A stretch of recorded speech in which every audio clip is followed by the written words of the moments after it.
Mr. Krulak, good morning.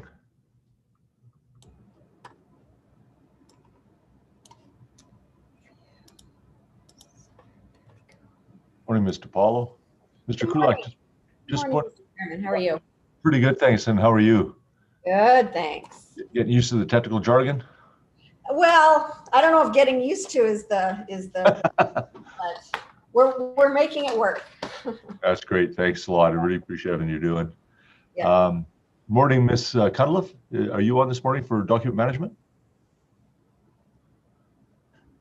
Yes, I am. Morning. How are you? I'm good. How are you? Good. Thanks. You guys are doing a wonderful job. Thanks very much. Thank you. And yeah, welcome. Ms. Taylor's on this afternoon. Yes, I think so. Yeah. Okay. Yes. Great. Good morning, Peter. I'm here. Oh, hi, Ms. Taylor. Yeah, as I was saying, you guys are doing a great job. So thank you very much. Mr.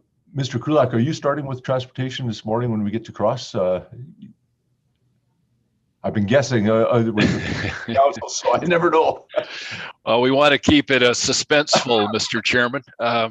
Actually, my other two colleagues will be involved on some of the cross on this topic. I was just going to speak very briefly initially to a housekeeping item when you ask about it for to put in some undertakings as an exhibit. Okay, so I'll start with. Sounds good. Thanks. Thank you.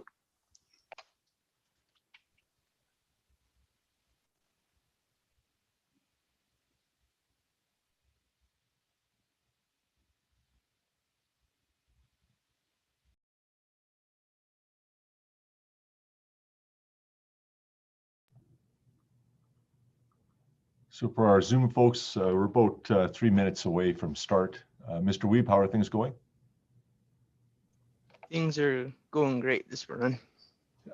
Where did you find that picture that's by your name there? That looks like a high school picture.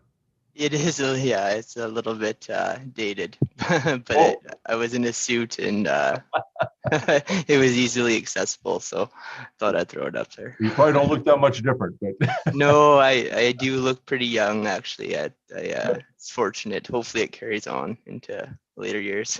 well, thanks and welcome this morning. Thanks for all your work. It's been great. Yeah, no worries.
Mr. Weeb, do you have anyone still in the waiting room, or are we pretty much logged in?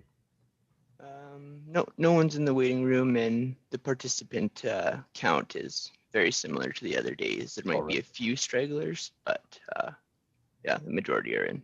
Okay, thank you. All right, well, good morning, everyone.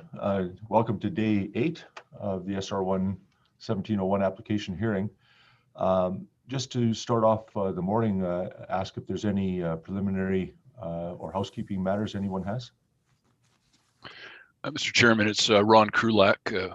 As I briefly mentioned, we filed a undertaking response late yesterday, which provided responses to undertakings 10, 12, 13, 15, 19, 21, 20 and 21 and 23.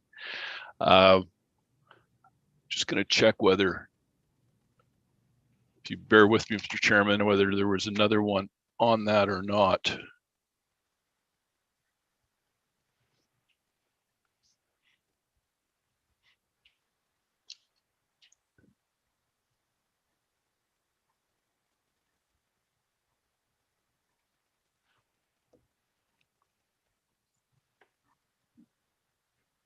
No, I think that it was 21, 22, and 23, just to be absolutely correct, sir. And we provided those to my friends, and I would ask that perhaps that be marked as the next exhibit. Thank you. So, Ms. Friend, what number would that be? The next number would be 386.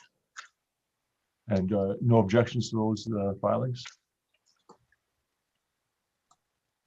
One question, Mr. Krulak. I think Dr. Fennell was hoping to get the response to the snow data undertaking, and I'm wondering, we didn't think it would take long to get that put together. I'm just wondering if, because I think Dr. Fennell might want to look at that. So, Mr. Secord, we'll just have to, sorry to interrupt, court reporters, just ask if you could raise your voice a bit. Thank you. Sure. So just wondering if that is close to being provided.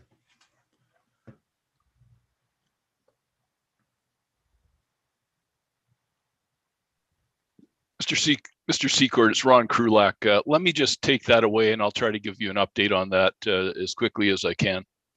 Thank you. Okay, so that'll be exhibit. Sorry, Ms. Friend. So 386. 386. Okay, thank you. Thank you, Mr. Krulak. Any other matters for this morning? Okay, hearing none, we'll start with cross-examination of SCLG panel. Well, unlikely, I'll ask if Mr. Ray, Stony Dakota, did you have any cross? Good morning, Mr. Chairman. This is Sarah Loudon. We do not have any cross. Thank you, Ms. Loudon.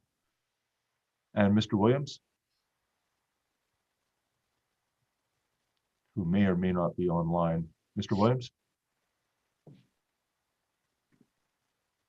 Okay, hearing none. And Mr. Wagner?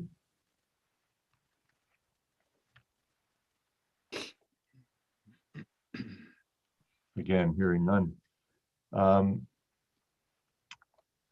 Ms. Senek, City of Calgary. Good morning, Mr. Chair. It's David Mercer here from the City of Calgary. Good Ms. morning. Senek's away today, and I'm stepping in. The City of Calgary may have a few questions. If the board so indulges, it would only be for probably 5 to 10 minutes, and it wouldn't be for the entire panel. It would be entirely directed at Dr. Fennell, if acceptable to the board. It is. Please proceed. Thank you. Good morning, Dr. Fennell. Good morning, Ms. Mercer. How are you? Good, thank you. The City of Calgary has a few questions. We expect a lot of the technical matters will be addressed by AT. Our questions in particular relate to your presentation yesterday in relation to the beyond the 1 in 200 year protection offered by SR1. And in particular, within your PowerPoint presentation yesterday at Exhibit 384, page 23, you stated that the SR1 design does not address floods greater than the 2013 event, which was approximately 1 in 200, which can be expected. However, the City of Calgary's witness, Mr. Frigo, in his presentation on behalf of the City of Calgary, he presented data that clearly shows the flood protection well beyond the 1 in 200 threshold, up to and including things like 1 in 500. At this point, I would ask the document controller to please bring up Exhibit 351, Slide 11. And this chart I'm about to show is also repeated in the city's main written submissions. Are you familiar? I'm not sure. I don't see the table brought up yet, but I was going to ask, are you familiar with this table? I'd have to see it just to refamiliarize myself. Yeah, probably just 1 minute. It'll be. Oh, what's this one? This is not that you've already done that. Don't dam Springbank. So This now- is going to, Hello. this is, Oh, I thought you already- Oh, you I just believe there's have some to. feedback. so now they go through 5 topic areas. Yeah.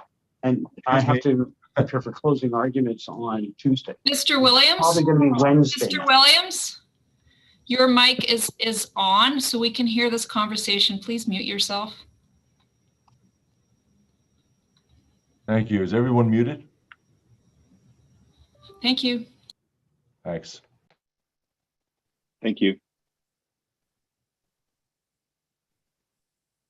Here we go. It's the table on the bottom of the page here. Yeah, I recall that. Yeah. So within this table, which was prepared by Golder and Associates in 2020, they go through kind of the potential probability of a flood event, and they go well beyond the 1 in 200. And they show, if you look at the far right hand columns, the net peak flow reduction. And even if you go as far as say a 1 in 500, there's a 73% net flow reduction and equivalent probability below Glenmore of 1 in 29 years. Would you not say that's a great benefit beyond the 1 in 200 year flooding event associated with the SR1 off stream dry dam? Yeah, I think what you need to keep in mind is, the context around that statement. There is flood protection, obviously, for the city of Calgary beyond the 1 in 200.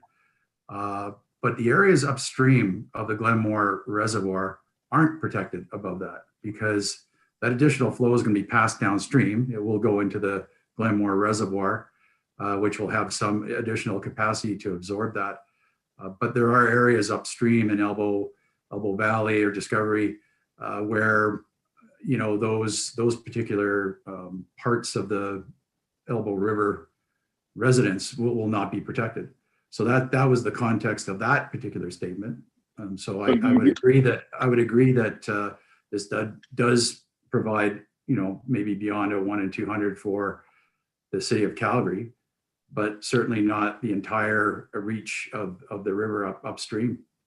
Okay, so your comments, yes, they were limited to those areas upstream of the Glenmore Reservoir, basically in between SR1 and our Glenmore Reservoir. Yeah, of course, and really, the whole purpose of this exercise is to protect people and property, and there are people and property that aren't protected by SR1. The 1 in 200 is or the 2013 design flood is what this structure is being constructed to, or will be constructed to. But what we're saying is that the probability of some higher frequency or higher magnitude floods in the future does exist. And if you recall in my slides that I presented yesterday, I showed a flood return period where we were showing a shift in the frequency of the floods, to more frequent return periods. What I actually didn't describe in that, which I would have liked to describe, I just forgot, was that if you do take a flood of a 1 in 100 or a 1 in 200, you're going to see the magnitudes of those increase. And so what we're talking about is trying to design to a proper level of protection for these downstream communities. And just one follow-up question in relation to this chart.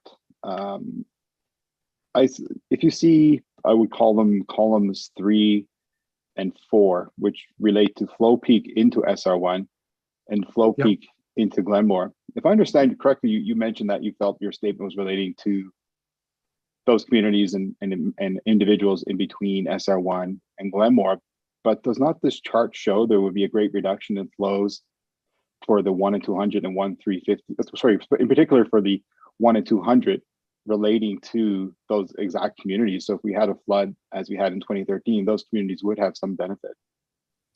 Of course, they'll have some benefit, but they're still not going to be completely protected. And if the goal of flood protection for the Calgary region is to protect everybody, then the argument could be made that it isn't protecting everybody. It's certainly protecting the people downstream of the Glenmore Dam, which is fine. But if the goal of this exercise is to protect people and property, then I don't know why we wouldn't try to do that for everybody. Great, thank you for that. I believe that's all the questions for the City of Calgary for now. I know I'm expecting AT will have a lot more of the technical type nature questions, so thank you. Thank you. Thank you, Mr. Mercer. Thank you, Mr. Pinnell. Calgary Rivers Community Action Group, Mr. Cassano or Mr. Bruni, do you have any questions for the panel? Good morning, sir. It's Lou Cassano. No, thank you.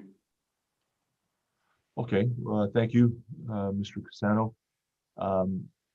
And so, Mr. Krulak, you mentioned that your colleagues are likely going to be okay, Mr. Fitch, it looks like you're up. Is that correct? Do I have that correct? Yes, Mr. Chairman, it's Gavin Fitch speaking. So I will be beginning this morning by asking some questions of Mr. Locke, following which my colleague, Mr. Barbero, will have some questions for Dr. Fennell and Dr. Klepacki. Okay, and by my account, there was a further request by Alberta Transportation to add some time for topic 4. So you've got allocated about 4 hours, so that would take us probably into the noon hour. So just in terms of timing, I'm not sure if you need that time or not, but that's been allocated and the time is yours. So please proceed. Thank you, Mr. Chair. And I can tell you, I'm quite sure we won't need nearly all of that time. Okay. Not sure how long Mr. Barbera will be, but I don't expect to be particularly long with Mr. Locke. So anyhow, to begin, Mr. Locke, are you with us? I'm here. Good morning. How are you? Yeah, I can. Good, thanks. Good. Mr.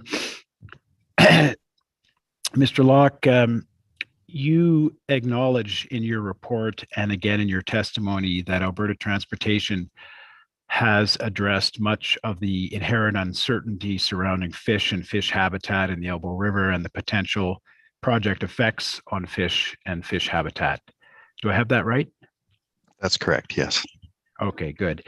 And you also acknowledged in your testimony yesterday that Stantec's responses to your report that were filed as part of Alberta Transportation's reply submission were, I think you said, well taken. Correct? That is correct, yes. Yeah. So all of that being the case, I just want to begin by trying to identify what are the remaining concerns that you have with respect to SR1. And so, sir, as far as we are able to tell, the only real substantive area is the release of water from the reservoir back into the river. Is that fair to say? That's my concern. My number one concern is demonstrating that everything that can be done to keep the fish from being entrained would be my number one concern. To make sure that every possible option that might be feasible has been looked at to keep the fish from being entrained. Yes, and then the second one would be the release of the water back into the Elbow River. Yes. Okay. Thank you. So with regard to the release of water back into the river, you state in your report, and you don't have to bring it up, but you state that this is an area where the potential effects to fish habitat resulting from changes to the frequency, duration, or magnitude of flows can be mitigated. Correct? Correct. Right. And I think your point there is that there's not much you can do to change the flows into the reservoir, but you can manipulate, depending on how you operate the reservoir, you can manipulate how the water is released back into the river. Correct? Correct. Okay. And I think it's a matter of record at this point that Alberta Transportation has assessed what we've called a late release and an early release scenario, correct? Correct. Okay. And you note in your report that the late and early release scenarios have shown that there are differences with respect to impact to fish and fish habitat, which will ultimately lead to trade-offs. Correct? Correct, yeah. And that leads you to recommend that the range of possible release scenarios to be evaluated should be expanded beyond a late and early scenario based on concepts of environmental flow science. Correct. Right? Yes. Okay. Yes. And you refer to a criterion that you characterize as the best case scenario. And that criterion is a release that results in no more than a 10% increase of the instantaneous flow in the Elbow River. Correct. Yeah. Okay. And and it's best case because, as you say in your report, it is considered to have a low probability of detectable impacts to aquatic ecosystems. Yes. Okay. Correct. And the ecosystem we're talking about here, of course, is the Elbow River, right? Correct. Yes. Okay. And so if I were just to call that criterion, the 10% increase criterion, you'd know what I'm talking about? Yes. Okay. Sir, would you agree with me that the 10% criterion is effectively a late release scenario? Yes, it was close to that. Yes. Okay. Sir, would you, excuse me, would you be surprised to learn that Stantec did a high level look at the 10% criterion and found that meeting it would result in water remaining in the reservoir until December, assuming a flood in, say June? Would that surprise you? No, that would not. Okay. And I take it you understand that that originally when the EIA was filed by Alberta Transportation, it was based on what we're now calling the late release scenario. Yes, I believe so. Right. And you understand also, I'm sure, that the early release scenario was something that was specifically asked for by the federal government, and specifically the Impact Assessment Agency of Canada and the Department of Fisheries and Oceans. I think I may have missed that. Oh, okay. If document manager, if you could just pull up exhibit 218, please.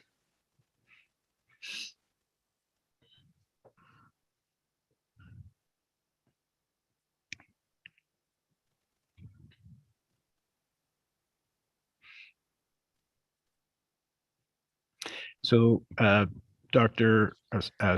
Locke, this is a response by Alberta Transportation to information requests made by the federal government. And if we could turn to PDF page 19, please.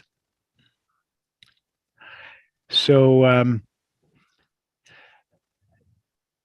we're looking, Mr. Locke, at information request 4-01, which you can see is titled Project Operation Release Scenarios, right? Correct. Yeah. So just to be clear, you didn't, when you prepared your report, you didn't review this particular IR response? Can I? You take a moment and have a look at it if you'd like. Well, I've kept track of what I've reviewed. I know I was in excess of 3,000 pages at some point of documents, but I can.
So I'm just, I have a very long document here of documents that I reviewed, so I'm not finding it. So let's just go with the one that's up here.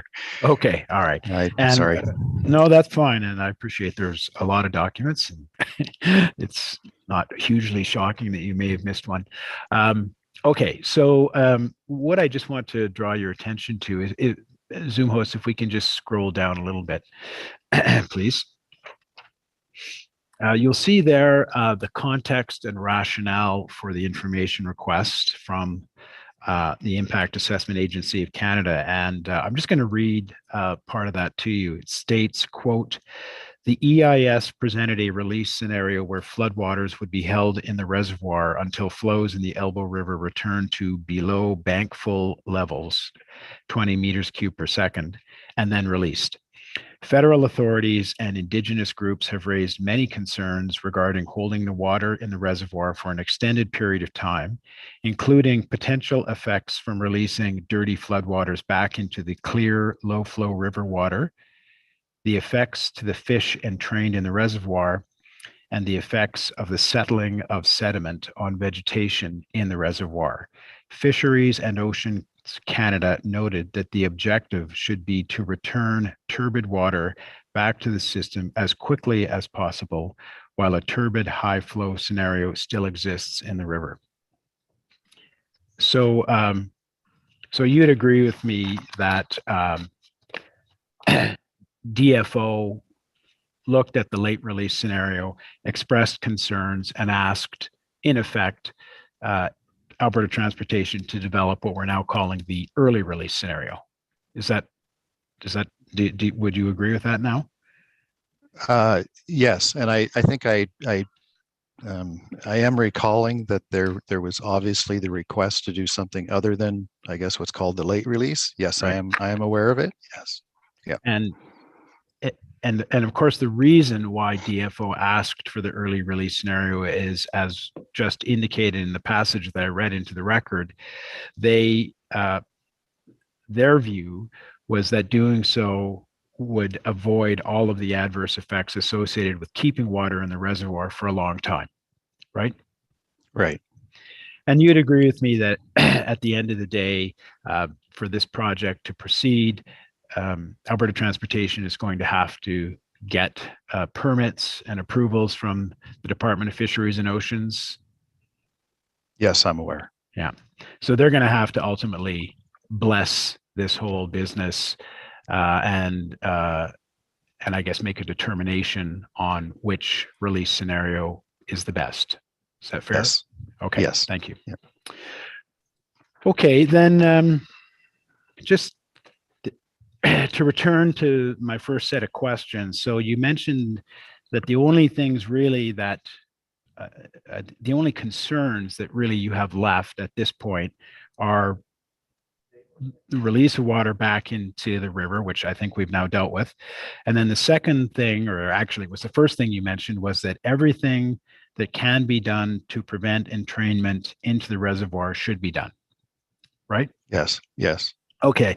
And you'd agree with me that in your report, you made a suggestion of, I think it was some sort of a sonic device to try to essentially warn fish off entering the diversion channel? Yes. Yeah. Oh, okay. And you'd agree with me that in its response to your report, Stantec, well, Alberta Transportation agreed that that would be something they'd be prepared to look at? Yes. Yep. Okay. And then I heard you say in your testimony yesterday, the suggestion, I think it was of louvers. Yes. Okay. And again, that's just a suggestion from you as to one additional mechanism that might be used to prevent entrainment. Is that right? Yes, that's correct. Yeah. Okay. Thank you. I think I'm done. I'm just going to check, Mr. Chairman. 1 second.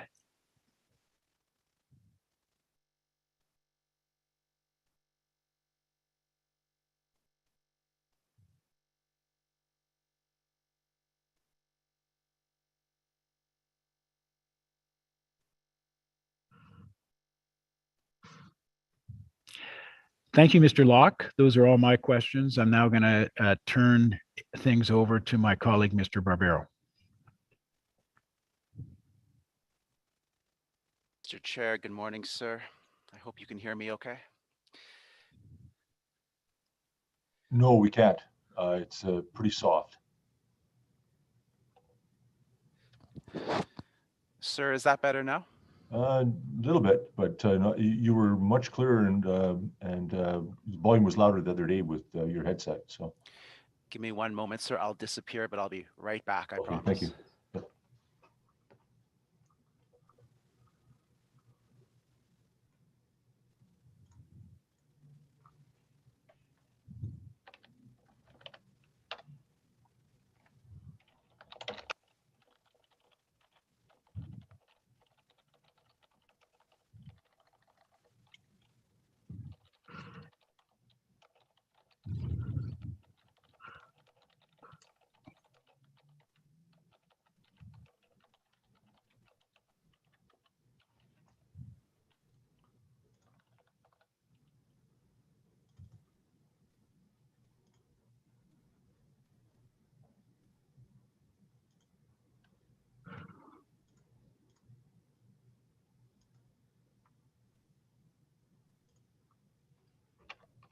Mr. Chair, we've made some adjustments. I hope that's coming across better. It is better, but it's still relatively soft. Ms. DiPaolo, court reporter, can you hear him? If you can just make sure your voice is up as much as you can, I guess. Are you gonna try another set? Okay.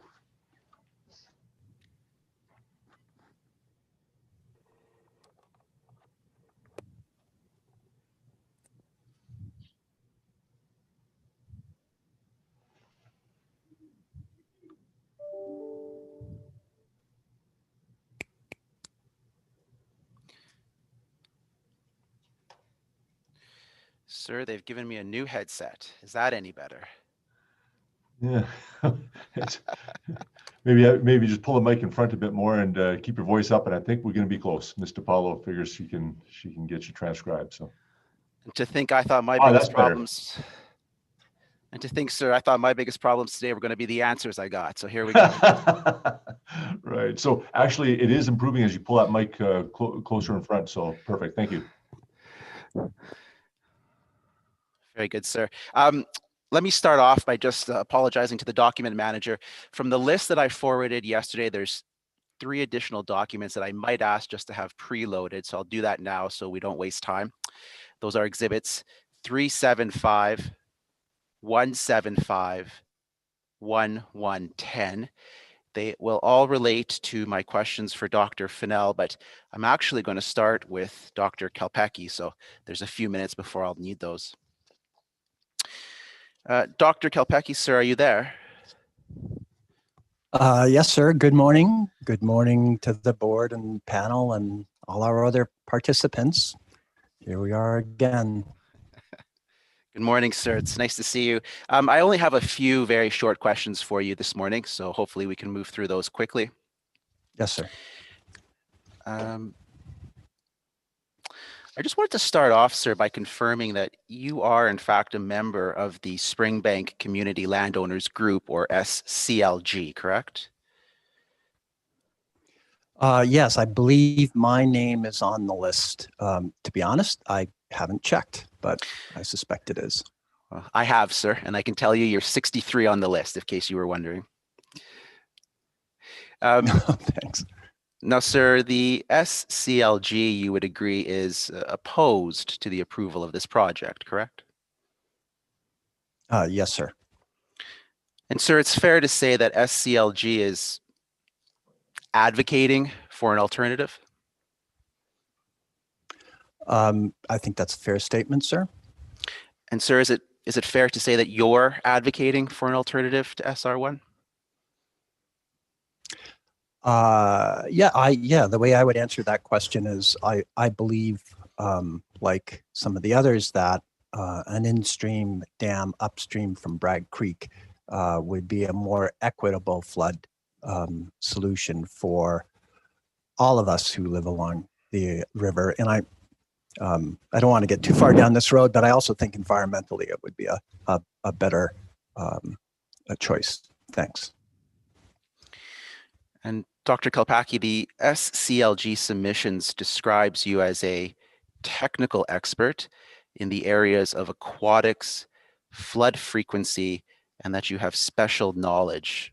I take it you knew that's how they described you, sir?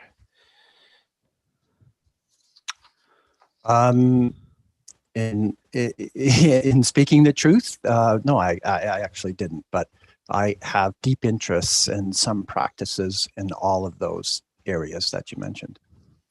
And sir, just building on that, I just want to quickly ask you a few questions about your educational background and your relevant work experience. So to start with, sir, it's fair to say that you're educated as a geologist? I was educated as actually, really, it was more rock mechanics that my my doctorate was in. But I did do geology in the course of that, and my two other pursuing my two other degrees. I also those were more standard structural geology and geology lines of inquiry. Rock mechanics, it sounds much better than the note I have here for your PhD, which is geological sciences. I think I prefer rock mechanics. That sounds more interesting. Well, tectonics was the word that was in vogue back then. And your professional work and experience over the years, sir, as I read from your CV, has mostly been for oil, gas, and mining companies?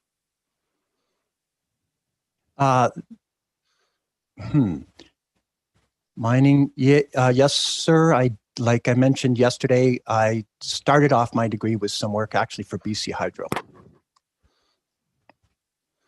And sir, I just want to also understand the areas that you're not particularly well versed in. And one of them, sir, is you're not a hydrologist, correct? No, I have no, I don't have a academic background in hydrology other than aqueous geochemistry. And similar questions, sir, with regards to engineering. You're not an engineer, correct? No, I am not was never designated an engineer. Thank you, sir. On Friday, you spoke quite well, sir, about your concerns regarding erosion associated with the low-level outlet works. And we don't need to turn it up, but as you know, sir, there was exhibit, I believe it was 264. That was some documents you prepared on the issue of erosion and riverbed integrity. And sir, I just want to make sure that I understand your concerns relate to the area of the unnamed creek and the Elbow River downstream from there, correct? Yes, sir. And correct me if I'm wrong, but I do believe that you acknowledged in your evidence on Friday that Alberta Transportation was in part addressing some of the erosion concerns that you had at the low-level outwork. Is that correct? Yeah, it seemed to me that the methods of addressing that were going to install energy baffles to break up the flow as it was going, and I believe my recommendation or hope or however I worded it was for riprap downstream from the outlet to help control erosion of the unnamed creek between the outlet and the Elbow River. Right. Document host, could I please have Alberta Transportation aid to cross number 3?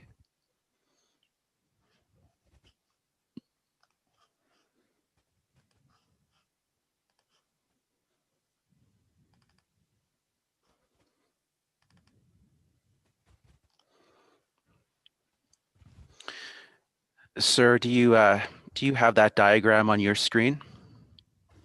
Yes, sir.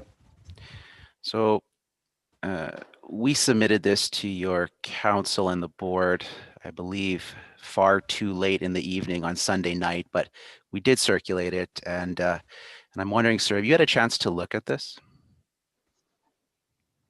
Yes, I did see it. I did see it at that time.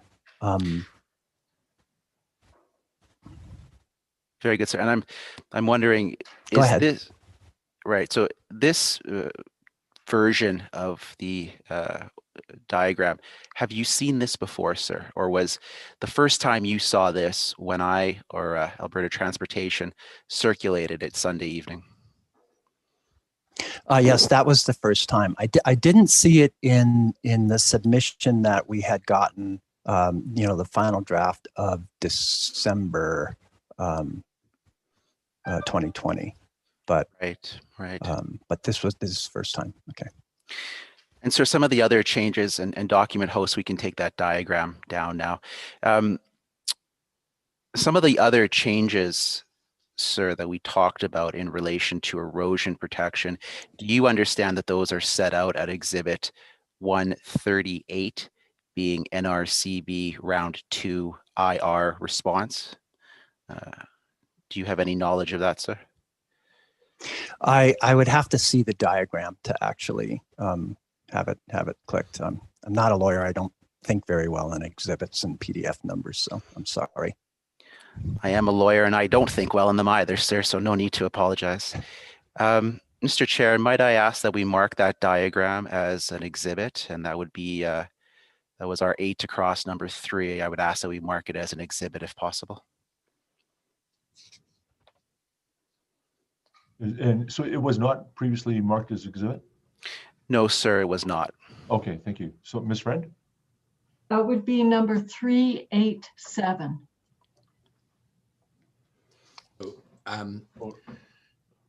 Just a quick question. So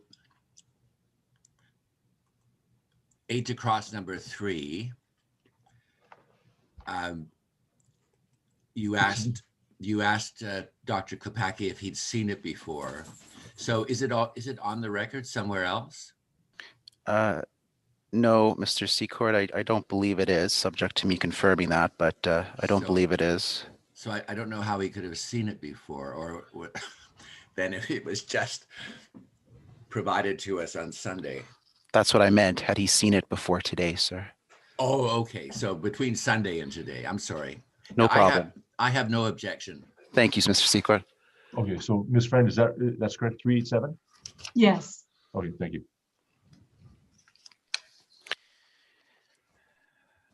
Dr. Klepacki, sir, I think in your evidence on Friday, and correct me if I have this wrong, but I believe you said the flows from the low-level outwork would be between 12 meters cubed per second and 27 meters cubed per second. Do I have that right?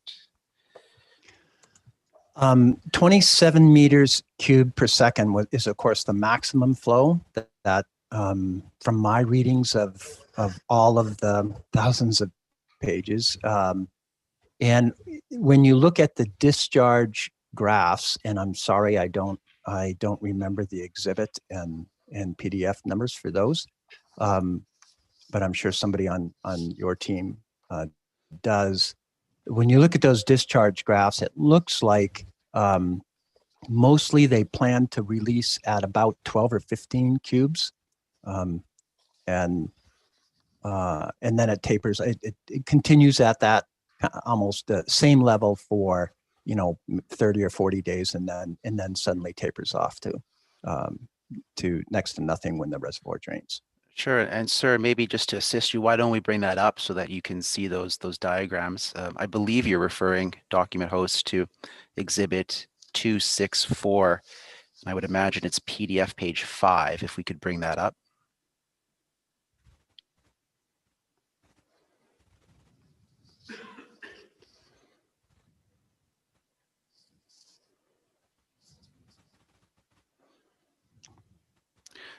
Dr. Klepacki, sir, are these the diagrams you were referring to a moment ago?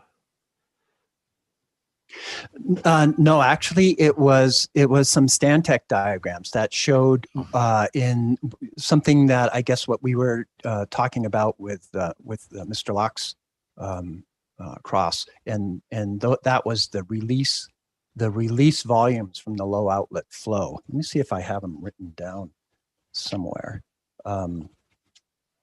so it's the release scenarios, and it describes the amount of flow that's going back into the elbow from the dam. These documents right here, Mr. Barbero, that is just the annual hydrographs for the Elbow River at Bragg Creek, upstream, and it shows what the flow rates are.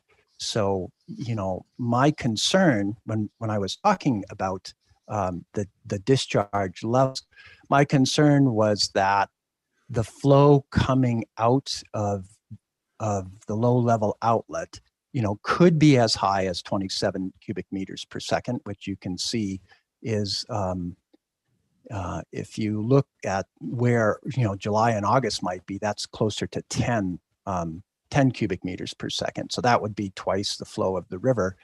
And then the other planned outlet, which seemed to be more typical of what the discharge plans were, seemed to be somewhere around 12 or 15 cubes. Is that me?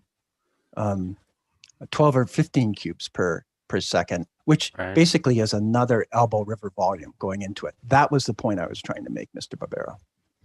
No, thank you for that clarification, sir. Let me ask you this then, sir. Are you aware that the annual average flood of the river in this reach presently without SR1 is 70.9 meters cubed per second? Yeah, so in the freshet, yeah, I am aware that it can get to be that high. You can look at this hydrograph right here, and you can see, it's logarithmic scale on the y-axis. But you can see that it approaches 70 in 2002, 2003, and probably about 60 or so in 2003, 2004. So 50. Right. Yeah, 50 to 80 cubes for these years. Of course, it varies, depends upon what you're sampling. Right. And of course, sir, you understand that SR1 will not operate every year, correct? Yes, I understand that. Document host, we can take that document down. Sir, just one more question on this point. And I guess my question is this, sir. Are you aware that Alberta Transportation has assessed the impact to bed load on the Elbow River associated with SR1? Yeah, I did. I believe some months ago, I read that. I'm trying to recall when it first came out. Perhaps it was in the 2017 or 2018 responses. And when they looked at bed load and TSS and some of the other water quality parameters. I do remember reading those things. Thank you, sir. And maybe just for the sake of helping the panel, I can advise that that is found at NRCB Round 2 IR 23, which is Exhibit 138, and also at Appendix 23-1, which is Exhibit 140.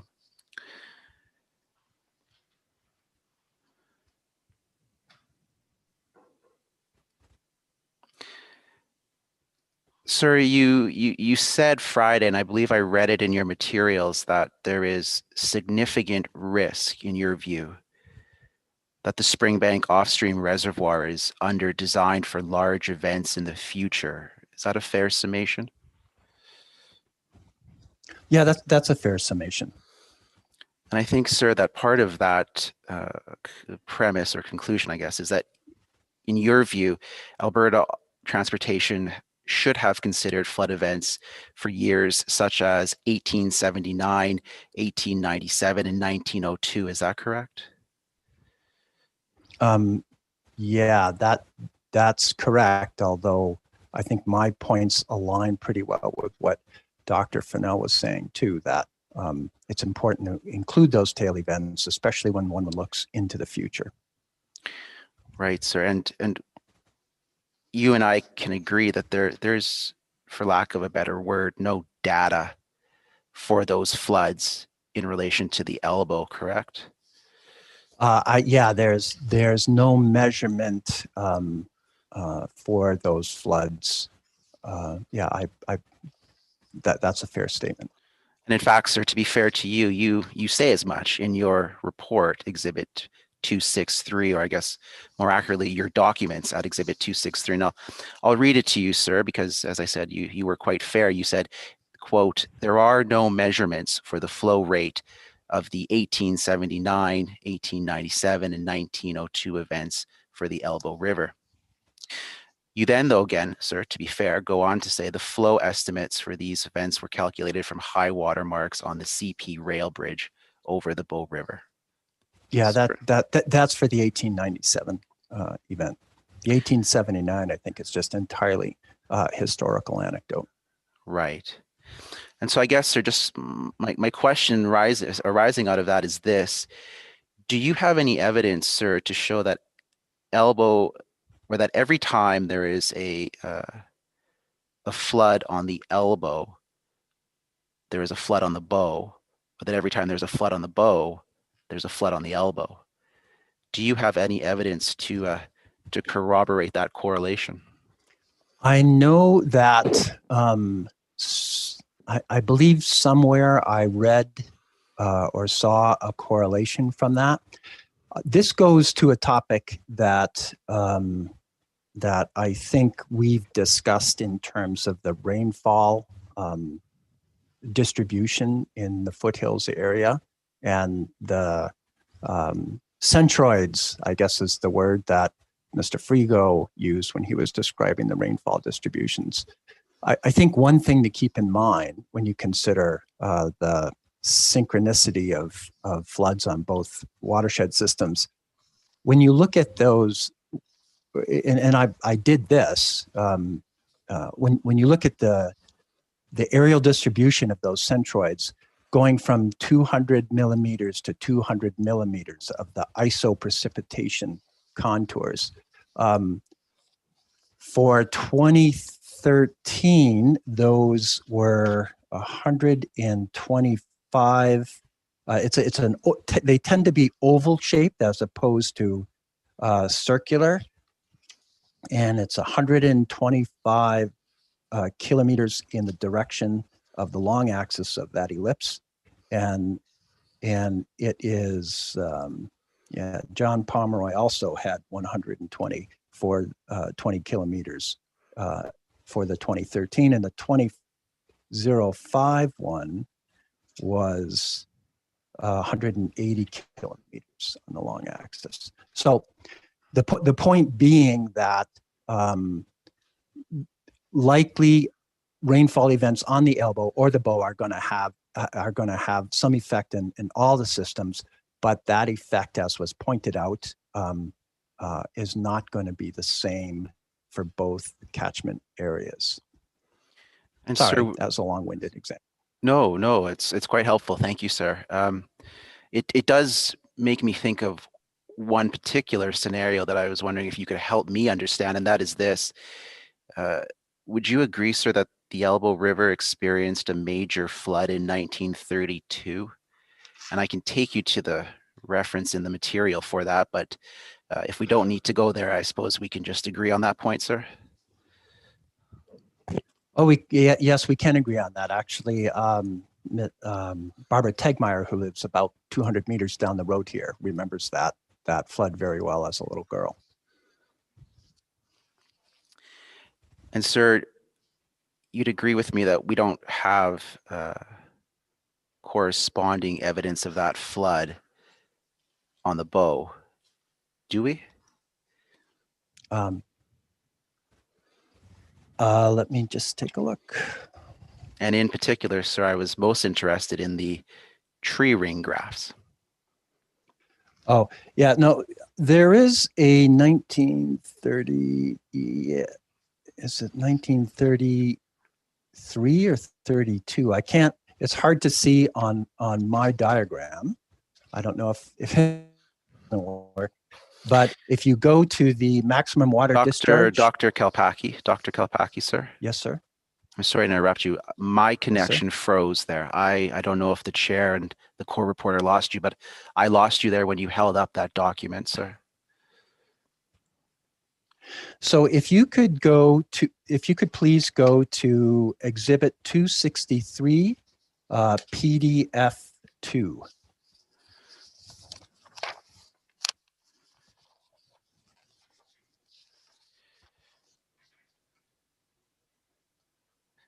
Is that figure 2, So- Dr. Kalpaki?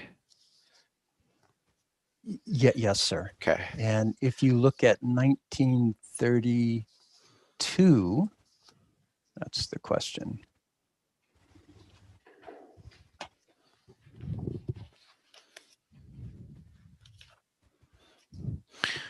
Actually, sir, I don't know that it is. Is this the tree ring information, sir? No, this is the measured discharge. Right.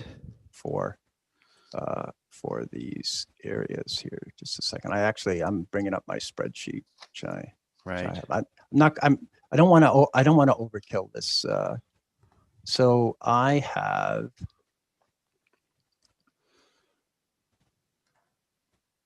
Bow River, 1932. I actually have quite a, Bow River max was 1,520 cubic meters per second for 1932. So the river was, the Bow River was also in flood on that year. Right, sir. And this is the Alberta environment. Right. But I guess I'm still Go ahead. wondering. I'm still wondering about that tree ring data that I think you and others have put forward, sir. Would you agree with me that the tree ring data does not demonstrate a major flood in the Bow on 1932? And if there's a document you'd like, I think we've covered this. The tree.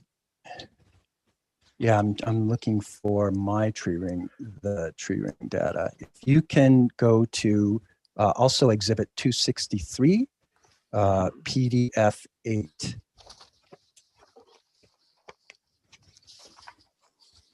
Okay, and zoom in, please, Document Manager.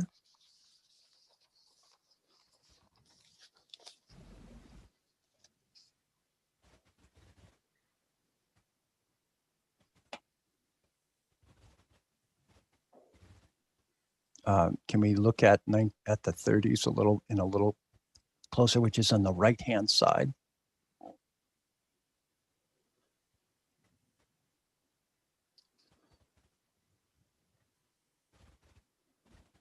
$1925.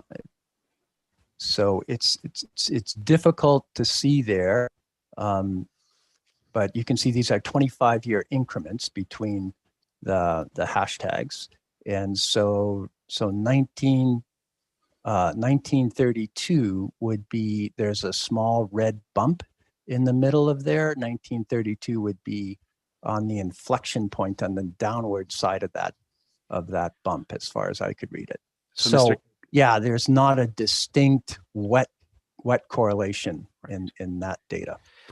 Dr. Kalpaki, sir, as somebody that reads transcripts late into the evening, it can be difficult. So for the sake of the transcript, can you describe exactly which diagram you're looking at of these?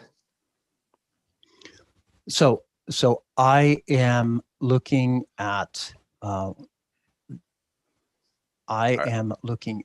the third diagram down,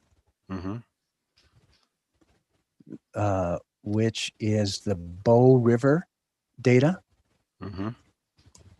And if you look at 1925, and like I said, it's 25. So in the middle of each division is going to be 12 years, which is going to be about where the trough is.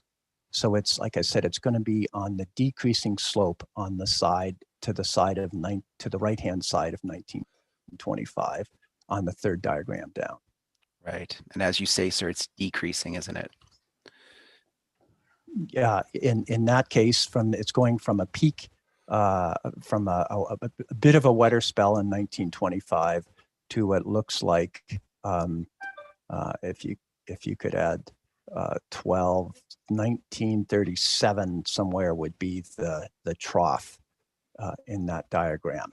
Very good, sir. Third diagram down. Thank you, sir. That was helpful.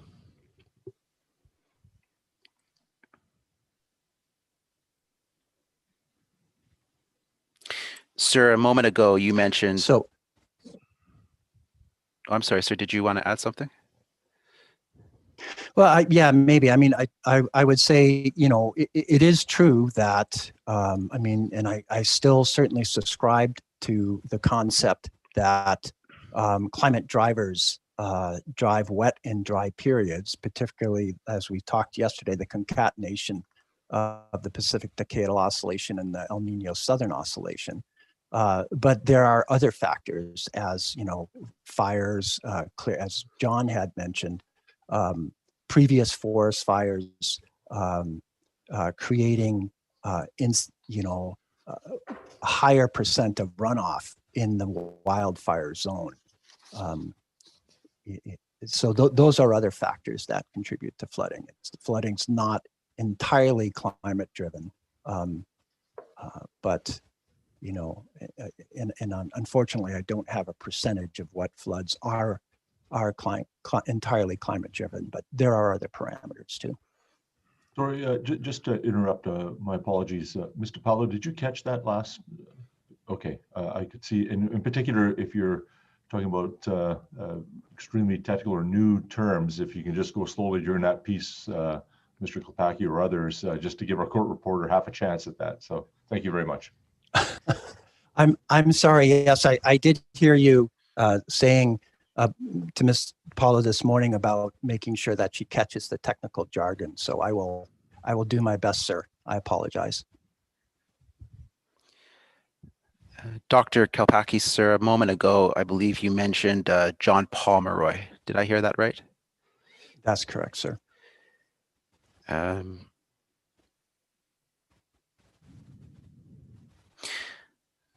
I'm going to come back to Dr. Pomeroy in a second, but I wanted to ask you this first. Is it your view or the view of SCLG that with a warming climate, there will be larger floods at more frequent intervals? It is my view. I don't know whether I actually have the crown of SCLG, but it certainly is my view. And the physics of it are very straightforward, as Dr. Fennell mentioned yesterday. With a higher heat content in the atmosphere, there is a higher water capacity, and the bottom line is the sponge can carry more water.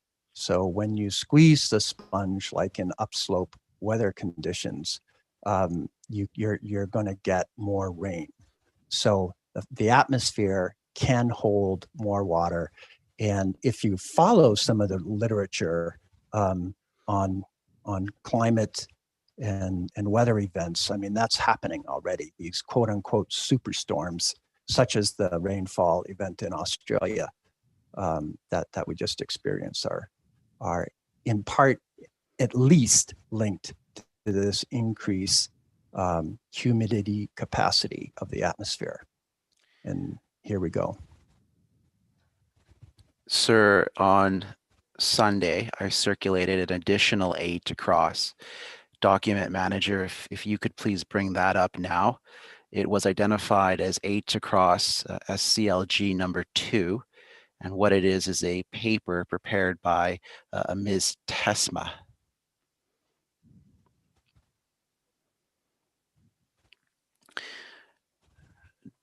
Dr. Kalpakis, sir, have you had a chance to review or to at least be advised of this aid to cross that I circulated? No, I haven't had a chance to look at this paper yet. Were you alerted that I circulated it earlier this week? In all honesty, since I've affirmed, no, I didn't. This one slipped off the desktop.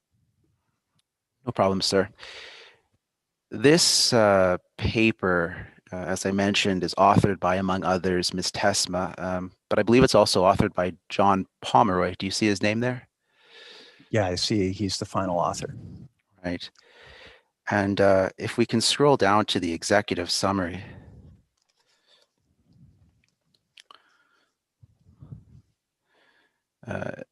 it notes here that this report assesses the impacts of projected climate change on the hydrology, including the flood frequencies of the Bow and Elbow rivers above Calgary, Alberta. Do you see that?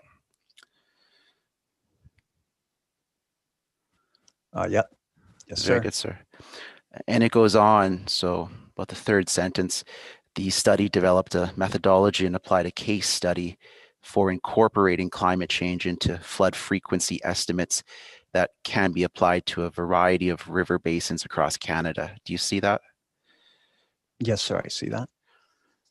And I think in your materials, you spoke quite highly of Dr. Pomeroy. Did you not, sir? Yeah, I think all of us who are involved in the water in Western Canada, he's recognized his work and his current position as head of the Global Water Forum. So, and not to belabor the point, sir, but you described him as, quote, a world-renowned hydrologist. I'm sure he'd be happy to hear that. Hence the Global Water Forum. And sir, my question for you is, in preparing your materials, I take it you did not review or include the findings or conclusions of this paper, did you, sir? That's a fair statement, Mr. Barbero. Thank you. And in fact, sir, as you said at the outset, you've not seen this before, have you? No, I haven't. Very good. Mr. Chairman, may I have this marked as the next exhibit, please? Yes, Ms. Friend? Just one. This is Mr. Secord, just for court Yes. reporter. Thank you. Just one point here. Dr. Kopacki hasn't seen this document. He hasn't reviewed this document. You've read 2 sections from an executive summary. I'm just wondering, what is the aid to Cross going in for? That he hasn't seen the document? That's correct, Mr. Secord.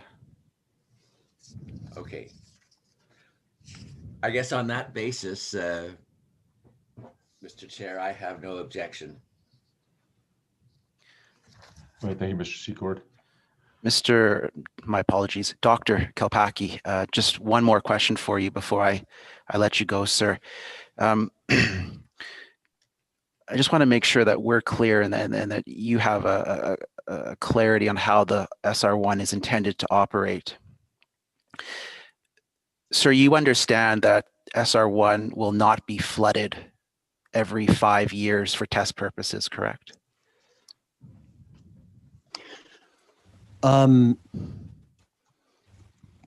So that was something that I had read somewhere at least a year ago.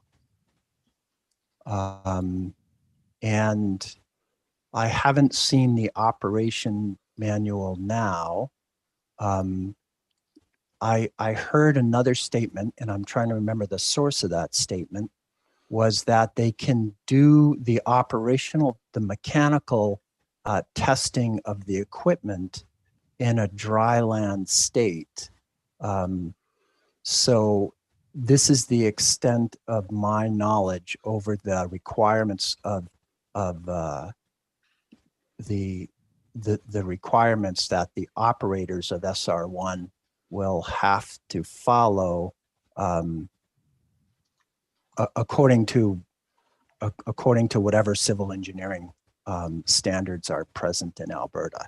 So I don't know what those requirements are right now, Mr. Barbero.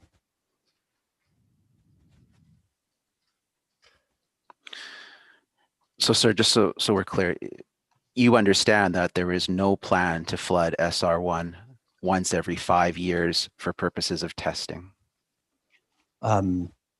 What's the source of what's the?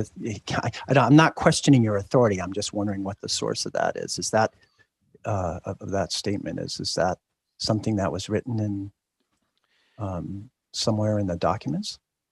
Yes, sir. Perhaps I can assist with that. Document host, could I have can I have H across number 1?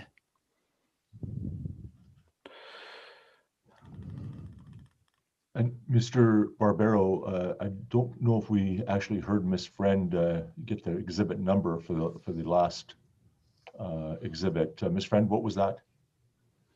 That number will be 388. Okay, thank you. And has it? Well, we'll see where we go here, and we'll see if Mr. Secord has any objections. Has this been entered? This H across? It has.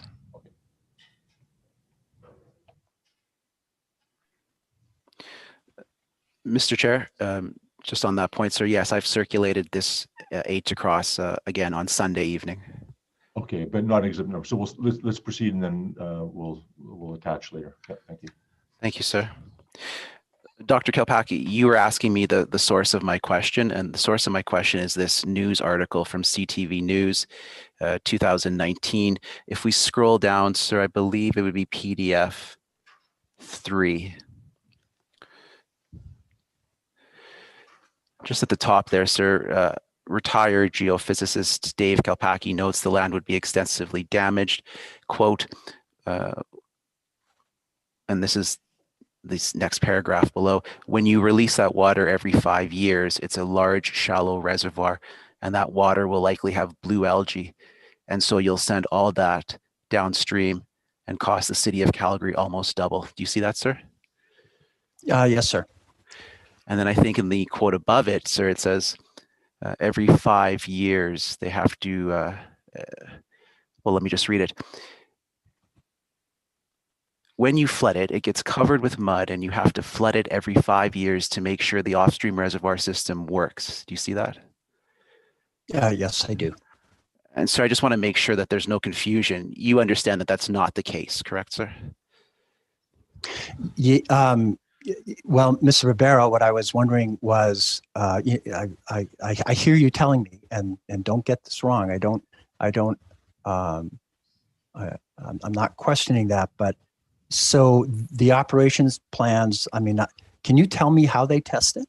How they're going to test that? And I agree, it may not be 5 years. They may not even have to do a wet test. But I don't know what the requirements are by the whatever it is, the Canadian Dam Commission, or for in terms of equipment testing. That's the point I'm trying to make. At that time, someone who I thought had authority in civil engineering had told me it had to be tested every 5 years when that interview was done. But I need to be corrected in understanding the laws that apply to or the regulations that apply to equipment testing for a project like this. Right. And, so and I need to come up to speed. Right. So no, that's fair. Unfortunately, given our system, sir, I can't give evidence, but perhaps that's something we can discuss, or you can discuss with Alberta Transportation. I won't belabor this point, sir. I think we've hashed it out. Mr. Chairman, may I have 1 or 2 moments just to review my notes, and I may be done with Dr. Kalpaki. Sure, and we should enter, if this has not been entered as exhibit, if Mr. Secord, if you have no objections, we should have an exhibit number on this 8 across. No objection. Okay, thank you. Miss Friend? This will be number 389. Okay, thank you. And please take a minute to Mr. Barbero. Thank you, sir. Mr. Chairman, it's Ron Krulak. Perhaps I can just deal with the matter while Mr. Barbero's reviewing his notes. Please proceed. Mr. Secord asked about having some interest in expediting a response on Undertaking 31, and I just want to advise him that response has been sent a short time ago. So he should have that pertaining to the data he was looking for, and we could either mark that now, the response to Undertaking 31 that has just been sent to Ms. Friend and copied to Mr. Secord, or I'm happy if he'd want to have a chance to look at it first. I thank you, Mr. Krulak. I did get a communication from Ms. Singh, and I thank you very much for expediting that. Would be happy to have it as an exhibit. And I have forwarded it to Dr. Fennell. Obviously, just forwarded the email from Ms. Singh without any comment. I understand he's under cross, so he now has that should he wish to comment on it. Thank you. And Mr. Krulak, that's been sent to Ms. Friend and Mr. Kennedy, Ms. Vass. Thank you. Okay. And we could mark that with an exhibit number just Ms. for Friend? the. Sorry, So Mr. then Sorry. that will be exhibit number 390. Thank you. Mr. Chairman. Yeah, thank you, Mr. Krulak. Mr. Chair, it's Michael Barbero again. Yes, please proceed. I have no further questions for Dr. Kalpaki. Sir, thank you very much for your time over the last few days and for answering my questions just now. Thank you, Ms. Barbero. Can I just make a closing statement? Is that a possibility or something like that? Dr. Kalpaki, Chair, I would say not at this No. time. No. This is not Okay. the time. I would agree. Thank you. I would agree also. Thank you. All right. Okay. Thanks. Sorry, you guys. I'm just No, getting used. Thank you. no worries. And thanks for asking, Mr. Klopaki. So, Mr. Barbero, next up. Dr. Fennell, sir. Thank you. We'll just give Mr. Weeb 1 second. Thank you, Mr. Weeb. Dr. Fennell, good morning. Good morning, Mr. Barbero. Sir, yesterday you gave a very passionate, direct, I have a few questions arising from that. Sir, I take it from your evidence yesterday that you are opposed to SR1? I'm certainly for a project that is going to provide protection for all people and property. So, sir, are you? I understand that flood mitigation is important, obviously, for the city of Calgary and the region. So I would say that I'm neither for or against. I'm actually for a project that's going to provide the highest level of protection possible. So, sir, just so that I understand, you're neither for or against SR1. Is that your position? Yeah, I'm for a project that is a well-conceived project that's going to protect as many people and property as possible. Sir, you make reference to MC1 in your materials. You understand MC1 is not a reviewable project before this board at this time? I understand that, yes. I mean, early on in the process, Mr. Barbero, it was an option that was being reviewed. Obviously, it was not the one that was advanced, but reading the Opus report, it does have some significant merits to it. Very good, sir, but you understand it's not a reviewable project in this proceeding? I understand that, yes. Sir, I have a few questions regarding your CV, which is Exhibit 362. I'm sorry, 262. Correct, yeah. I don't believe we need to turn it up, sir, but you can tell me if you feel we do. I just want to confirm my understanding that you are a hydrologist and a geochemist. Is that a fair statement? No, there's one correction there, Mr. Rivera. I'm a hydrogeologist and a geochemist. Hydrogeologist and geochemist. Yeah, Thank you, sir. The difference being that hydrogeology is a marriage of geology, fluid flow, and chemistry and biology. And hydrology is more the study of surface water flows and dynamics. Thank you for that correction, sir. That's helpful. And I perused your very extensive work experience, and it struck me that you've had positions largely as a petroleum geologist, senior hydrogeologist, principal hydrogeologist, and a geochemist. Is that a fair summary of most of your professional work? Yes, I would say most of the work has been related to the water side as opposed to the oil and gas side. But I am well versed in both. Sir, you do not hold any degrees in atmospheric science, do you? No, I don't. Sir, you are not a geotechnical engineer, are you? I'm not a geotechnical engineer, no. Nor are you a structural engineer? No. Very good, sir. Sir, you'd also I will, agree. if I can, I'd like to say that, I do have a general knowledge in these areas just through my work experience, but I'm not an expert in this at all. But as a hydrogeologist, we have to understand the geotechnical natures to some degree when we're talking about stress fields and pore pressures. So that is something that we do study. Just wanted to make that clear. Thank you, sir. In that same vein, though, sir, you'd agree you are not an expert on human health? No, I'm not a toxicologist, so I don't have that background. Sir, you're not an expert. I have been involved in some human health and ecological risk assessments, so I'm familiar with the process. Well, sir, I searched your CV and I could only find one reference to health, and that was assistance you offered in the development of assessment programs to generate Tier 2 criteria in support of human health. Is there some other experience that I missed? I've been involved in a number of risk assessments in the oil sands, looking at the risk to receiving bodies, water bodies, and aquatics on a broad level. Although I don't have the expertise in those areas, I have been working with teams of people. So I've kind of osmosed some of that, some of that information and how that's rolled out in a risk assessment. But I'm not a professional risk assessor or a toxicologist, no. Sir, you're also not an expert in air quality, correct? No, not air quality, no. Sir, are you a member of the Canadian Meteorological and Oceanographic Society? No, I'm not. But I will say, and I know where this is going. Obviously, it's you're questioning, but I have to say that the information that's being used, the atmospheric information, all of this data is provided by reputable organizations and it's been vetted through those organizations, and that information gets used.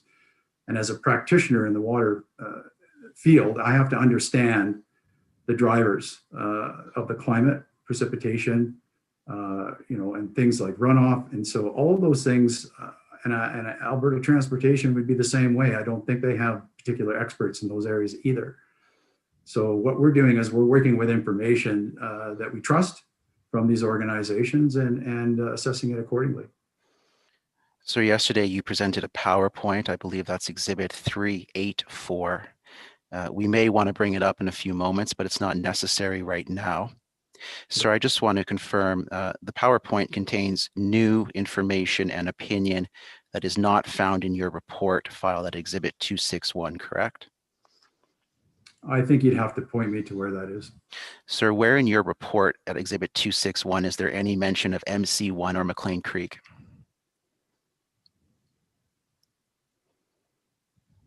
That I don't know. I'd have to go back and have a look at it. Sir, can you subject to check? I will say you're probably correct. Okay, thank you. Document host, could we have slide 2 of the PDF presentation, Exhibit 384?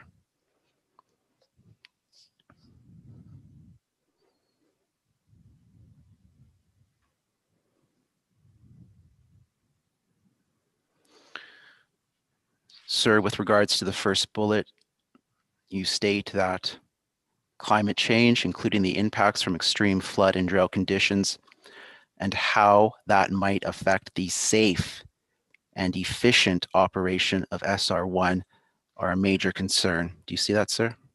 I do, yes. Sir, you'd agree you're not qualified to speak to dam safety issues, are you, sir? No, I'm not. Sir, you'd agree that you are not qualified to speak to dam operations issues, are you, sir? No. Sir, at the bullet on the next slide, slide 3, last bullet, you state... If I could just make a comment before we move on, if we could go back. What that bullet is meant to identify is that the impacts from extreme flood and drought will have some implications for the operation of SR1. And the fact that climate change is going to be a factor to be considered, that point is meant to say that it is a concern and it needs to be acknowledged and it needs to be addressed accordingly to ensure the safe and efficient operation of SR1. So if we do have some floods of higher magnitude that are coming down, this can have implications for operations. And we've heard earlier on, diversion rates of anywhere from 480 to 600. And when things, exceed 600, then other operations are going to have to occur. So that's all that's meant to highlight. Sir, we agree. You're not qualified to speak to dam operations, correct? Correct.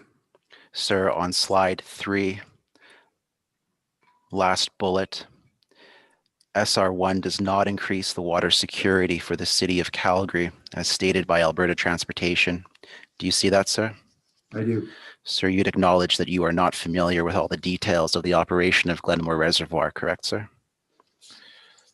Not the excruciating details, only what I've heard through the hearing and what I've read in the documentation. I understand that the level is adjusted accordingly to address any particular events that may be coming at the city. But the point here is that, and I didn't really understand the logic, and it wasn't very well explained to me as to why it would increase the water security for Calgary in a period where water security from a drought situation, which I referred to later in my slides, that reservoir would be operated very differently.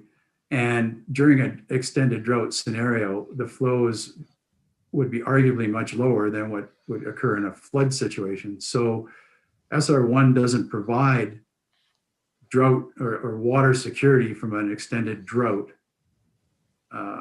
because it won't be operational, because the risk of a flood is lower. Sir, we remain agreed you're not qualified to speak to dam operations. We've already covered that. Thank you, sir. Bullet 1 on page 3 or slide 3, sir, you state that SR1 design has not considered the likely magnitude of floods that have occurred in the past. Do you see that, sir? I do, yes. Sir, are you aware that factors of safety have been applied to the SR1 dam design, including a 25% increase to the diversion channel capacity and over what is needed to achieve design base? Do you understand that, sir? I understand that was in the testimony, correct? Sir, I will say let's focus on that 25. What if we have a situation where we're above the 25? I don't believe there's a design consideration for that. We're going to get to that, sir. Sir, are you familiar with the fact that the provincial standard for flood hazard identification program is the 1 in 100 year flood? I understand the design flood in Alberta is 1 in 100. Yes, correct. Sir, you agree that the 2013 flood was larger than a 1 in 100 event? The statistics that have been provided indicate that it was in excess of the 1 in 100 on the elbow, yes. Right, so therefore, sir, you'd agree that SR1 exceeds the provincial standard as it is built to be greater than 1 in 100? It's built to the 2013 design flood. Yes, that was above the 1 in 100. What I would like to also say is that the engineering community is certainly reassessing that particular design criteria. And we have neighboring provinces that have adjusted their design floods with climate change in mind. And if you recall, I talked about our neighboring province of Saskatchewan, who has decided to become fairly cautious and go to the 1 in 500 design flood. And we also have BC to the west of us that is now, brought in the 1 in 200 as their standard. And so we're starting to see in the engineering community in Canada a change in the paradigm of how we manage floods in our country. And this is taking into consideration climate change. Now, I know that each province is its own jurisdiction as to how they want to address that, but we're starting to see a change. And I think it's a positive change because it is acknowledging that we don't understand everything that could happen in the future. And we need to design accordingly with a, if you wanted to use the term, a no regrets policy. Well, sir, let's deal with that right now. Document host, can I have exhibit 375, please?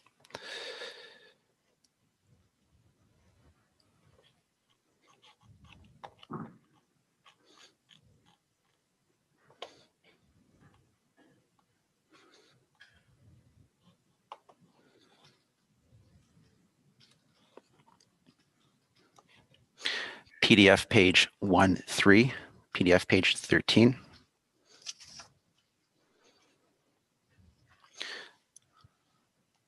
The paragraph we can focus in on starts with the words, some responses have referred to the 2013 flood. If it would be possible, document host, if you could increase that a bit. My aging eyes are thank you. Sir, this is Annex 1, SIA IR Round 1, Part 3. It's dated August 21, 2019. Have you reviewed this document prior to giving evidence in this matter? I haven't. This is the first time I've seen this document. Sir, you understand that the federal government has a 1 in 100 year standard as well, correct?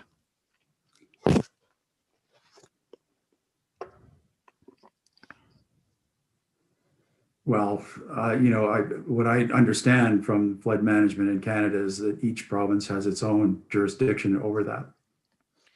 Sir, it states here that, quote, with a 12% increase in peak flow rate by 2050, as estimated from the climate change projections, the project's design flood flow rate of 1,240 meters cubed will change to 1,389 meters cubed. Do you see that?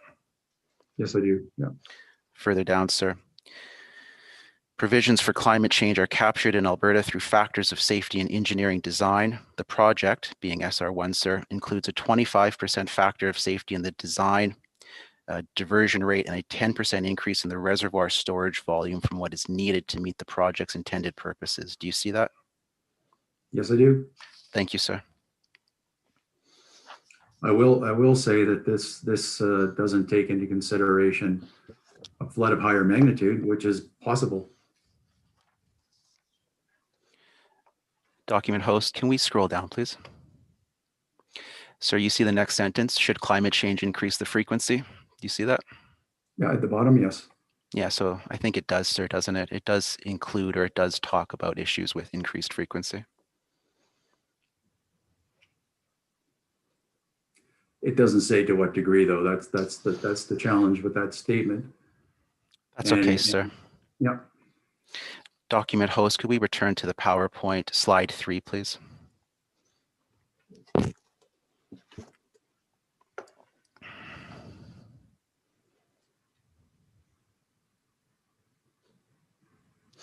Sir, at slide 3, you state SR1 design has not considered the likely. I'm sorry, I can't see the slides up on my screen. It'll just be 1 minute. Ms. Cunliffe, you have the right to, do you have the exhibit number?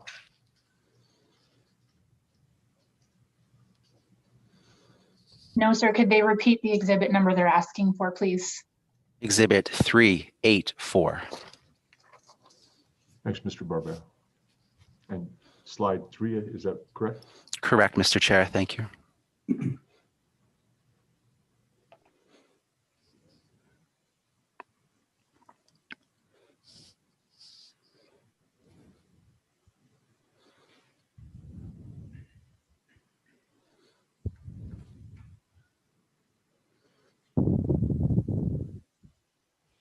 There, I see it now. Dr. Fennell, we've heard a lot from Dr. Kalpaki and Mr. Dowsett, and now I think it's fair to say yourself, sir, that large floods occurring on the Bow River during wet periods were not captured in the Elbow River records before, or after 1908. You'd agree with that, sir? That's your position? They certainly haven't been measured on the elbow because the period of record isn't long enough. It doesn't extend far enough back in time. Right. Yet, sir, you think they are a relevant consideration? Well, certainly there was some events happening in the area at the time. And, you know, from Dr. Kopacki's recent answers to your cross-examination, when he was discussing the centroids and the size of these storms, some of these storms can be very large in size and go across basins. So it's not a far stretch to think that flooding could have been occurring on the elbow at the same time it was occurring on the bow. We just don't have a documented record of that. And that's what makes these things very difficult. Right. And when you don't have a documented record, you can be led to believe that you have actually captured the period of record and you're designing with enough safety in mind.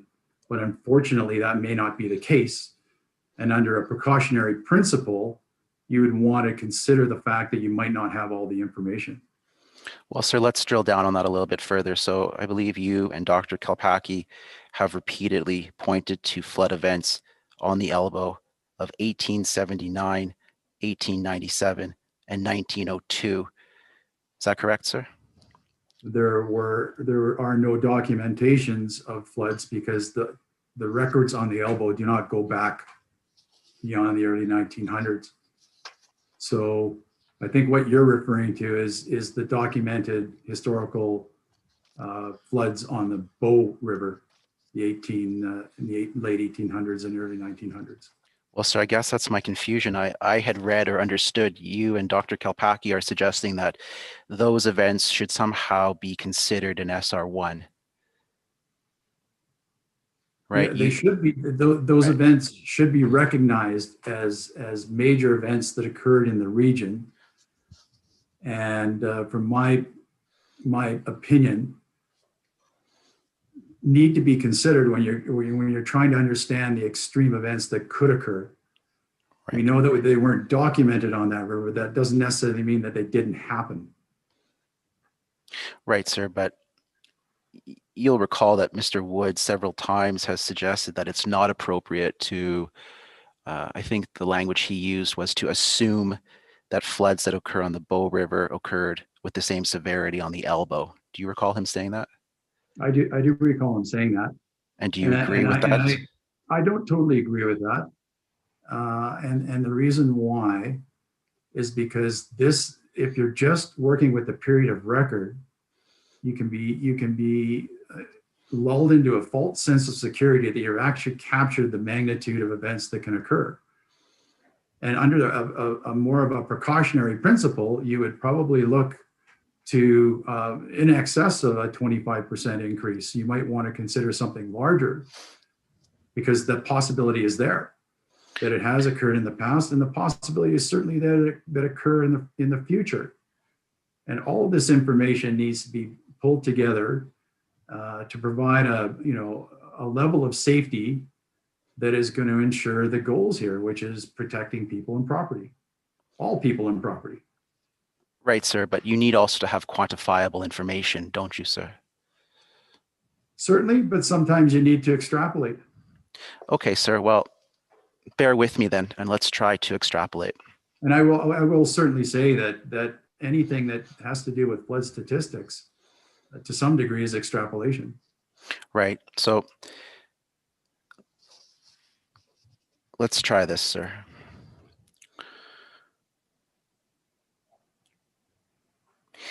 You would have heard Mr. Wood and Dr. Lutzi say that with regards to paleo data, that they are indicative of trends, but not necessarily representative of discrete flood events. That's correct. And that information was not presented as such to be indicating particular flood events. But it's true that the risk of floods is higher during extended wetter periods than extended drier periods. Right. That's just a logical conclusion. Right. And Dr. Lutzi and Mr. Wood, you will recall, also said that these tools of paleo data, so they do not provide engineers with the flow rates and volumes that are needed to design something like SR1. Do you recall them saying that? And yes, I do recall that, and I understand that limitation and the challenge that the engineering community can have with that. What I'm suggesting is that in order to capture the bookends, to use that vernacular of Mr. Wood, sometimes you need to step out of convention, and that's something that can be difficult because you don't have documented data.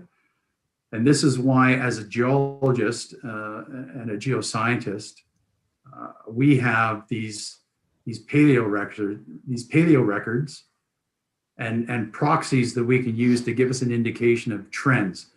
And then we can use our imagination to then give ourselves an idea of what we could expect. It may not be exactly what you can expect, but what you could expect. And I know in the engineering community, the standard practice is to add a factor of safety, but you have to ask yourself, is that factor of safety good enough to address what the bookends could be? All right, sir. Well, let's talk about that a little further. So there are tools that professional hydrologists use to transpose floods from one watershed where a flow rate was known to a watershed where there is no such data, right, sir? That's what you're talking about? Yes. Right, and you're familiar with some of those methods? I'm familiar with them, yes. Right, and we can agree, sir, that they're based on a ratio of drainage area, correct? Yes. Yeah, right. They're based on a ratio of drainage area and a number of other factors. And sir, if I told you that the drainage area for the Bow River has at Calgary 7,870 kilometers square, would you accept that or agree with that, sir? Yeah, I agree. That's probably about right. And I can tell you, sir, that those numbers came from the Water Survey of Canada, publicly available data.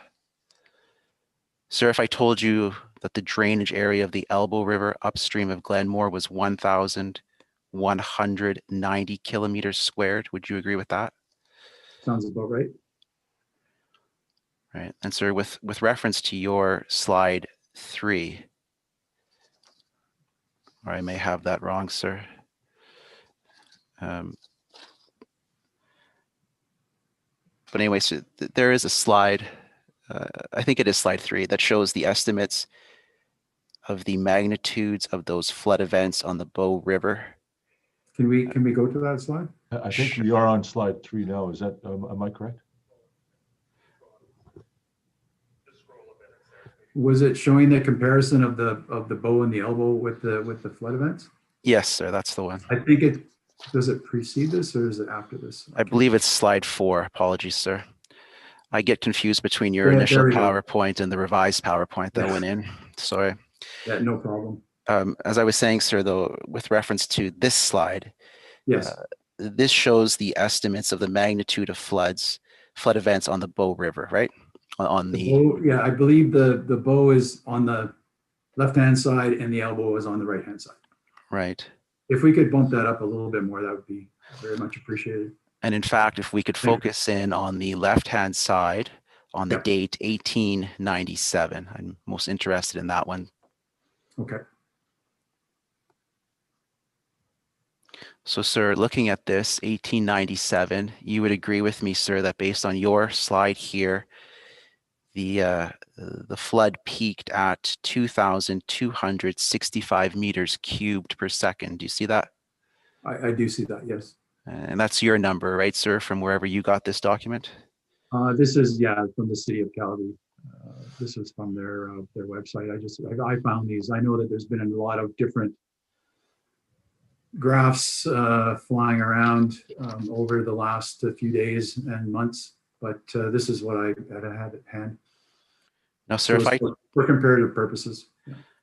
Now, sir, if I told you that using a direct ratio, the flow of the Elbow River in 1897 would be estimated to be 342 meters cubed per second. extrapolating from the numbers we just looked at here. Would you agree with that, sir? If you're just doing the straight math, that would be correct, but there's other factors that can come into play here. Of course, sir, of course. But if we're just staying with that number, sir, 342 meters cubed per second for the 1897 event on the elbow, you'd agree with me, and I'm taking this, sir, from the Golder report that Dr. Kalpaki submitted, you'd agree with me that that rate is approximately a 1 in 20 year flood, isn't it, sir? If you say so. I haven't done the actual calculations, so I'll have to agree there. Very good, sir. Thank you.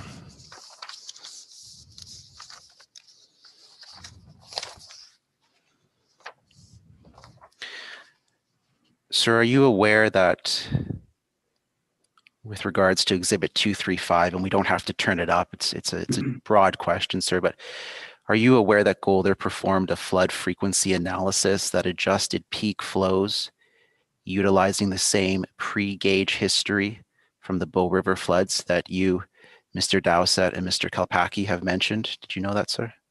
No, I'm not aware of that. Sir, could we, or I'm sorry, document host, could we bring up slide 7, please?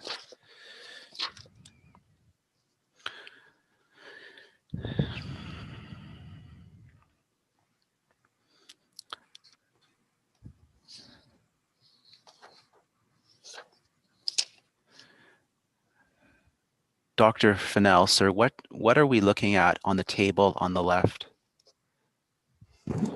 On the graph, that is a chart showing the projected change in precipitation from the 1975 to 2005 baseline under 2 different climate change scenarios. One being the RCP 4.5, which is shown in gray, and the other in RCP 8.5, which is shown in red. And it's showing that change from the baseline with the values or the lines that fall above the dotted line, which is at 0% change from baseline, being an increase, and the lines falling below the line being a decrease. Sir, yesterday you described RCP 8.5 as the quote worst case scenario, close quote. Do you recall that? Yeah, it's the scenario where there is no mitigation to greenhouse gas emissions or global warming. So it is what is considered to be the worst case scenario. And sir, it's difficult to see on this table or graph, but I'm going to put it to you, sir, that in May and June, under the RCP 8.5 condition, the projected increases are, call it 6% for June and maybe 12% for May. Would you have any reason to disagree with that?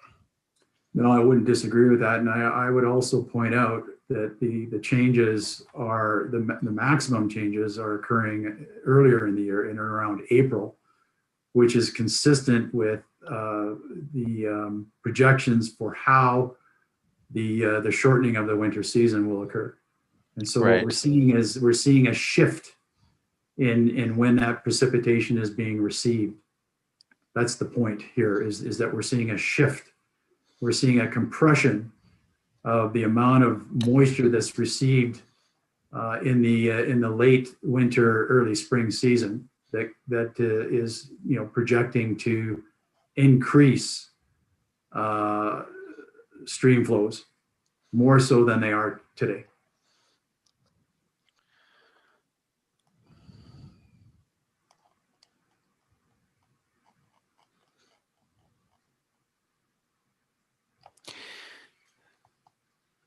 Mr. Chair.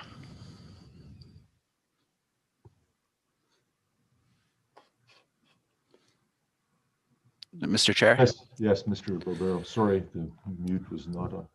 Quickly, a little slow on the mute. Sir, I just wanted to ask you if you had any views on when to take the morning break, as I'm at a good point in my notes to do that now, if it was convenient, sir. Well, that works actually. Thank you, Thank you, Mr. sir. Barber. So let's break till 10:30 then. Thank you.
And just a 2-minute warning for start time 10:30.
And Mr. Secord, is your panel ready? Mr. Fennell?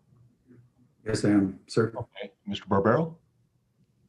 Mr. Chair, thank you, sir. And before I start, just to alert you, sir, I might be another 45 minutes, I think.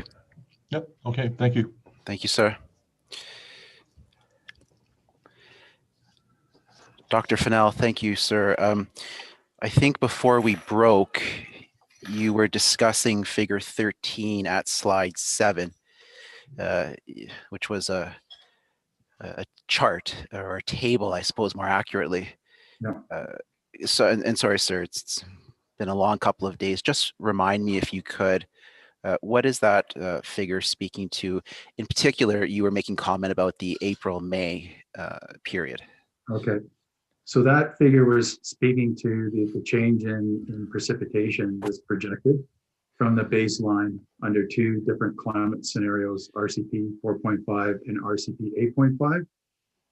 And we showed a dotted line at 0, which was indicating, anything above that line is above average, or sorry, above the baseline period. Anything below is less than, or a decrease in precipitation. And so what it was showing is that, upwards of about an increase of 30% or so occurring more so earlier in the year around the April-May period than the May-June period. And that's a function of the shifting of the winter season to a more protracted situation. Sir, you'll recall that I put a paper to Dr. Kalpaki during his cross-examination. I put it to him in relation to whether or not he was aware of it. Yes. Document host, if we could bring that up, that's exhibit 388.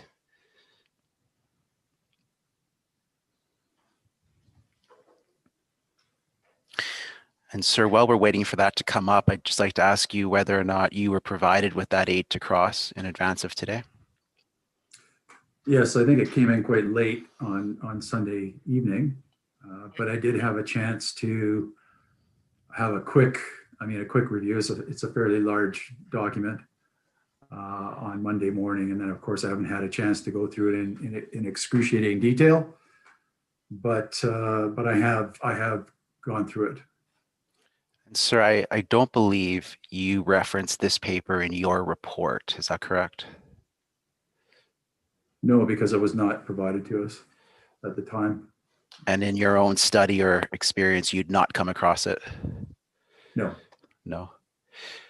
Document host, could we go to PDF page 86, please? And if we could bump that up a bit, that would be great. Thank you. I'm most interested in the, well, I guess technically first full paragraph, but what appears to be the second paragraph, a novel way. And sir, why don't you take a moment just to review that paragraph if you wouldn't mind. Sure.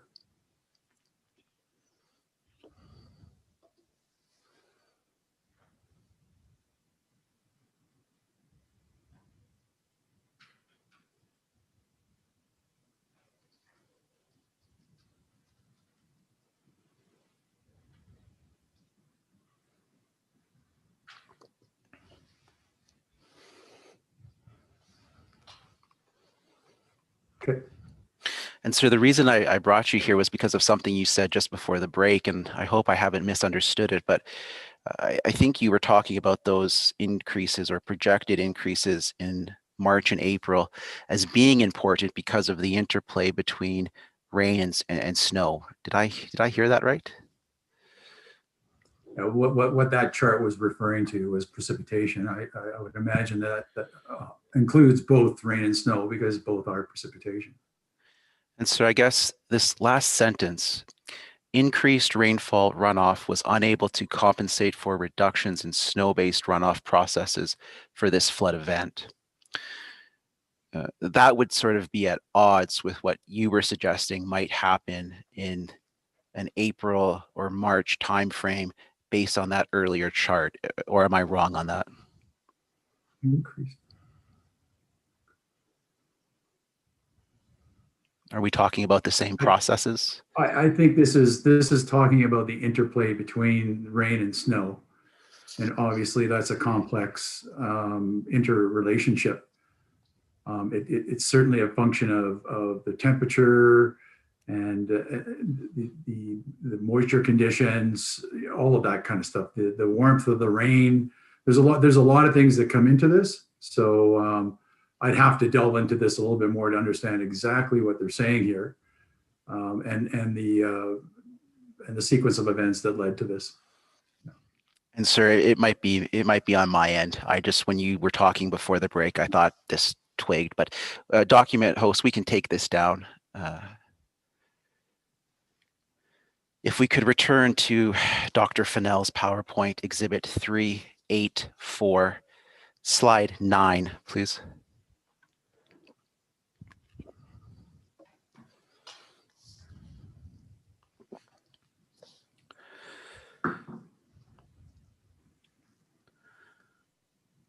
Sir, this slide is entitled Risks Posed by Prolonged Drought, and I'm not clear, are you suggesting that these are risks associated with SR1, or are these risks with drought generally? Well, these risks are in the context of the SR1 project.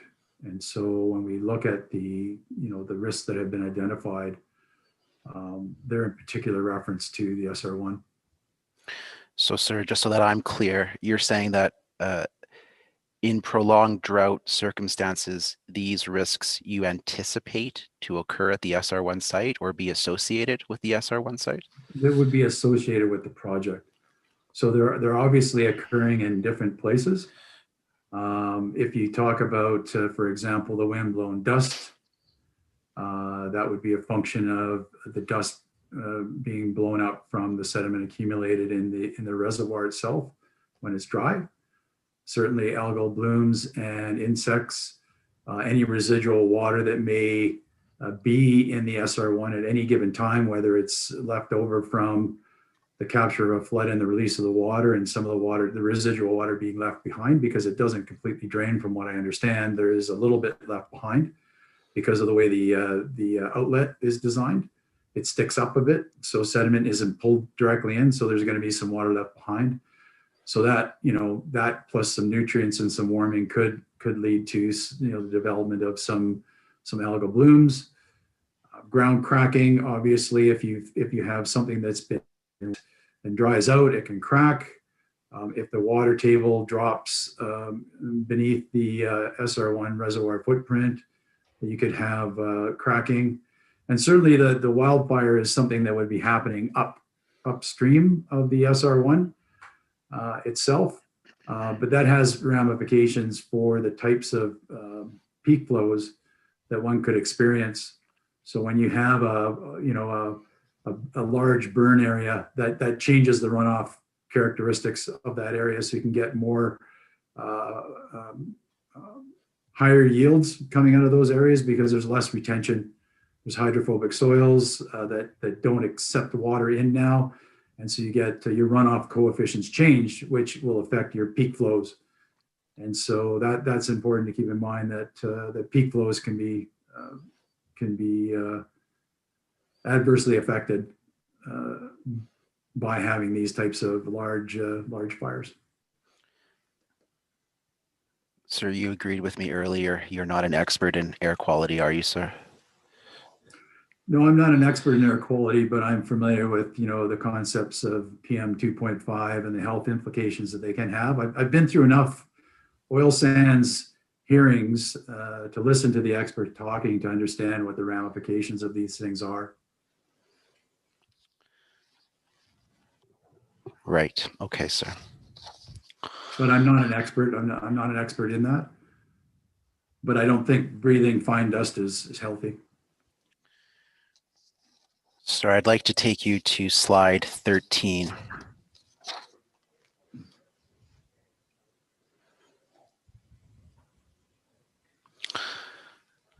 If I understand correctly, sir, on slide 13 of your presentation, you're stating that only 3 hydraulic conductivity field tests were completed. Is that correct? That's correct. Document host, could we have exhibit 175, page 102, please?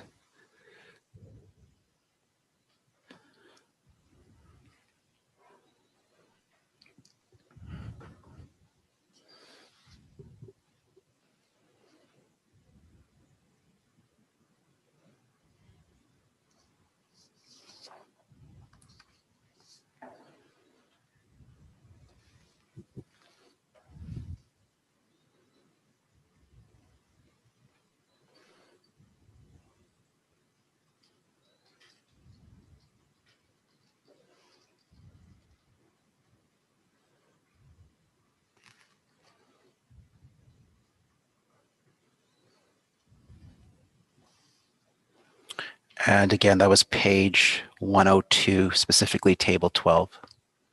You can zoom in, please, document host. Sir, table 12, it's entitled Summary of CPT Pore Pressure Dissipation Tests. Do you see that? I do see that, yeah. Sir, are you able to tell me, are CPT pore pressure dissipation tests field tests, or are they lab tests? I believe those are done in the field. It's a comb penetration test, but I think it's what's important. There's an important distinction that needs to be made here. A CPT test is very different than the types of tests that I'm referring to. A hydraulic conductivity test that is done in a monitoring well, where an amount of water is evacuated, and the water level is allowed to recover, is giving you a very good indication of what the local hydraulic conductivity is of the materials. As far as a comb penetrometer test, you're getting different information than what you would get from a field test doing a drawdown test in a monitoring well. So you're comparing apples and oranges in this case.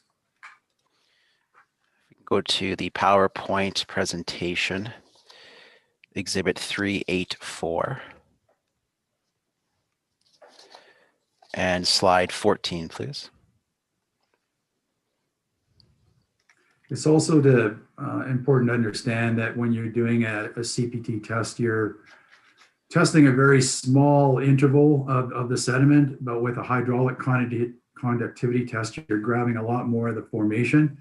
So you're getting a better idea of what that formation is able to yield as opposed to a point measurement. So it's more of a vertical averaging. So you're getting a much better representation.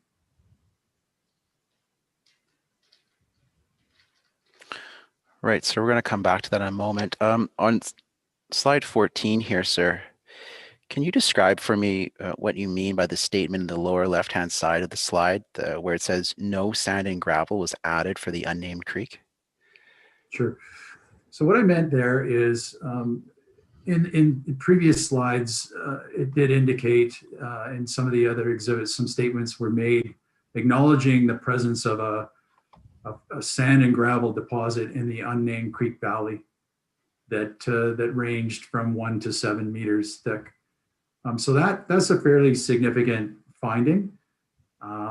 What the problem here is that it's not explicitly shown in the model layers. It's not accommodated in the model layers. So that is something that's missing. If a feature like that, which is arguably a permeable feature that can convey groundwater, is not included in a model layer, then that model layer is not complete. And so this is what this statement means, is that no sand and gravel was added to address that deposit that's been acknowledged by Alberta Transportation existing in the unnamed Creek Valley. And so that leads to a concern regarding how the groundwater pathways have been dealt with in the model itself. Zoom host, could I have exhibit 110 PDF page 39, please?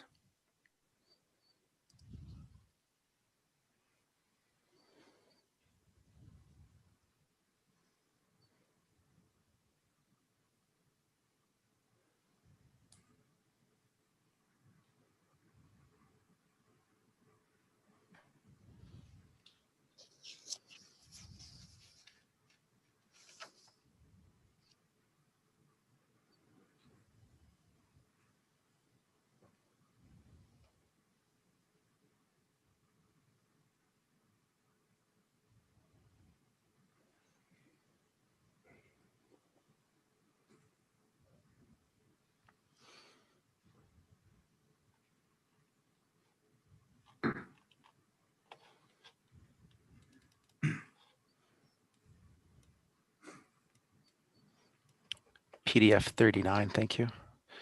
Sir, this is figure 3.6 entitled Isopack Map of the Basal Silt Sand and Gravel. Do you see that, sir? I certainly do, yes. Yes. You'd agree, sir, that that this figure, which comes from the geological model of the area, indicates that this unit can be found in the area of the unnamed creek. Do you see that, sir?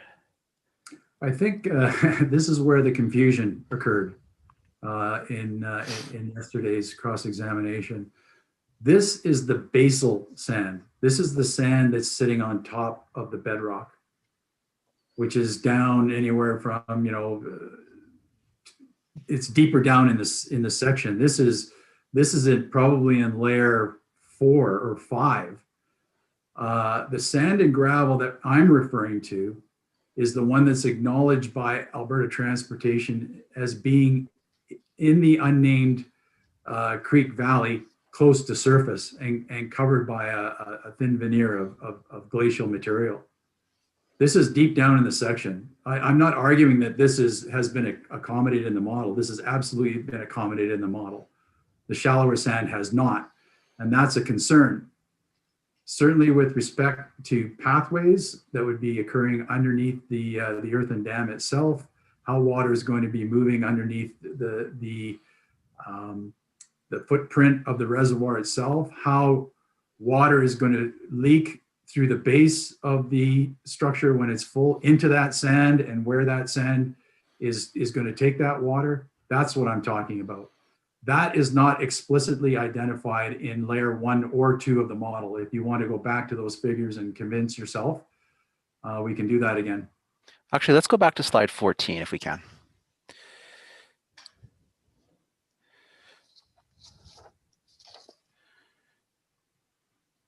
You need to recognize that a deposit, like a sand and gravel deposit, is going to be a linear feature, like something that's in a channel. And so what I would have expected to see is some sort of a linear feature running roughly consistent with where the unnamed creek would have been running underneath the footprint of the reservoir. Right. And that's not apparent. Okay, but back to slide 14, sir. You've highlighted two conductivities, I think they are, in the upper Yes. left corner. Yeah. Yeah. Why did you do that?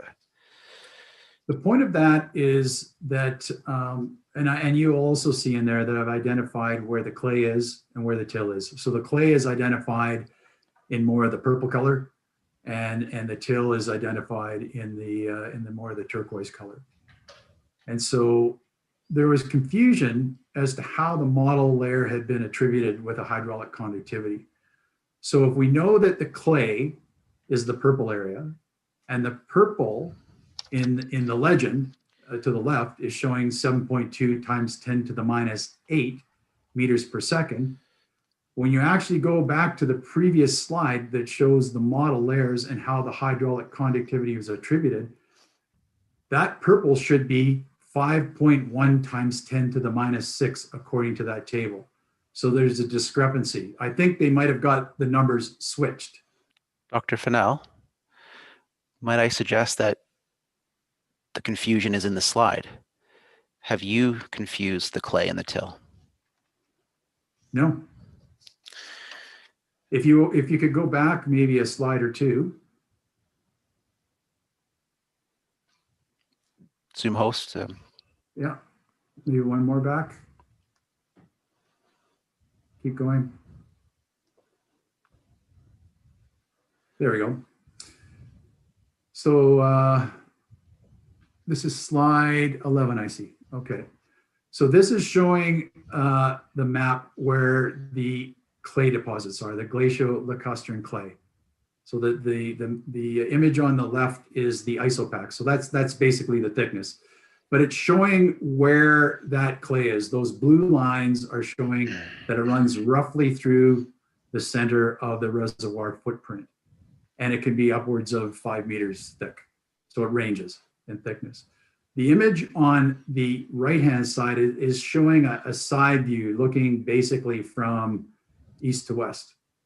And you can roughly see where the outline of the reservoir footprint is, as well as the diversion channel.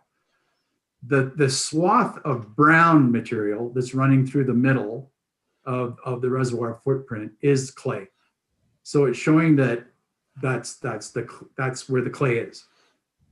That's the purple area that's shown in layer 1 of the model. Let's try it a different way, sir. Zoom host, can I have exhibit 375?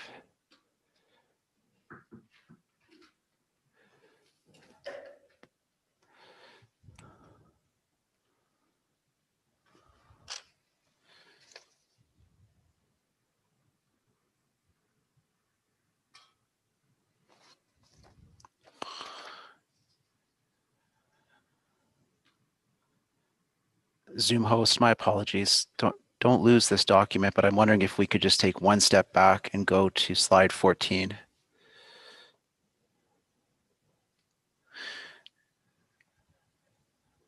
Actually, no, my apologies. The other slide we were looking at a moment ago. Slide 11. Slide 11. Yeah.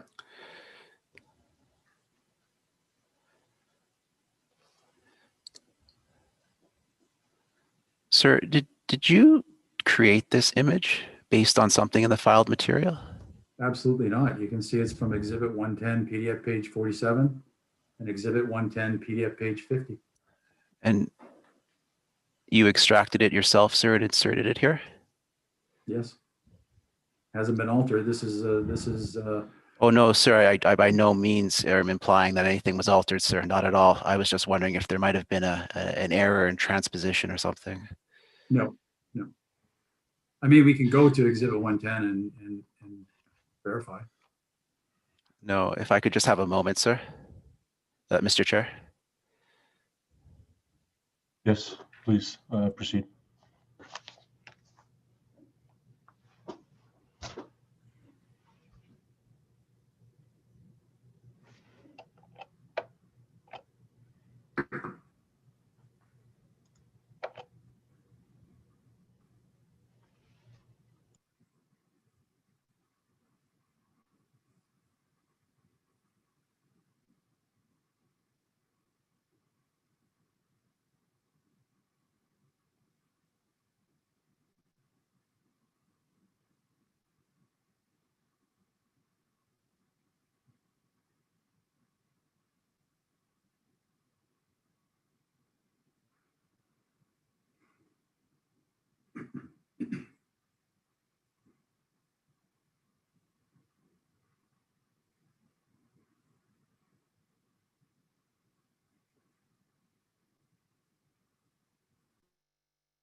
Mr. Chair, thank you for that, sir. Dr. Fennell, I do apologize. I'm getting quite confused here. So if you look at the image, slide 11 on the right, so the one that's green and brown. Correct. And so I want you to keep that image in your mind's eye, because I don't think it's accurate when we look at slide 14. And I'm going to ask that, sir. I want you to tell me, is what you're representing at slide 11 on the right side view of deposit, Yeah. accurately reflected in the image on slide 14 that you've colored?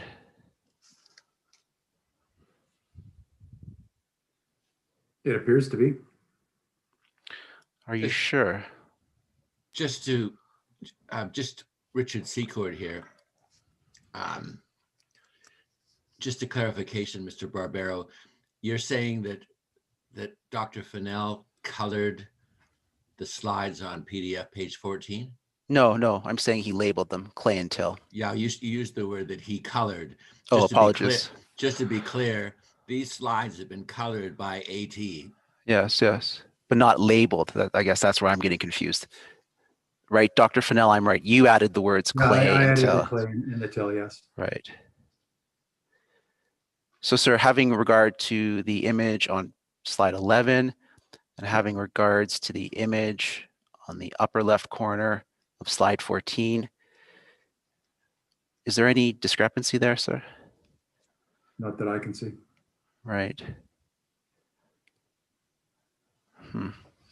Okay, sir, apologies for taking you down that tangent. It must be my misunderstanding.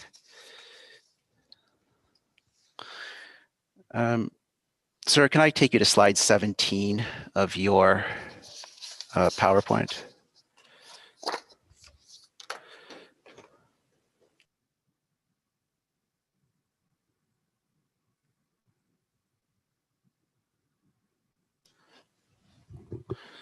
Sir, do you have slide 17 in front of you there? Yes, I do. Sir, I can't find anywhere in your report calculations regarding the seepage rate estimate of 100,000 meters. Did you prepare calculations? I did a calculation, yes. Would I you did refer in my submission that the leakage would likely be orders of magnitude higher. And that's based on the fact that the hydraulic conductivity that's been used in the model is lower than it should be. Yes, but those calculations are not in your report, are they? No, they're not. Sir, going to slide 20 of your presentation.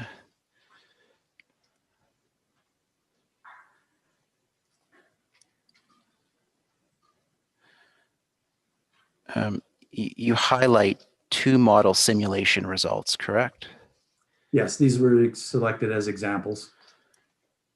And sir, what model is this? I believe this is the modeling that the geotechnical team did to understand changes in pore pressures and failure modes. I'm not familiar with the models. I'm just working off the information that's provided. I see. So you've titled it geotechnical concerns, and it looks like a geotechnical diagram to me. Are we agreed, sir? It's a geotechnical diagram? These are geotechnical diagrams that were prepared by Alberta Transportation. The context here is with respect to pore pressures and how pore pressures change when a loading is placed on the landscape. Right. That's just basic knowledge in hydrogeology is, total stress is effective stress plus pore pressure. So, but you've also, the meaning of this slide is to point out that things do change and that things can have failures. And it speaks to whether or not there has been sufficient enough testing of the sediments at particular higher risk intervals to identify whether or not that risk exists. Right. And you have some text below. Do you see the text below, sir? Yes, I do. Right.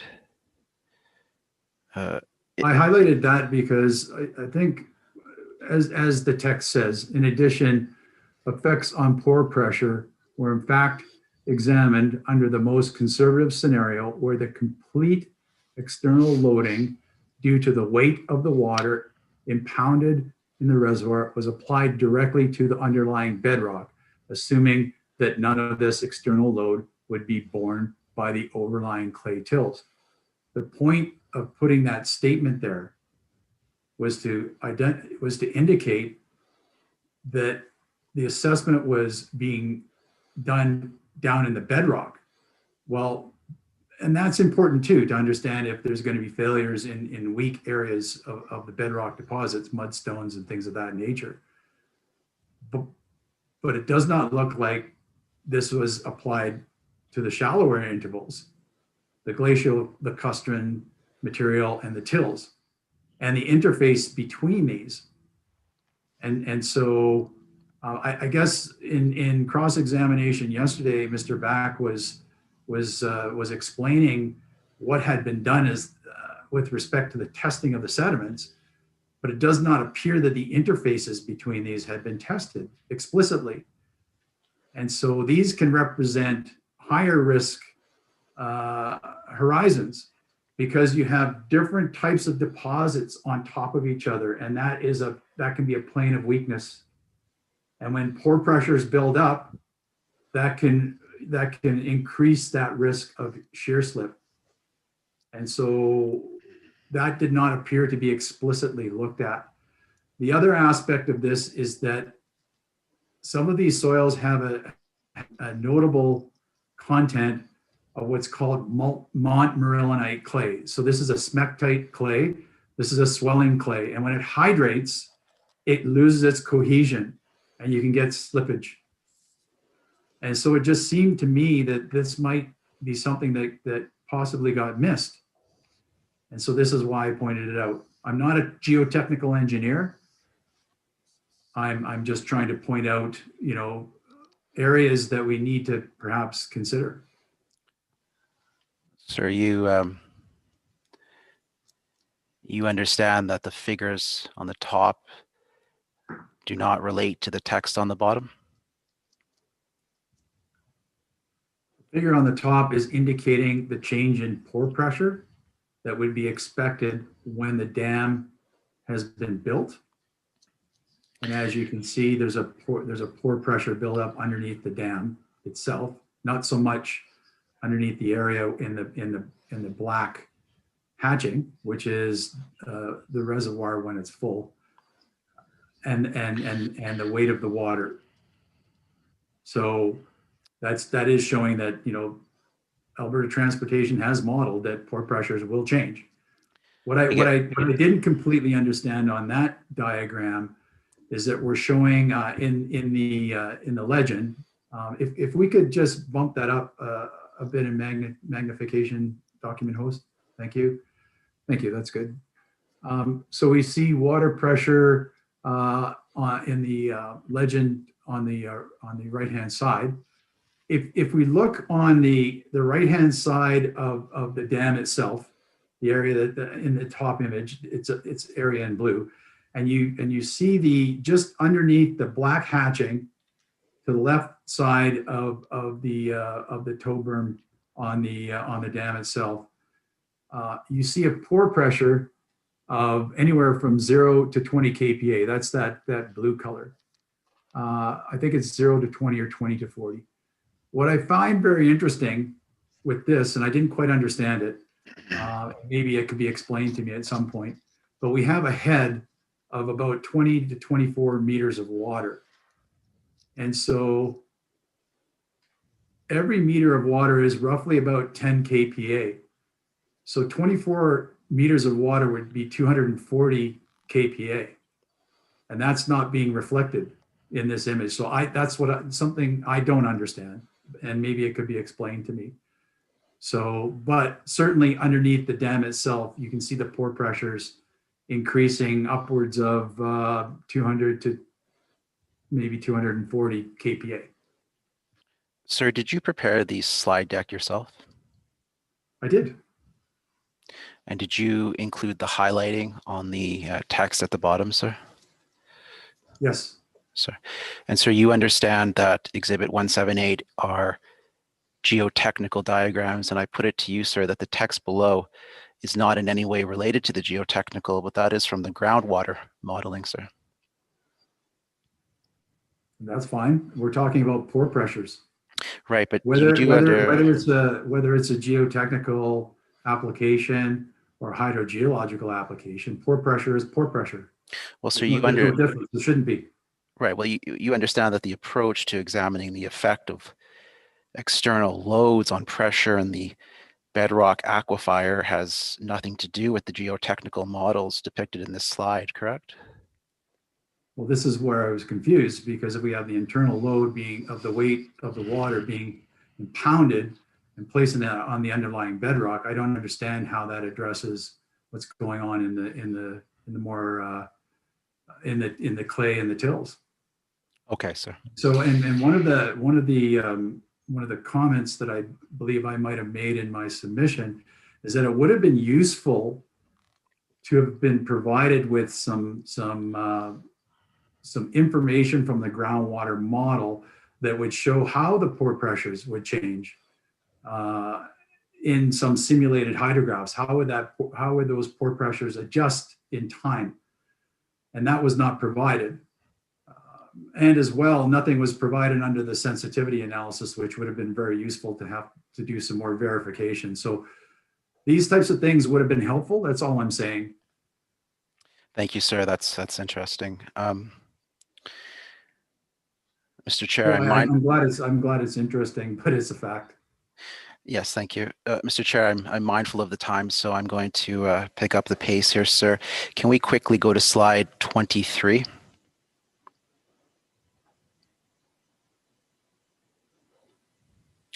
Sir, at slide 23, you write MC1 is a superior option given its ability to manage higher magnitude floods up to the PMF. Do you see that? I do. Yeah. Who has provided, or where, sir, is the source for that claim that MC1 can manage a PMF? That has been communicated throughout these proceedings. Right, sir. So what is the source? It is designed to address the PMF. Right, sir. So what is the source that you relied on for that? I've relied on. I looked at the Opus reports. I've looked at the documents that have been provided. I've come to that. I've come to that. That's my opinion. That it is a superior option, and it's not just with respect to addressing a higher magnitude flood, which is likely to occur in the future, given what we've been talking about. It does protect all downstream communities, not just downstream of the Glenmore Dam. It also has the ability to store water. It holds 3,500 dam cubed at any given time, and it has the ability to store more water. So if you really want water security for the city of Calgary, that provides a much better option, because SR1 is not designed to contain water permanently or for long periods of time. And so to me, that's why I use the word superior, but that's my opinion. And sir, you will agree that at no place in your report filed at Exhibit 261 have you carried out a technical or detailed assessment of MC1? No, I haven't. Other people have done that, and I've read their materials, and I've taken it at face value. And this is the materials that have been submitted by Alberta Transportation throughout this whole journey. Mr. Chair, if I could have one moment to review my notes, I may be done. Yes, please take a few minutes. Thank you, Mr. Chair.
Mr. Chair, Yes, one more question, if I may.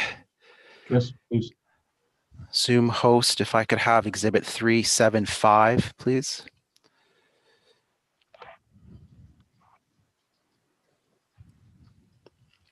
PDF page 48.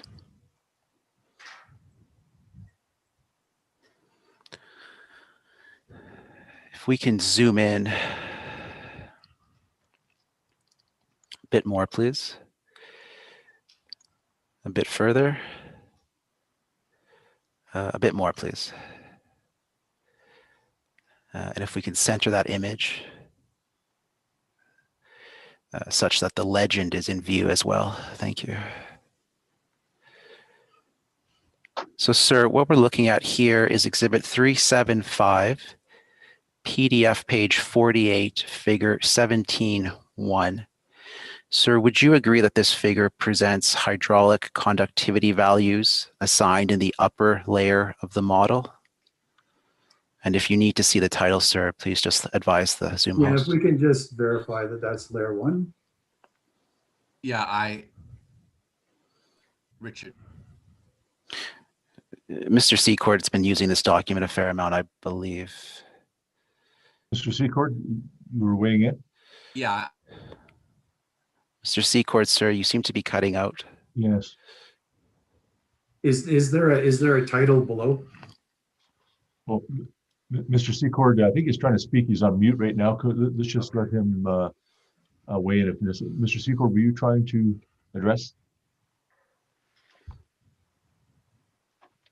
Looks like he's frozen. Well, I can't verify if this is layer one or layer two or layer three. We'll just wait for your counsel, Mr. or Dr. Fennell. Sure. Mr. Weeb, is he on? Does it appear that he's still online, or? Yeah, it appears that he's still online. I have him pinned up right now, so yeah. If he can hear us, I would just suggest that he probably stops his video and restarts it.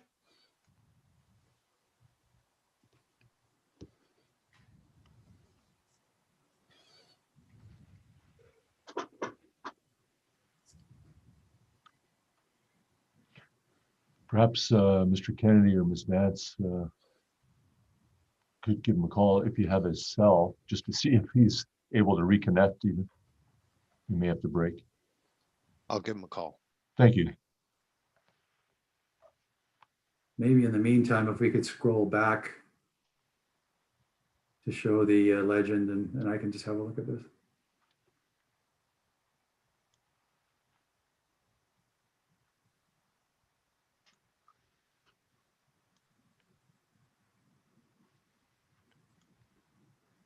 Yeah, it looks like Mr. Secord may have been dropped now. He may be trying to sign back in. Mr. Barbero, it may be a good idea to wait if we can a couple minutes. Are you in agreement? Yes, Mr. Chair. Well, thank you. And I'll let him in immediately when I see him there. Oh, thank you. Excuse me, Mr. Chair, this is Laura. Yes. Mr. Secord just phoned me, said he got dropped out and he's trying to reconnect to get back into the hearing. Okay, thank you, Ms. Fred.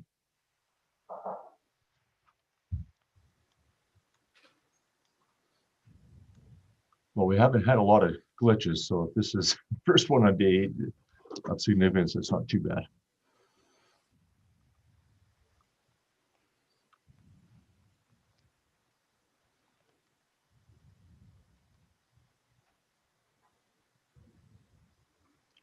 Spring break, perhaps the bandwidth is being used up by gamers.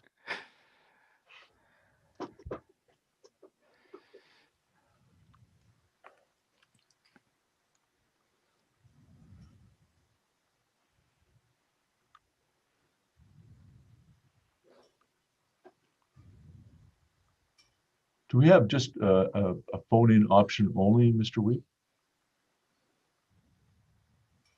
Yes, there is that available as well. I won't be able to spotlight him though. And that'll still work though. Look at his fly for now. Yeah. Perhaps we could forward him Ms. Friend, or whoever has that number, if we can get to Ms. Friend to get, or Mr. Kennedy to get to Mr. Secord, that'd be awesome. Yeah, I'll get it to it right now. I'm going to suggest that it might be important for him to. Oh, I think we hear him. Yeah, we'd like to wait, Mr. Kennedy. I would agree. Mr. Secord? So can you hear me now? Yeah, maybe just, yeah, we can. Thank you. But Okay. if you could just Yeah. speak up a bit, that'd be great. Thank you. Great. So I don't know what happened there. But I just wanted to see the bottom of the slide. That was all.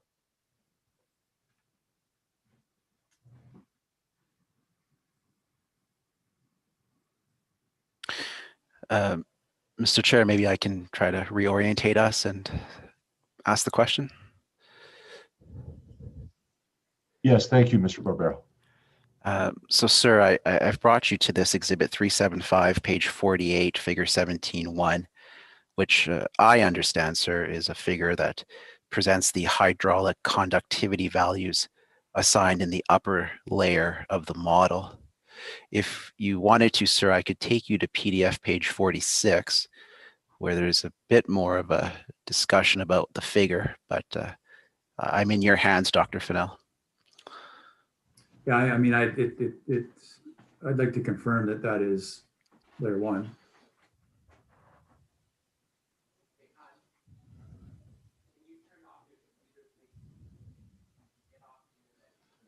So if you see it, the first bullet there and the second and third bullets, sir.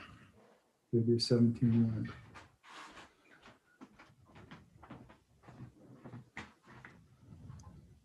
So 17.1, it's identified in the second bullet, sir, as the initial and final calibrated horizontal and vertical hydraulic conductivities. Do you see that? Yeah, it doesn't identify a layer though. I don't know what layer that is. Is there some way of verifying that that figure that you showed is layer one of the model? Well, sir, you have me at a disadvantage. I was just trying to ask a quick question, so I don't Sorry, know. I just want to make sure I'm clear on what I'm being asked to answer. Yeah. Well, sir, why don't I do this? Why don't I pose the question, understanding your caveat and your qualification, and if you tell me, sir, that you require that information to answer the question, then we can take it at that. And if you say you can answer the question without knowing that specifically, then great, we can try that too. Okay. Well, let's see where we go. Yeah. So if we go back to page 48 there, what I'm trying to get at, sir, is this. You see that there is, and we can zoom in a little bit just above the B with the apostrophe beside it. If we zoomed in on that area, yeah. You see that purple outline, sir, that purple shape? Yeah. You'd agree with me, sir, that's the dam structure, right? It appears to be, yep. Right. And you can see there's a green squiggly line kind of flowing into the dam, clearly the diversion structure, right, sir? Correct. Right. And just can you confirm, looking at this diagram, sir, that the hydraulic conductivity value for the light blue regions denoted as clay is 5.1 E06? Do you see that, sir? I do, yeah. Okay. And sir, these regions represent the lacustrine clay unit found at ground surface, right? Do you understand that? That looks to be, yeah. Okay. So sir, if we go back to your presentation, Exhibit 384, and if we go to slide 13, right, is the value that we were just talking about, sir, consistent with the value of the clay identified in table E12 as presented? It looks consistent, yes. Okay, thank you, sir. Dr. Fennell, thank you for your time today. Mr. Chair, I have no further questions for Dr. Fennell. Thank you, Mr. Barbero. Mr. Fennell. Mr. Chair. Okay, sorry, is some, yes. So I think we will have some questions from staff and panel members. Ms. Vance? Sir, I actually have no questions for this panel. Mr. Kennedy?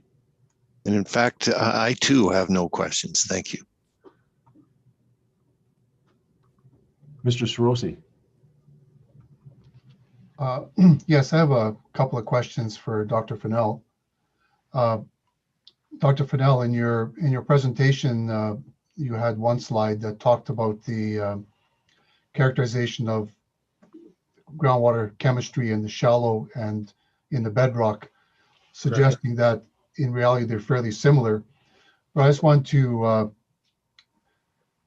confirm that in fact they are a bit different, in that you'd expect the shallower groundwater to be, a calcium bicarbonate type and possibly more mineralized, given it's a fine grained material. Correct. Than the bedrock. Yes. I mean, there are differences for sure, but there's similarities. And I think it depends on where you are. So if you look at, obviously the water in the till, in the clays, has more contact time. So, by extension, it should have a higher TDS, but it doesn't always. There's quite a variability actually in the TDS values within the clay and the tills, anywhere from 1,000 up to 2,000 milligrams per liter TDS. Certainly in the upper part of the bedrock, we're seeing higher concentrations of TDS, which speaks to the interaction between the overlying materials and the upper part of the bedrock. As you get deeper down in the bedrock, it seems to be more of a freshening trend. But this is meant to be, geochemical evidence that there is some connectivity between the two. Right. Okay, thanks. Another question on you estimated the seepage at 100,000, I think, cubic meters per day, I think it was, and versus the Stantec of 483 with meters. 426, I think it was. 426, right. So that's roughly 3 orders of magnitude. So does that imply in your calculation you're using hydraulic conductivity 3 orders of magnitude higher? Yes, I mean I've taken the hydraulic conductivity values that have been provided by Alberta Transportation for the model for the clay and the till, and I just took a geometric average of the two to give me something that would be roughly in the middle, and then I applied the vertical hydraulic conductivity averaged over the thickness times the gradient.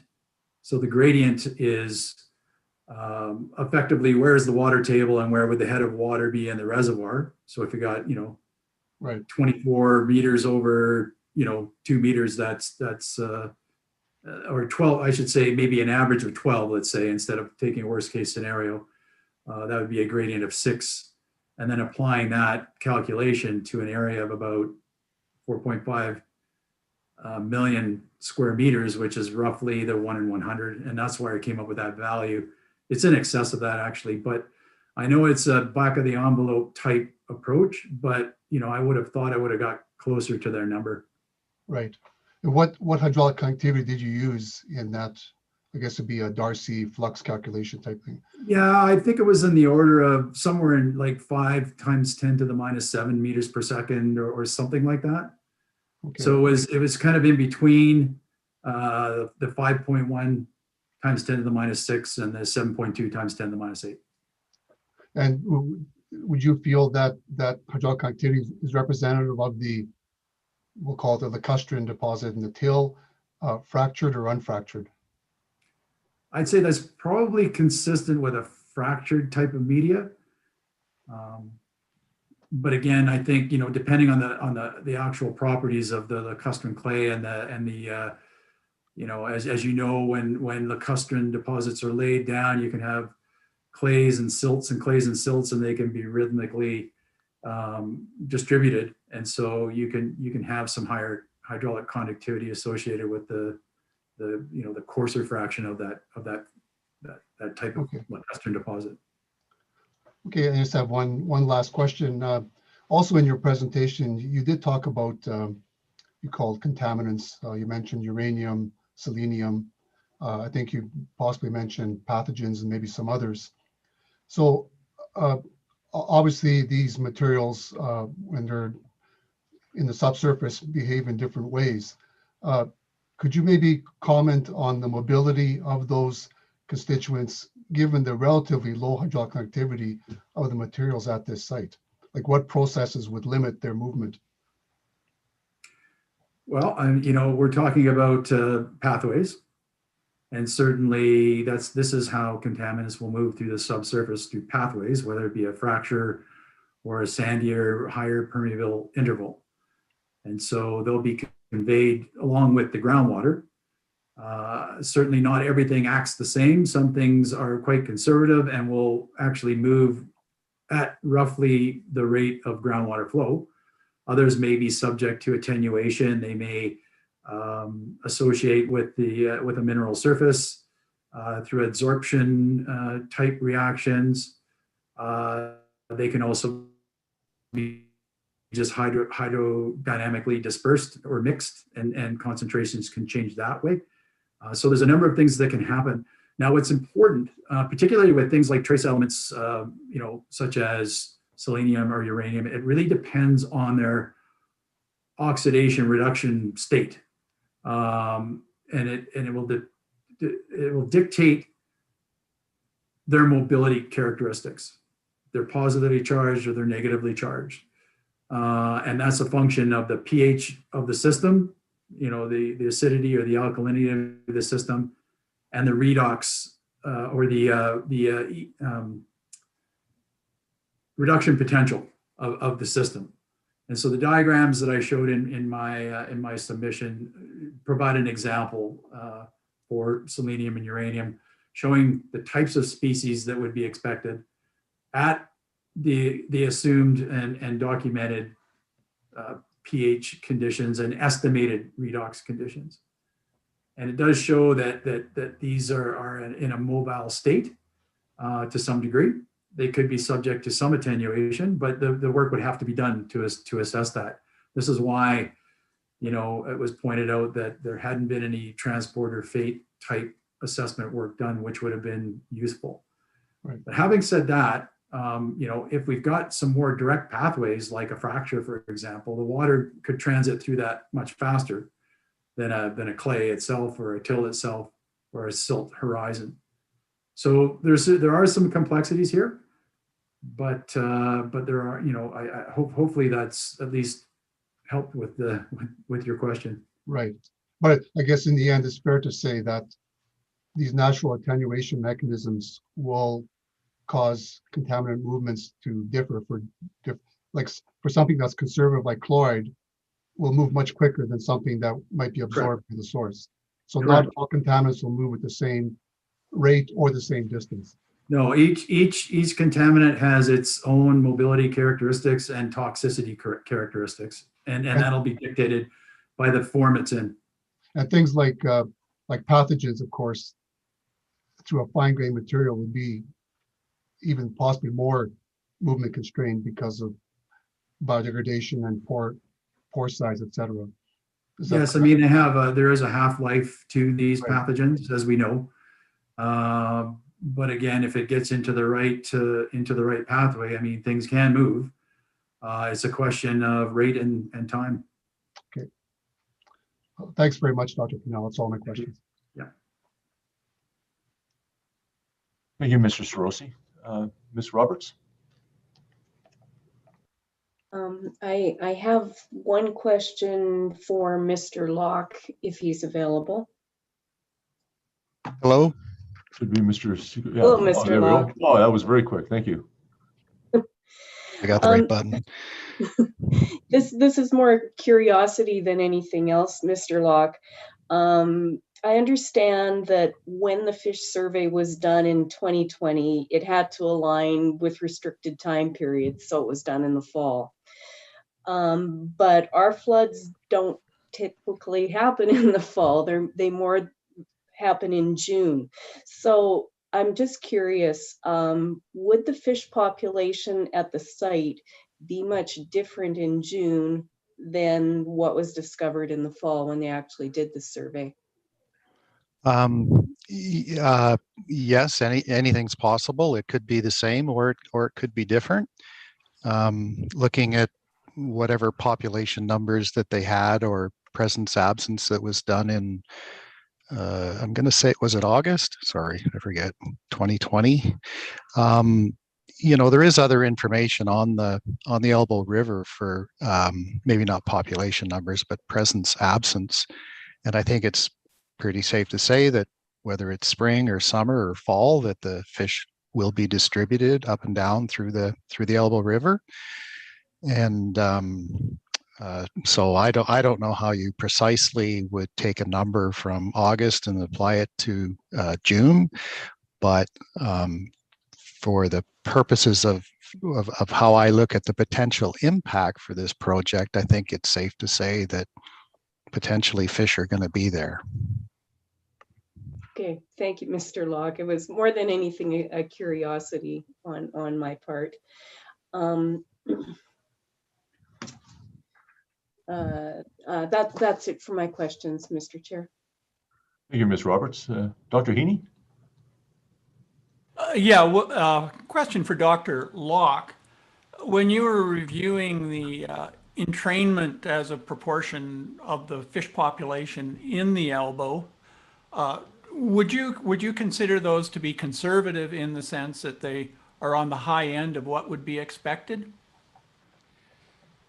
So I've done no calculations with respect to entrainment. I have read what the proponent has done for calculations, and I believe in the one of the EIA documents they use a surrogate. They said that, well, if 80% of the flow is being diverted down the diversion channel, perhaps we could assume that 80% of the fishes are going down the diversion channel. That's a reasonable surrogate. But then subsequent to that, they did a detailed calculation based on the work of Dr. Post. And I guess for myself, I would view that as I don't know what to call it, conservative, or that would be the low number for fish. I think it's virtually impossible to calculate with any great degree of precision the number of fish. Unfortunately, it's most of this is just we're doing the best calculations we can, and I think in my submission, I think that the number is probably somewhere between the Dr. Post calculation and the original 80%. I think it's somewhere in between. Okay, thank you. And just sort of a follow-up question. It's the same idea with survival rates. Do you think that they were conservative in the sense that they erred on the side of the lower, they expected lower survival rate than what might be possible, or the other way around? I guess I didn't look at the survival rate information that closely. If so, and I wouldn't consider myself an expert in this in terms of survival rates, but clearly, and are you meaning once the fish are into the reservoir and trained? Yeah. Well, I think without question there's going to be some sort of mortality associated with it, but I don't know if their calculations would be considered conservative or not. But I think it's safe to assume there will be mortality, despite the best efforts for rescuing the fish and getting them back to the river. And you would agree that the mortality would increase with time in the reservoir? From the information that I've looked at, I think that the sooner the fish go back to the river, the better it is for the fish. Yes. So you talked about prevention of entrainment, and it's the fence at the top of the cliff rather than the ambulance down at in the valley, but as the old poem goes. But would you have any further recommendations for improving survival in the reservoir? In particular, things like would oxygenation be useful? Those kind of things. Yeah, I think if through whatever happens with the release scenario, if both fish and water are retained in the reservoir, and I think the information was that the oxygen would be dropping the longer it's in there, then yes, anything that could be done to keep the oxygen levels up, should be investigated to see if it's feasible. Okay, thank you, Mr. Locke. Those are my questions, Mr. Chair. Thank you, Dr. Heaney. Mr. Locke, my question may be to you, but it may not be, so I'll let Mr. Secord or others decide.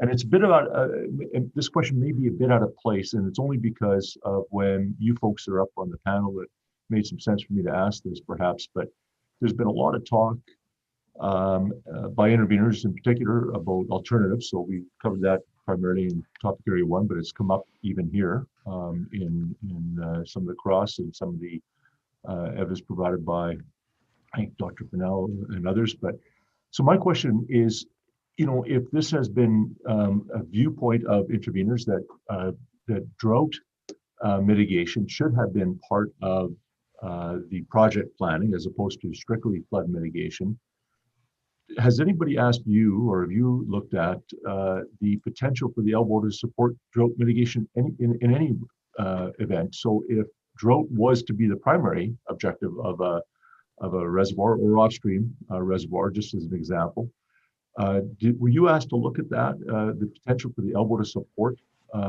quantities of water on an annual basis being diverted for drought mitigation? And if not, would you have an opinion on that, knowing that you have done some of that, like in-stream flow needs work, for instance, in the past? No, I've not looked at any aspect of drought management with this project. I've just looked at the project as presented and the release scenarios as presented. I'm not sure I can provide anything in terms of drought management. Anytime you apply a water management structure, of course, you can solve some problems, but potentially you create other problems. So I guess that's how I would approach it. Is well, what are all the various parameters and things that we would be concerned about? And my assumption would be there would be pluses for some things and there would be minuses for other. But I just no, I have not thought about the drought side of it at all. Mr. Chair, it's John Fennell here. I'm wondering if I could maybe add a quick comment there, help out. Obviously, the reservoir was built, the Glenmore Reservoir was built where it was because it was on the Elbow River, and the Elbow River has the ability to fill it. And so I think right there, that speaks to the fact that, there can be enough water flowing into it to fill it probably a number of times in a year, because there's always flow going out of it. So it would really depend on the year, right? But I would think that if we were in a low rainfall, snowfall year, I mean, obviously the flow coming down the elbow is going to be much, much less. And the city of Calgary is going to want to hold that water and capture that water because they're going to need it, because they won't have it later in the season. But I think the fact that there is a reservoir there kind of speaks to it. Mr. Chair, I did some calculations. Hello. Just identify your voice, Dr. Kopacki. Yeah, this is, yeah, you bet. This is Dave Kopacki. I did some calculations a while ago about the ability, let's start my video. Yeah, I don't know, my bandwidth is pretty limited here, but I'll give it a go. I don't think you need to do that. Okay. Okay. And anyway, what I calculated from the hydrograph, Manley's 2006 hydrograph for the Elbow River flows, was that the Elbow River could fill a 70,000 dam reservoir 4 times in the course, located at MC1, 4 times in the course of a year. Now, of course, that's not practical because you have the environmental requirements downstream. And you have the city of Calgary's water requirements, which are 1/4 of the flow of the Elbow River. So it's realistic to expect you could actually fill a reservoir twice in the course of a year. Yeah, that's what I did anyway. Just simple flow calculations. Right, but there'd be a number of other, as Mr. Locke has pointed out, considerations. But so my question is really, this panel fully understands that it's SR1 in front of us. It's just that because it has been brought up so often, I was wondering if someone with the expertise and looking at what requirements would be required for drought in terms of water and whether or not the elbow would support it anyway was done. And it doesn't sound that that was anything specific put to any of you folks at least. So that, I mean, essentially answers my question. So thank you very much. Thanks. Thank you, panel. That is all of the questions from board, staff, and the panel. Mr. Secor, did you have any redirect? I think just 2 items. And for some reason, Mr. Chair, I don't have any video. So hopefully you can hear me. Yes. My video doesn't appear to be working. So after the break, I will log off and maybe get this fixed. But for Dr. Fennell, and I'm not sure that it's redirect, but with the permission from my friends, Mr. Krulak, I did send you exhibit 390, which was the snow data.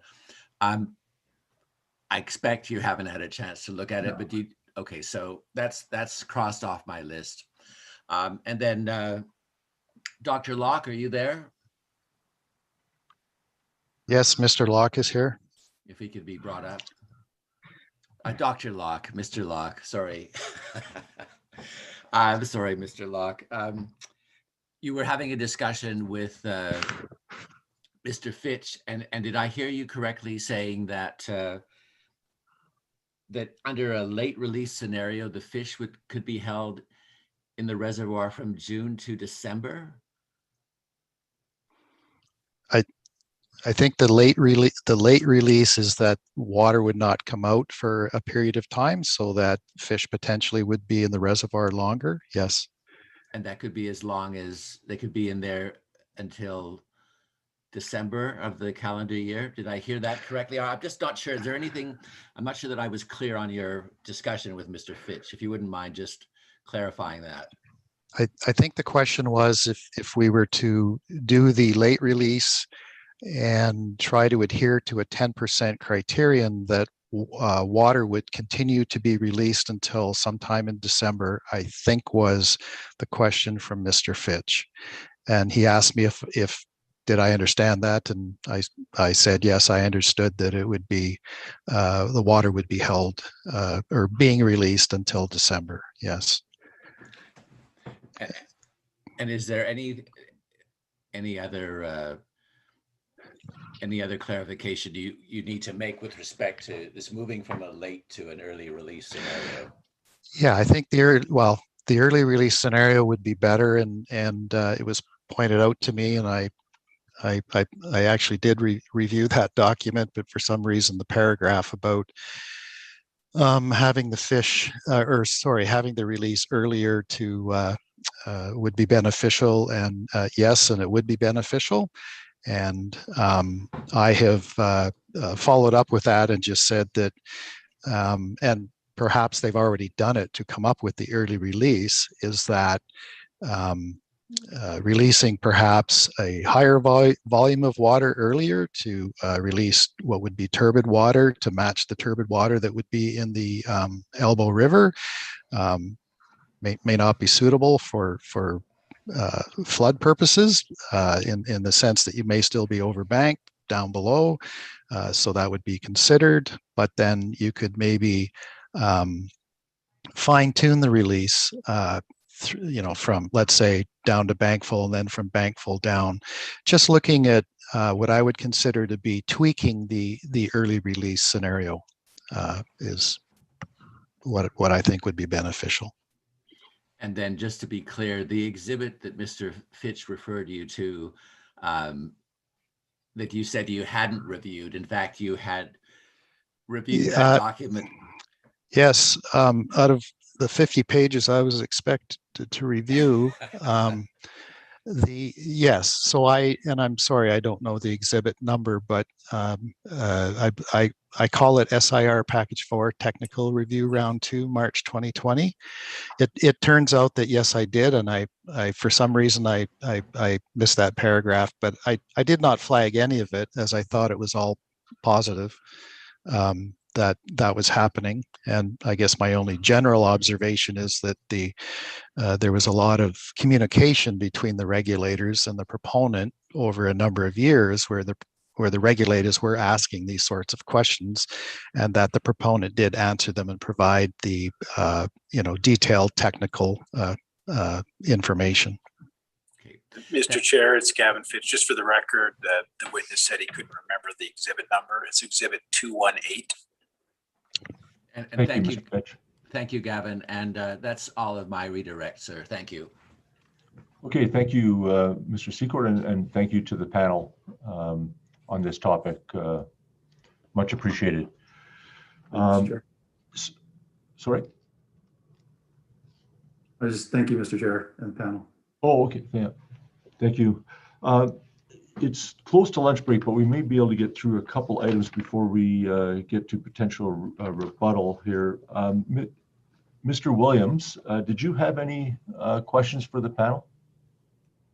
No, I didn't. Okay, well, thank you. And because I don't recall you being online previously. So in terms of direct evidence on topic 4, Mr. Williams, did you have anything to submit?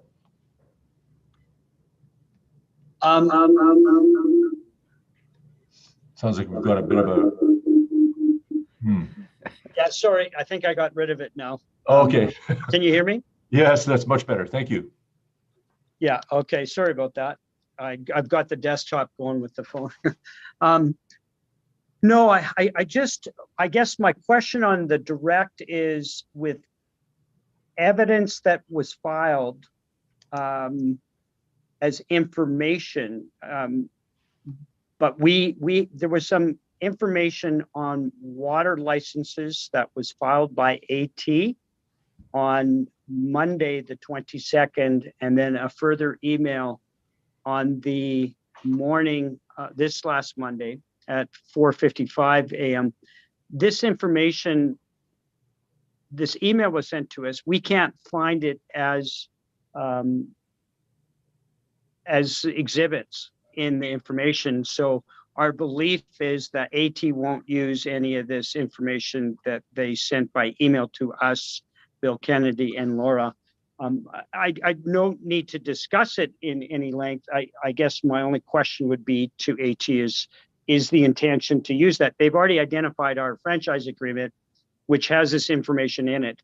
I just want to know this before we leave topic area 4 on water, because it's water licenses, because of the opportunity to use this information for us in our closing arguments. Okay, so Mr. Williams, let's was this an undertaking, Mr. Fitch or Mr. Krulak? Perhaps before Mr. Fitch comes in, I've had some discussions and exchanged some emails with Mr. Williams offline, and he wanted to tender documents, licenses, and other documents that were identified in aids to cross that were circulated by email by Alberta Transportation. And I could not recall whether they were entered as exhibits, and I directed Mr. Williams perhaps to check the transcript records, and I assume from his comments now that they were not used by Alberta Transportation as aids to cross. And my advice to Mr. Williams was those documents then do not become exhibits if they're not actually used as an aid to cross and presented to the hearing. Right. Mr. Chairman, it's Ron Krulak. Perhaps I can also assist as I was, I submitted those documents, and Mr. Kennedy's recollection's correct. I had a number of aides to cross. I asked Mr. Williams some questions and determined it was not needed to put those additional documents to him. And the sole document that we did mark was the AUC decision appending the franchise agreement, because that document was referenced to and discussed at some length. So the balance of those documents are not in evidence. Okay. Okay. No need for further action, Mr. Williams. Yeah, no, that's perfect. That's all the requests I had. So I have no other direction. Yeah. Okay, thank you, Mr. Williams. Thank you, Mr. Kulak and Mr. Kennedy. Mr. Wagner, did you have any direct on topic area 4? Do not, Mr. Chair. Okay, thank you, Mr. Wagner. So, transportation, do you have rebuttal evidence? And if so, would it be better after a break or before? So first, I guess, is do you have rebuttal? Mr. Chair, Michael Barbero here. We have no rebuttal evidence. So.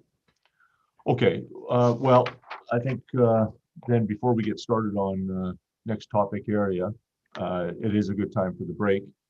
And it's pretty close to noon, so let's come back at 1 o'clock and start with topic area 5. Thank you, sir. All right, take care. See you soon.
Hi, Justin, are you there?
Oh, Mr. Secord?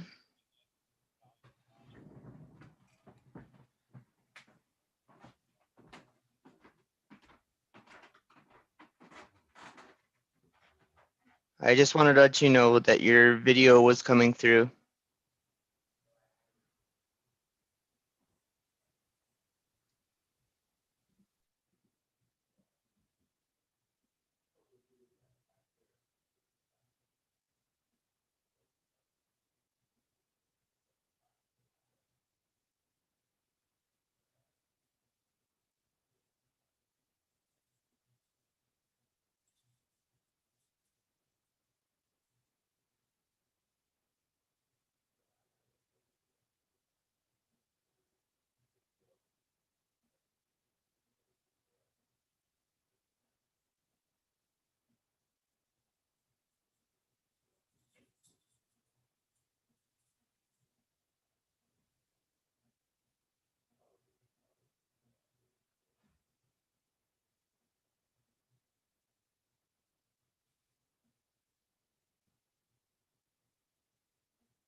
Hello, Justin, can you hear me? Yeah, I can, and I can Great. see your video as well. Yes. So I don't know what happened. I lost my video connection. Yeah, Which is sometimes. Yeah, technology just does that one every once in a while, and just have to reinitialize everything. Is that what you did? Yeah, I just rebooted the computer and. Yeah, good call. Yeah. So yeah, you're looking good for this afternoon, though. Great. Yeah, and I'm not off right away anyway. So as long as it holds together for the rest of the day, we're good. Yeah. Great. We'll cross our fingers. Thank you. Yeah.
Mr. Secord, looks like we've got you back online.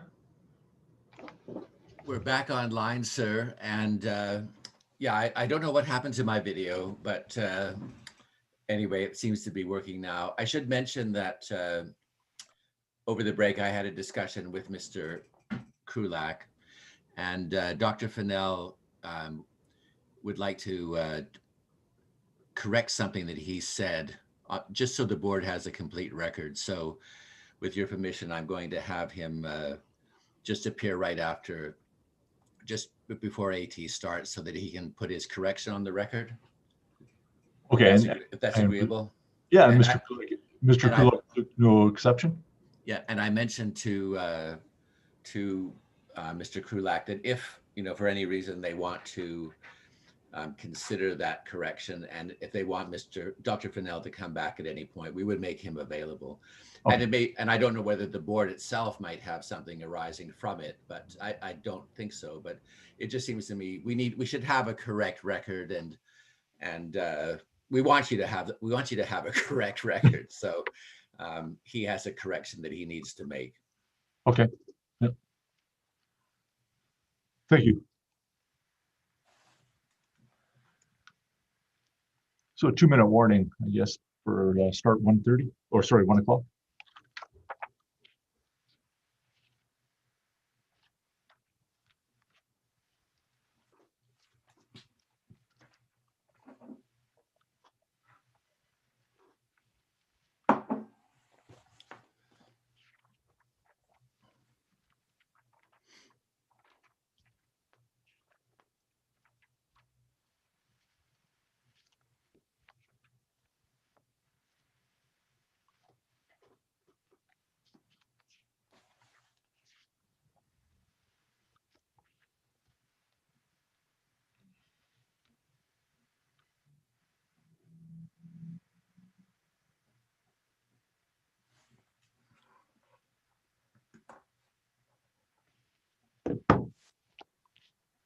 Hello, Cliff Wallace here, just doing a test of my audio to see if it's okay. Sounds good, Cliff. That sounds good.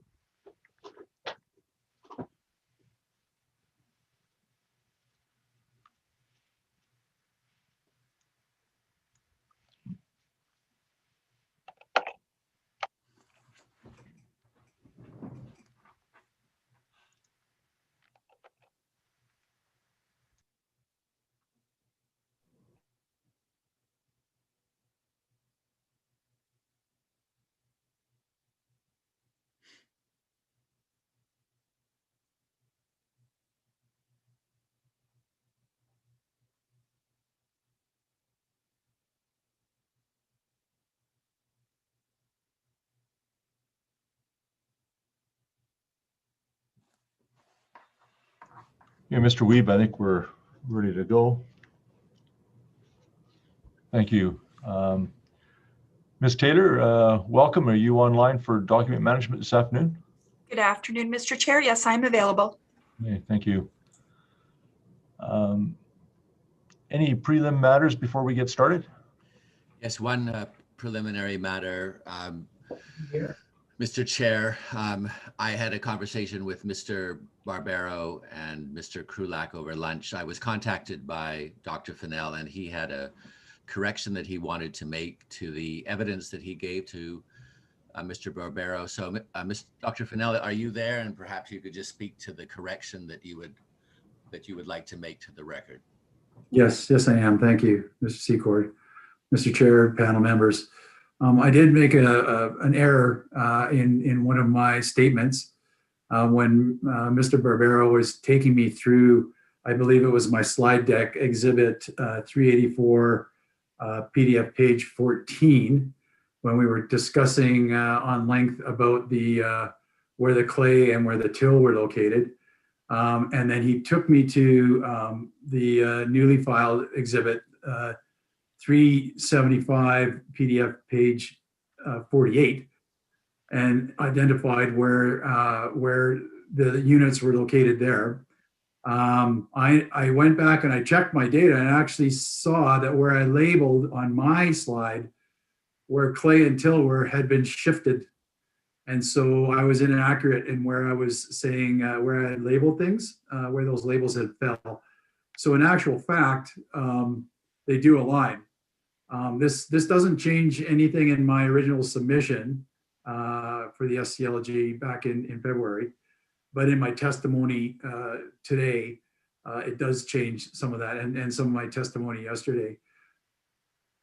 Noting that change, it doesn't actually make any material difference to the findings of my study with respect to the absence of the near surface sand and gravel deposits located in the unnamed creek, which were not missing, which were not included in that model there, as well as the seepage estimates. So I just wanted to make sure that that was on the record. I do apologize for that oversight. I do apologize to Mr. Barbero for the confusion and to Alberta Transportation as well. And Dr. Fennell, you're going to file a revised slide 14 and you'll provide that to me for so that we can get it uploaded as an exhibit. Is that correct? That is correct. Yes. And would you also, when the transcript comes out, would you also just check the transcript exchanges with Mr. Barbero and provide us with corrections to any of the questions and answers that might be changed as a result of this new information? Is that agreeable? Yes, I'll undertake to do that. And Mr. Chair, as I mentioned to Mr. Krulak and Mr. Barbero, if they do have questions about this, we're certainly prepared, subject to, of course, your permission to provide Dr. Fennell at some point in time if they have additional questions as a result of this change. So, right. Is there, Mr. Barbero, do you have a redirect at this moment? No, Mr. Chair, nothing at this moment. Okay.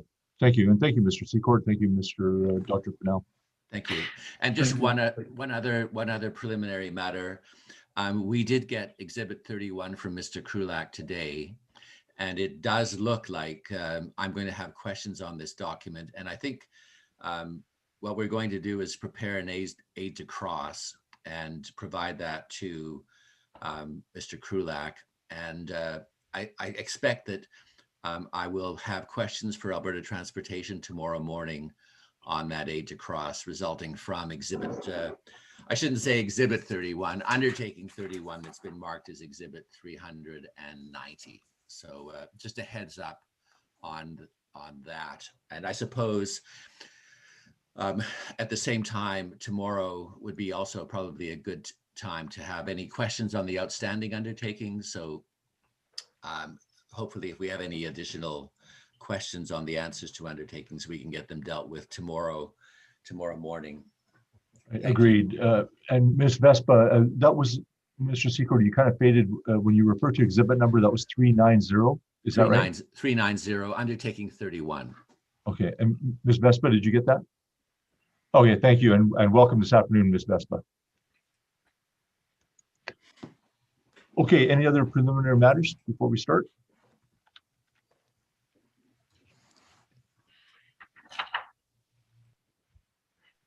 So Alberta Transportation, we have you down for 30 minutes for direct under topic 5, air, human health and terrestrial. I thought Mr. Kennedy indicated you might have a request for time. Is that correct? That's correct, Mr. Chair. If possible, we anticipate needing something more in the order of 45 minutes to maybe even an hour for our direct. I can tell you, sir, we will endeavor to reduce correspondingly in our cross-examination so as not to affect the overall time for this topic, sir. Okay, I was going to remind Mr. Secord, I think he owed me 25 minutes or so, or 30, so you might be doing a horse trade here anyway. So, okay, thanks. Please proceed. Very good, sir. Thank you.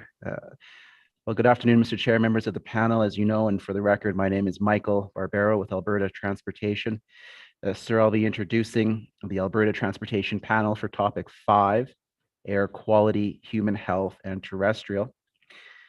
Sir, as with prior panels, what I will do is after having the witnesses sworn or affirmed, I'll introduce each witness, have them speak to their involvement in this matter. Following that, Mr. Hebert, Mr. Reed and Mr. Person and Ms. Noble will deliver opening remarks.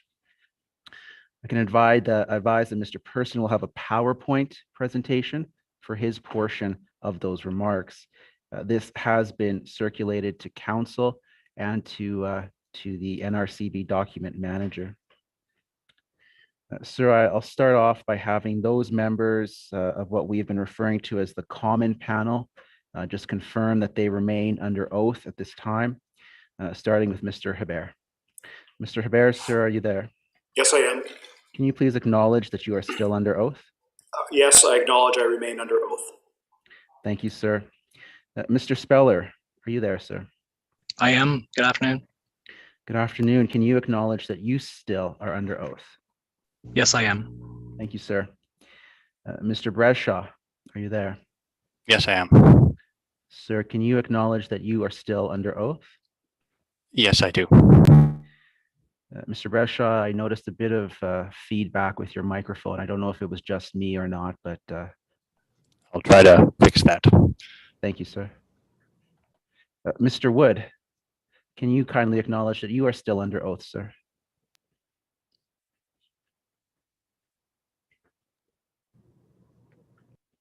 Mr. Wood, I don't think I caught that. Again, I don't know if it's just me. No, I did not hear Mr. Wood. Mr. Wood, are you there?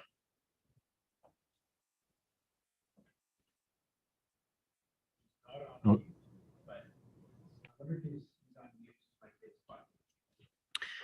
Mr. Chair, I think I gave Mr. Wood my headset from this morning, so he might have. Testing. There you are. Mr. Wood, sir, we can hear you now. Can you acknowledge that you are still under oath? Yes, I am still under oath. Thank you. Mr. Svensson, can you acknowledge that you are still under oath, sir? Yes, I am still under oath. Thank you. Mr. Chair, we're also bringing back 2 witnesses from prior panels to sit on this panel. Those 2 witnesses are Ms. Holson and Dr. Buchanan. Ms. Holson, are you there? Yes, I am. Can you kindly acknowledge that you are still under oath? Yes, I am. Thank you. Dr. Buchanan, are you there, sir? Yes, I am. Good afternoon, sir. Can you acknowledge that you remain under oath? Yes, I'm still under oath. Thank you. With that, I would ask Madam Core Reporter, please proceed to have the new witnesses sworn or affirmed as per their preference. Madam Core Reporter, I'll go through them one at a time. The first witness is Mr. Person. Mr. Person? Yes. Would you like to swear or affirm, sir? Swear, please. Do you swear that the evidence you are about to give touching the matters in question will be the truth, the whole truth, and nothing but the truth, so help you God? I do.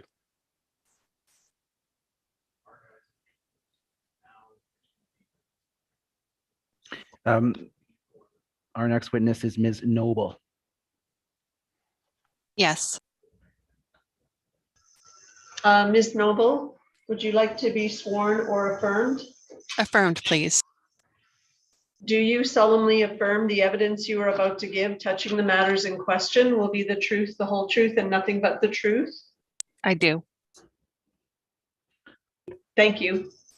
Our next witness is Ivan Whitson.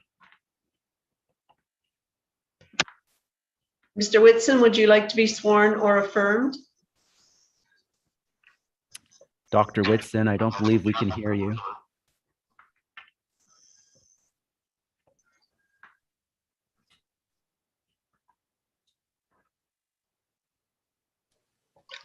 I'm sorry. This is Dr. Whitson. Now, Dr. Whitson, we've lost your face. Oh, there you are. All right. Thank you, sir. Dr. Whitson, would you like to be sworn or affirmed? Affirmed, please. Do you solemnly affirm the evidence you are about to give touching the matters in question will be the truth, the whole truth, and nothing but the truth? I do.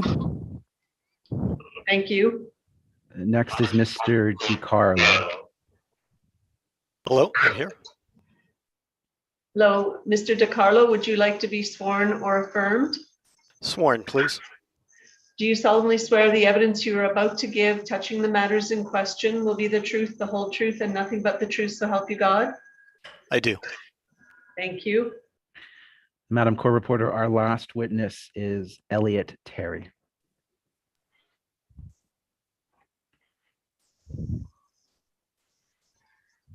That's the court reporter. Thank you. Mr. Terry, would you like to be sworn or affirmed? Affirmed, please. Do you solemnly affirm the evidence you are about to give touching the matters in question will be the truth, the whole truth, and nothing but the truth? I do. Thank you, Madam Court Reporter. I'd like to start with Mr. Person. Sir, can you please confirm that your curriculum vitae has been filed as part of Exhibit 336 at PDF page 79?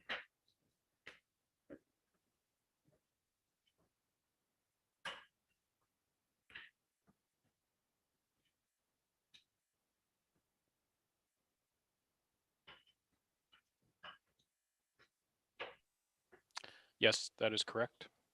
Thank you, sir. And can you confirm that you work at Stantec as a principal and senior air quality engineer? Yes. And sir, can you speak to your education and relevant experience, please? Sure. I've completed a Mr. batch. Person, sorry to interrupt. Ms. Vespa, can you hear Mr. Person? It's very soft. Yeah, moving your mic a little closer might help. Thanks, Mr. Person. Okay, let's try this again. Can you hear me now? It's a little better. It's still pretty soft. If you can keep your voice up, it will help. Just elevate your voice a bit if you could. Thank you. I completed a Bachelor of Environmental Engineering at the University of Regina in the year 2000, as well as a Master's of Environmental Engineering at the University of Calgary in 2007. I've worked on air quality assessments, including emission inventories, meteorological and dispersion modeling, and I've led the air quality assessment of air quality assessment components of environmental impact assessments on a number of projects over the past 21 years. I have appeared as an expert witness at prior regulatory hearings. Thank you, sir. And what was your role in this application, including involvement or preparation of any records, responses to SIRs or the like? I've worked with the air quality assessment team on this project since 2016 to complete the emission inventory, complete dispersion modeling, and write the air quality assessment sections of the EIA. At the initial stages of the project, my involvement was primarily as a technical advisor and quality reviewer. After submission of the EIA in 2018, I took over as the air quality discipline lead, and I have been responsible for authoring the air quality related SIR responses and hearing submissions. Thank you, sir. Ms. Noble. Yes. Good afternoon. Can you please confirm that your CV has been filed as at Exhibit 336, page 84? Yes, I can. And can you confirm that you work at Stantec as a senior principal and senior risk assessment specialist? Yes, I do. Thank you. And can you speak to your education and relevant experience, please? I completed a Bachelor of Science in Engineering at the University of New Brunswick in 1994, as well as a Master's of Engineering at the University of New Brunswick in 2004. Since 1997, my professional experience has been primarily in the fields of human health and ecological risk assessment and water resources. I've assessed a wide range of contaminants at sites across Canada as well as the United States. I've supported human health risk assessment components of multiple environmental impact assessments since 2003. Ms. Noble, thank you. I might just add, it's sometimes helpful for the court reporter if you could speak a little slower. I can see her working quite diligently there in the screen. Thank you for that reminder, Mr. Barbero. Thank you. Ms. Noble, let's continue on. what was your role in the application, in particular, preparation of any reports, responses to SIRs or the like? And also, are there any errors or corrections you'd like to speak to at this time? Yes, I have been involved with the health assessment for the EIA since 2014, providing senior technical support and quality review of the human health risk assessment and public health sections of the EIS. I have been responsible for authoring human health related supplemental information request responses and hearing submissions. While preparing for topic 5, I found an error in the spreadsheet that was used to generate the maximum predicted concentrations and frequency of occurrence reported in table 3-9, exhibit 327, page 188. The error primarily affected the 1 hour PM 2.5 concentrations. There were no changes to the risk metrics, exposure ratios, reported in tables 3-1 to 3-8, the identification of affected receptors, nor the characterization of the maximum frequency of occurrence as less than 1% of the time for 1 hour exposure and less than 4% of the time for 24-hour exposure. As a result, there is no change to the conclusion that predicted fugitive dust emissions will not result in significant adverse effects on ambient air quality or human health. Thank you, Ms. Noble. Mr. Chair, we have circulated the revised table to council earlier this week. I guess I'm just wondering, sir, if it makes sense that that be brought up now and marked as an exhibit so that we have it moving forward, or if there is a preferred alternative approach to that. I think it does make sense. Let's do that now. Document manager, if you could please bring that up.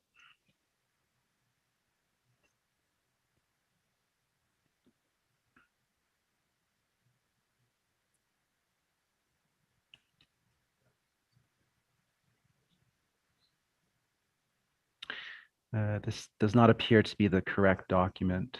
It's the SR1 errata. Yeah, so has that been sent to Ms. Taylor, Ms. Friend? It will not have an exhibit number, correct? Yeah, I believe it was sent to Ms. Friend, but no, it has not been entered as an exhibit and does not have So an Ms. exhibit Ms. number. Taylor may not have it quite yet. Okay. Ms. Friend?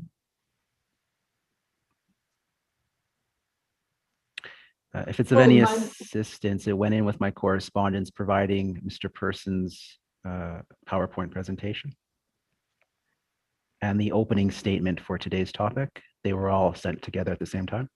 Okay. This is Laura. Oh, maybe she's found it.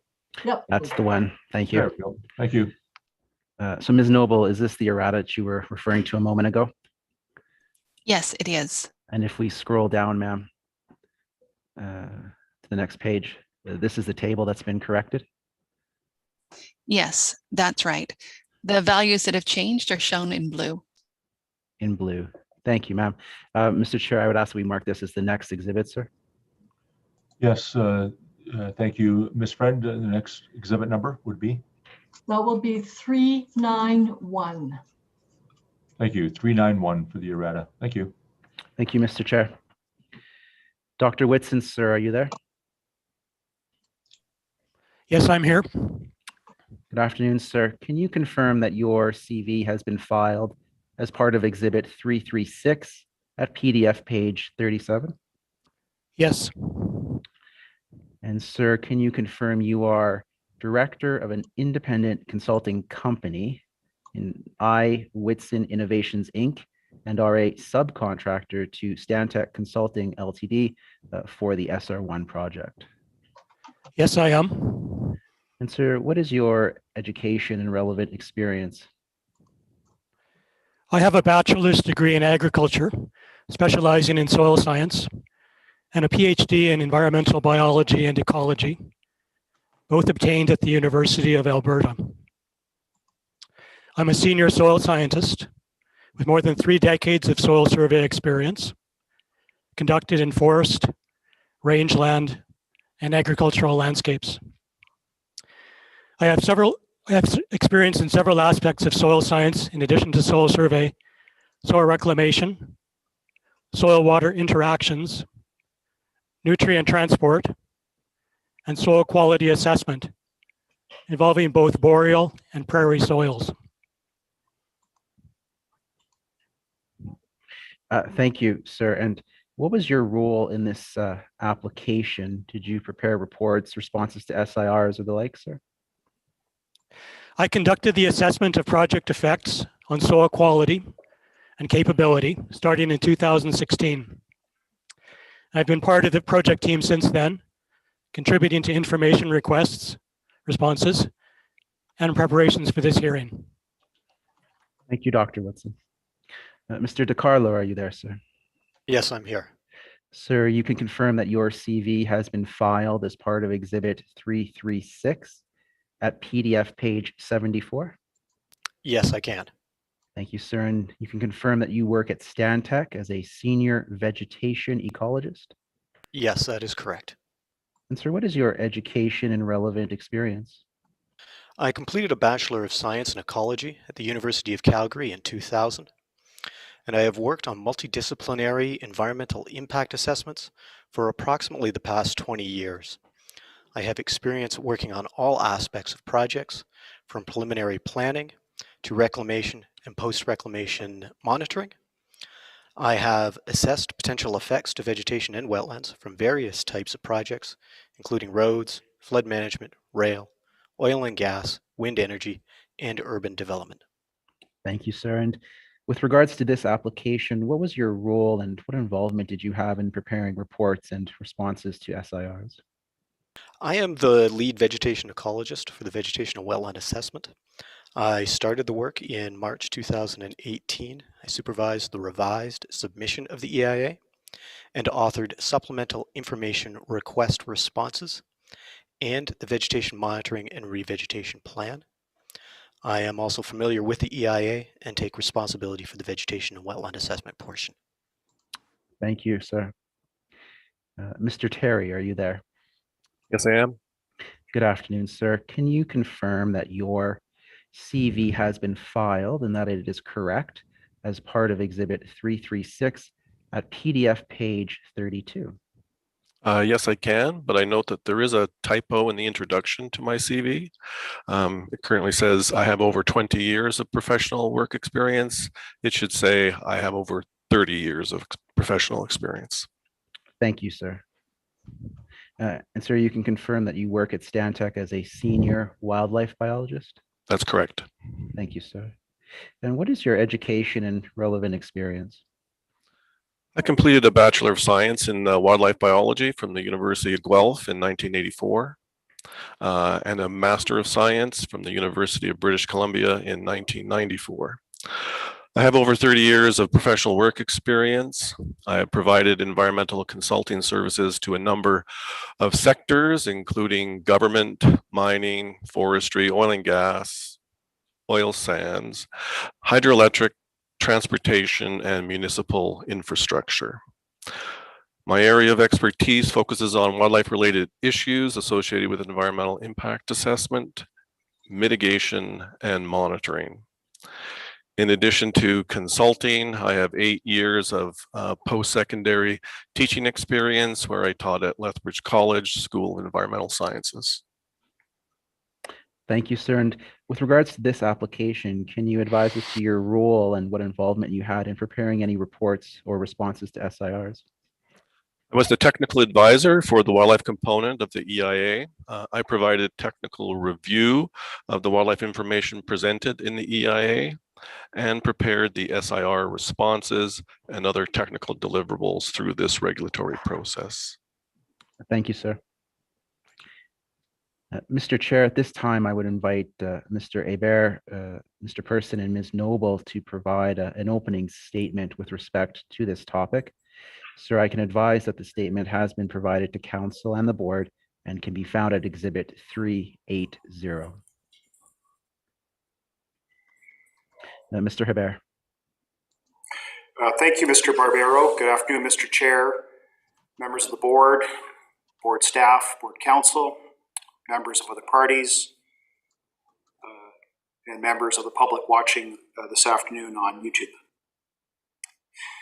Alberta Transportation is aware of the community's concerns regarding air quality, human health, vegetation, and impacts to wildlife and biodiversity, and takes these considerations very seriously. Alberta Transportation has worked to assess these impacts so as to ensure that a clear and robust understanding of each is achieved. As discussed in my topic 4 remarks on Monday, topic 5 also focuses on environmental impacts and mitigation. And it is important to emphasize the approach taken by transportation in the assessment of SR1. The environmental assessment process addresses both project-related and cumulative environmental effects and follows a standardized framework for each valued component. While I will not repeat all those steps today, the approach comprehensively assesses impacts, considers and confirms mitigations that respond to the significance of the impact, and outlines monitoring efforts that support potential responses. Transportation's environmental assessment process includes engagement with stakeholders and Indigenous groups to inform the development of mitigation and monitoring plans. This includes a commitment to a community liaison to ensure that impacts felt by the community can be raised and dealt with by transportation or later environment and parks through the life of the project. Transportation is confident that the work undertaken to date has resulted in a complete and detailed assessment of these issues. And transportation acknowledges that monitoring and active mitigation measures may be required to ensure that the concerns of local residents, Indigenous groups, and other stakeholders are properly assessed and, as needed, mitigated. In a moment, I will ask Mr. Person and Ms. Noble with Stantec to speak to the issues of air quality and human health, respectively. However, I would like to take this opportunity to speak to some important matters and considerations that have been advanced by the Stoney Nakoda Nation and others under the topics of wildlife and vegetation. We have heard concerns raised by the elders of the Stoney Nakoda Nation on Thursday and during our consultation prior to the hearing in relation to the movement of elk in the area of the project site. The Stoney Nakoda have asked that we consider construction of a wildlife overpass as a means of ensuring the uninhibited movement of elk between the lands on the east and west of Highway 22. Transportation has considered this issue in detail and previously discussed with the Stoney Nakoda Nation their view that an overpass over Highway 22 is needed to reduce animal vehicle collisions and maintain wildlife movement. Although transportation acknowledges that a wildlife crossing structure, such as an overpass, can be beneficial to reduce animal vehicle collisions and to facilitate wildlife movement, Highway 22 is a designated highway within the province's high-load corridor network, which must be able to have the overhead utility lines raised to accommodate loads up to 9 meters high. The clearance height requirement of 9 meters within the high-load corridor, coupled with a wildlife overpass on top, would make a wildlife overpass an extremely large structure and presents a feasibility constraint related to the construction. Moreover, it is important to recognize the potential animal vehicle collisions on Highway 22 are related to existing conditions in the area and will not be the direct effect of constructing the project. Nonetheless, Alberta Transportation has incorporated design features into the Highway 22 bridge over the diversion channel to facilitate wildlife movement, including open span dimensions of 10 meters height by 24 meters width and a vegetated channel bottom.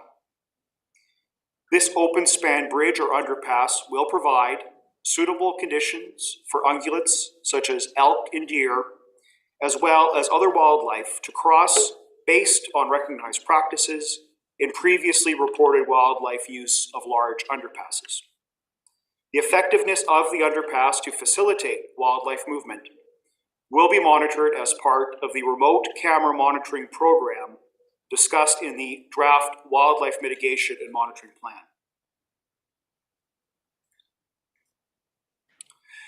I would like to take this opportunity to address the work transportation will do in a post-flood scenario to address sediment and deposition.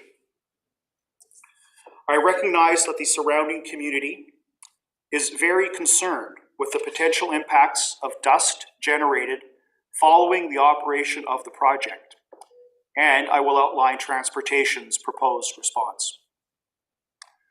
Ultimately, monitoring and adaptive management will be key. The primary monitoring related to management of post-flood sediment are air monitoring, revegetation monitoring, and soil monitoring. Transportation will conduct ambient monitoring after a flood event to monitor potential effects associated with wind-blown sediment.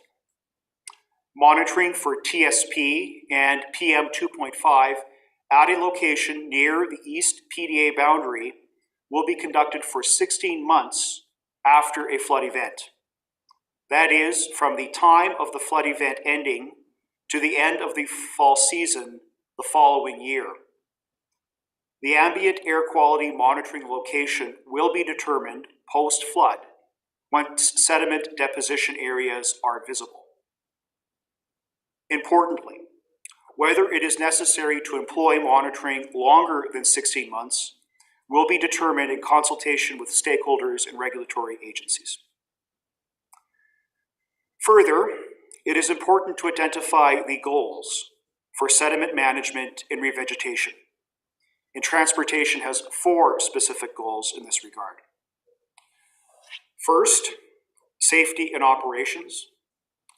Second, erosion control. Third, weed control. And finally, revegetation. These are outlined in the Environmental Impact Assessment at Exhibit 20 and elsewhere in the materials, such as erosion control measures discussed in the response to Round 1 NRCB Supplemental Information Request at Exhibit 94.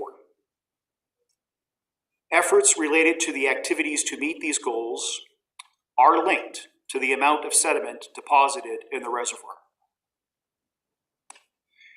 Alberta Environment and Parks, as operator, will commence work on air monitoring and goals 1 and 2 at the first available opportunity post-flood release. It is important to note that the time periods described below are estimates only, and the steps associated with each time period will be advanced at a pace needed to manage the site. In other words, should some of the steps need to be implemented sooner, that will be done. Specifically, within 2 weeks of a post-flood release, the following steps will be implemented. There are 4. 1, surveys of the area will be undertaken to assess for trafficability, given the nature of the surface in a post-flood release scenario. 1 or more combination of tracked equipment, rig matting, geocell installation, or other tools may be required to ensure access. 2, surveys of the area will be undertaken to assess for signs of wind erosion or weeds, and each will be responded to as needed. Survey efforts for these items will continue with regularity at no less than 2-week intervals. 3, evaluation will be made of the area for soil moisture to determine if a cover crop can be sown, including consideration for the application of such items such as compost or biochar as required to ensure viability of the cover crop.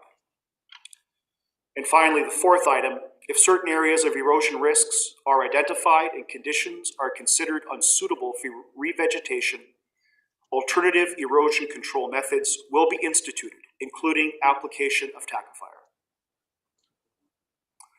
Efforts in furtherance of goals 3 and 4 will commence shortly thereafter, and in any event, no later than between weeks 2 and 4 post-flood release.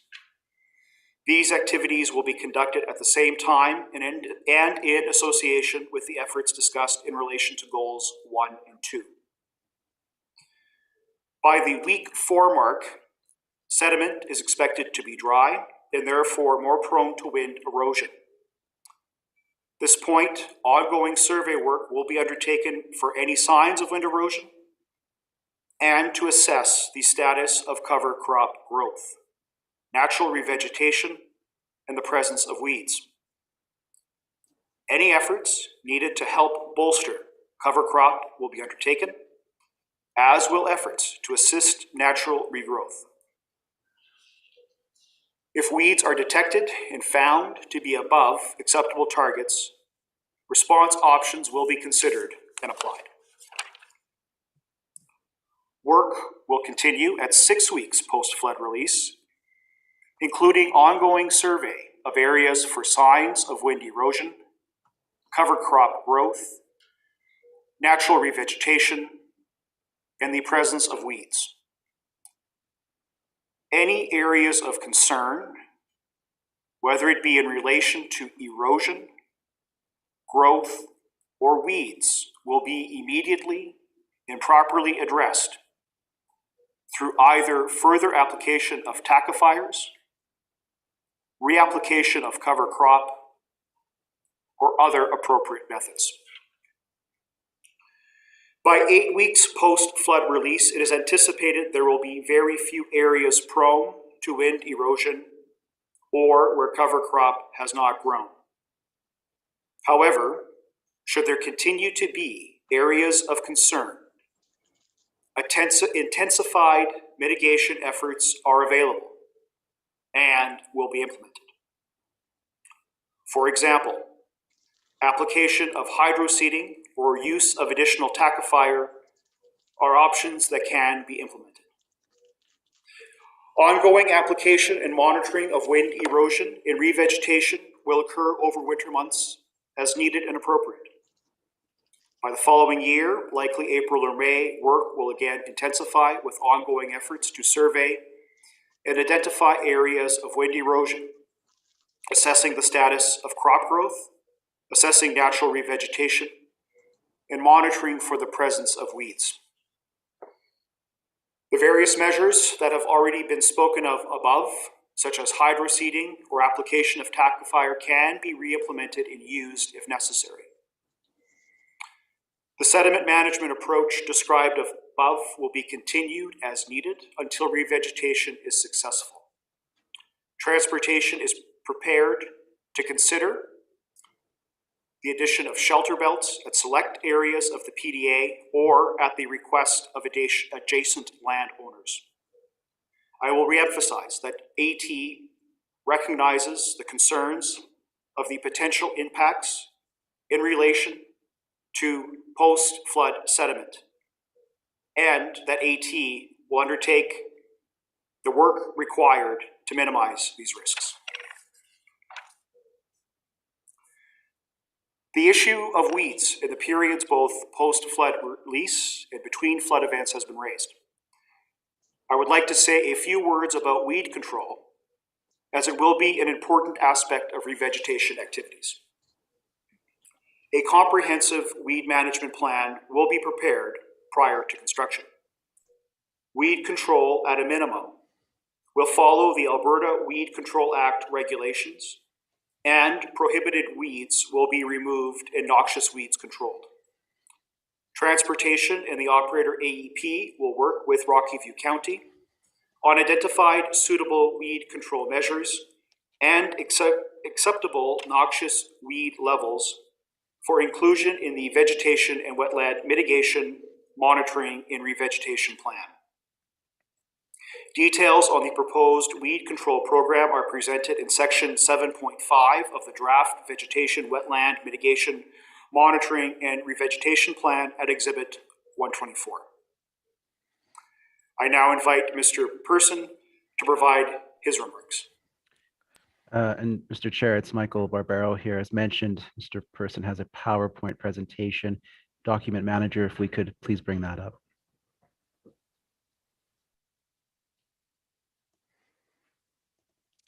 Good morning.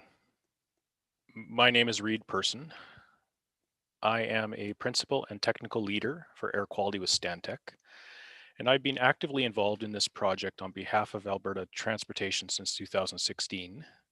I was involved in conducting the initial air quality modeling that is discussed in the environmental impact assessment that has been filed. I have also reviewed the report prepared by Dr. Zelt on behalf of the SCLG, and I have sought to address his comments in my responding technical memorandum, which has been filed as part of this proceeding as Appendix I to Exhibit 327. I would like to take this opportunity to briefly speak to the technical memorandum. As with any modeling exercise, there are always challenges in quantifying and representing real-world conditions that are anticipated to exist at a moment in time.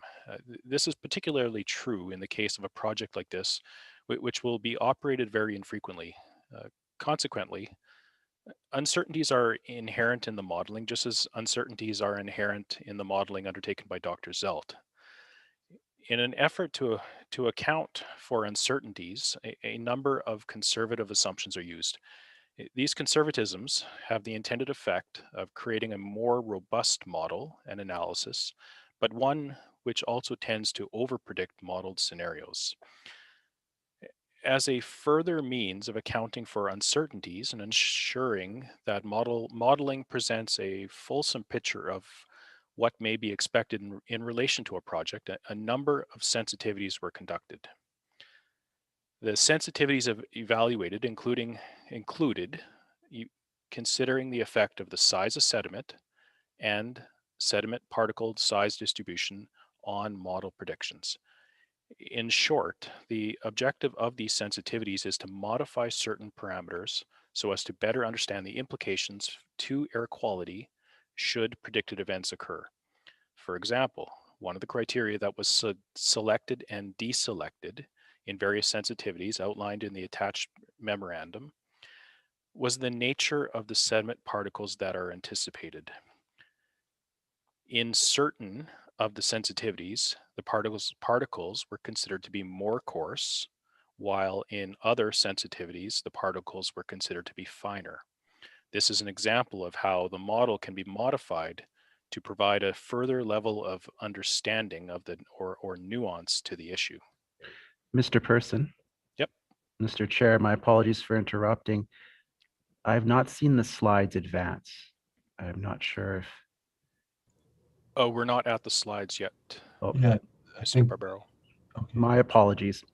I think he's reading from Exhibit 380. Is it? We're almost there. Oh, okay. Did you wanted the slide presentation left for now then? It can stay up. Yeah. Okay, good. Thank you. Thank you. Thanks, Mr. Barbero. Yeah. As is set out in the environmental impact assessment, and more specifically in the technical memorandum, our revised sensitivities and modeling do indicate the potential for exceedances of air quality standards on a limited basis and in specific circumstances. As is further discussed in our environmental impact assessment and technical memorandum, the story does not end with the modeling. Rather, it is important to note that the monitoring will be conducted and, as needed, mitigation employed to address any exceedances. And at this time, I would like to take you to a PowerPoint presentation that I have prepared to help simplify the issues and the conclusions reached.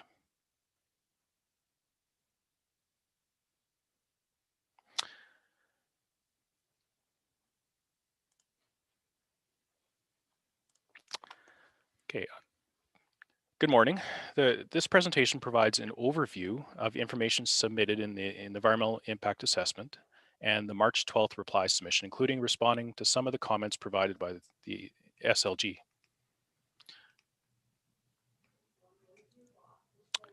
As stated, I will present an overview of the post-flood wind-blown dust assessment that addresses the fundamentals of dust emissions, the key assumptions, prediction bias, model results, monitoring and mitigation, and the overall assessment conclusions. Next slide. Fugitive dust occurs through a complex physical process controlled by wind speed, soil characteristics, surface roughness, vegetation, and frequency or time since disturbance of the soil. Now, soil texture and structure are important as they describe the relative size and proportion of the different sized mineral particles and how they combine or adhere into aggregates. Soil moisture is important as it increases soil cohesion and resistance to wind erosion. And fugitive dust occurs when there's a strong enough wind, a susceptible soil surface, and a lack of surface protection by vegetation or other roughness elements on the soil. Next slide. Soil texture is an important controlling variable for estimating fugitive dust emissions. Sandy soils tend to be most susceptible to wind erosion, while finer textured soils tend to be more resistant to wind erosion. Soils with a greater amount of fine grain sizes, while they have a greater reservoir of finer particles that are a potential source of fugitive dust, are in fact more resistant to wind erosion. And the texture properties of soils is an important input into fugitive dust emissions. However, it's important to realize that the relationship between soil texture and emission rate is complex, resulting in considerable uncertainty in the estimate of fugitive dust emission rates. Next slide. Now, wind provides the driving force to initiate and control fugitive dust emissions. As wind moves over the ground, the surface exerts a drag force upon the moving air, resulting in the vertical wind speed profiles shown in this figure. In simple terms, wind speeds are lower close to the ground and higher further above the ground. And this drag force or shear force is expressed as the friction velocity, or what we call U star. Now, the roughness of the surface is described by what is called the surface roughness length, or Z0 or Z0 on the figure. Next slide. Surface roughness is important as it controls which areas or types of surfaces have higher or lower wind erosion risk. Surface roughness is also one of the variables that affects friction velocity. Surfaces with low roughness length, such as those that are relatively flat and unvegetated, exert a weak drag force on the moving air, which allows for faster near-surface wind speeds.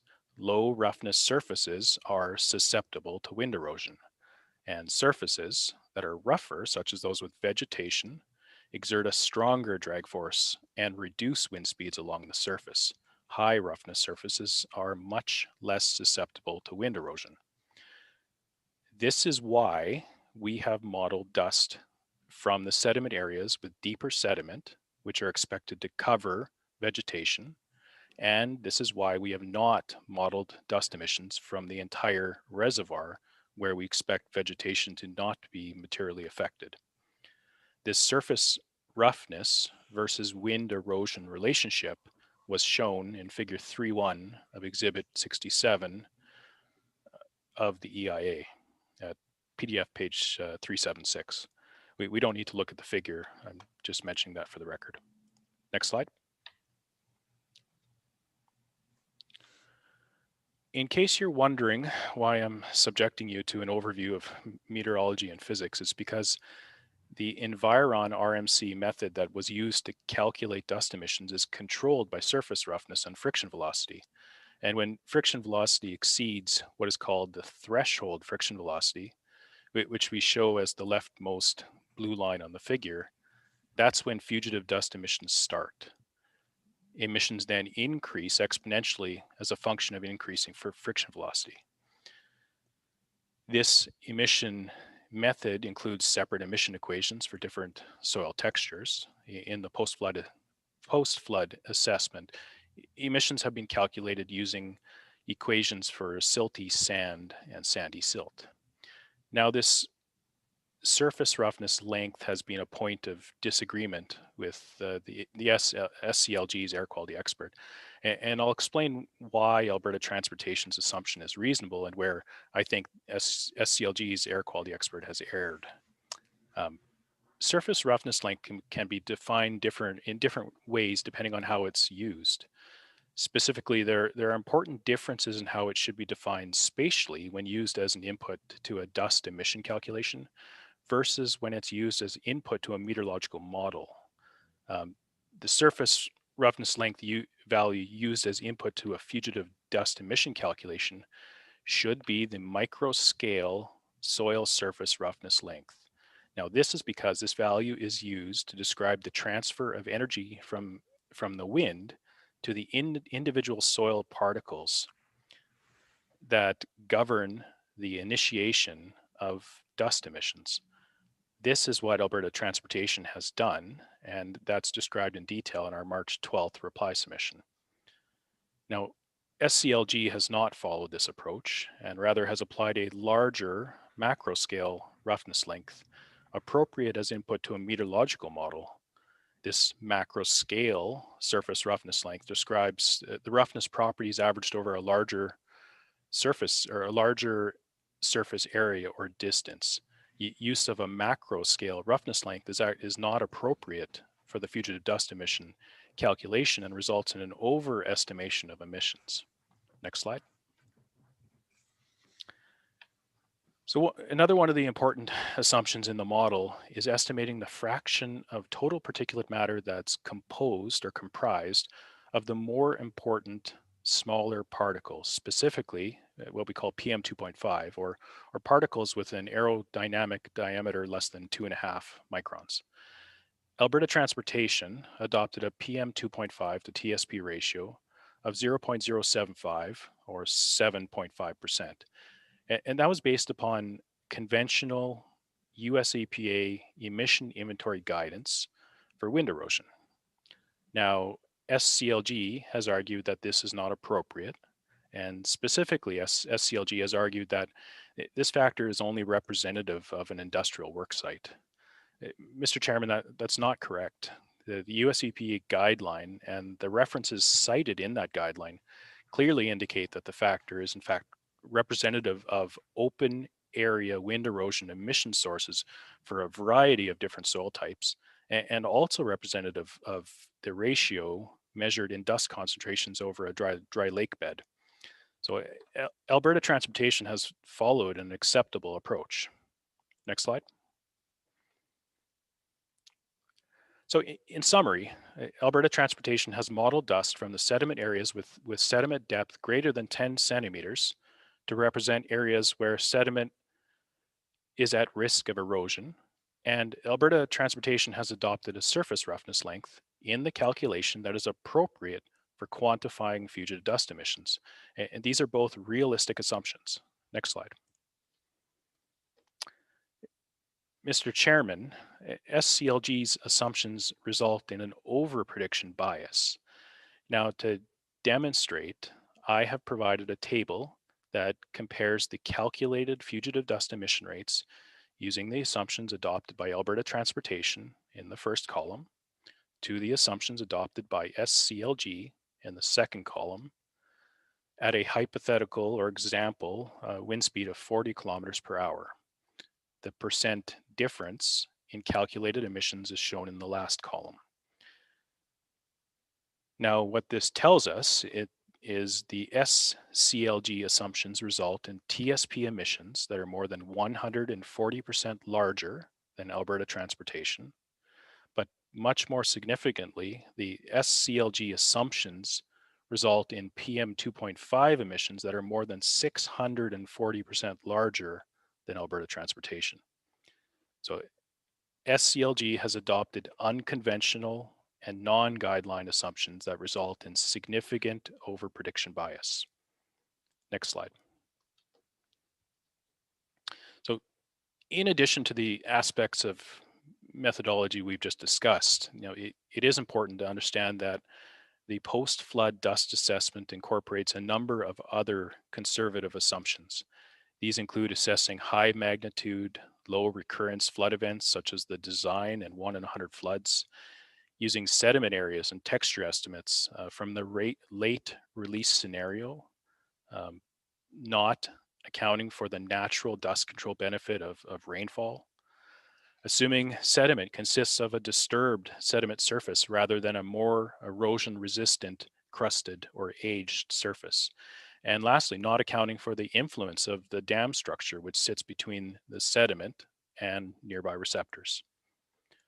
Next slide. Mr. Chairman, assessing air quality effects associated with fugitive dust is challenging. Sediment properties change over time and meteorology is variable. There is uncertainty in terms of the estimates of sediment area and texture, and uncertainty with the emission estimation methods themselves. So in the context of this uncertainty, the post-flood dust assessment evaluated 4 different scenarios as a sensitivity analysis to consider a range of scenarios with both smaller and larger sediment areas and sediment textures containing higher and lower quantities of finer or fine sediment. The results for all 4 of these cases are detailed in the March 12th reply submission.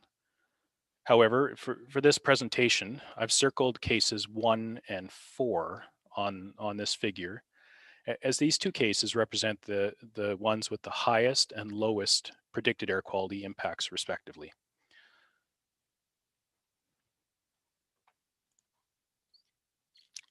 Model predictions for case 1 and 4 will be presented on the next few slides to summarize the impacts on air quality and the sensitivity of the model predictions to these different assumptions. Next slide. The 2 figures on this slide represent maximum predicted 1-hour PM2.5 concentrations for the application case and for the design flood. The application case means that it represents emissions from the project combined with emissions that are already in the existing study area. The case 1 figure, which represents the smaller sediment area and more coarse sediment, is shown in the left pane and indicates maximum 1-hour average PM2.5 concentrations are less than the Alberta Ambient Air Quality Guideline throughout the entire study area. The case 4 figure on the right pane represents the scenario with a larger sediment area and more fine sediment.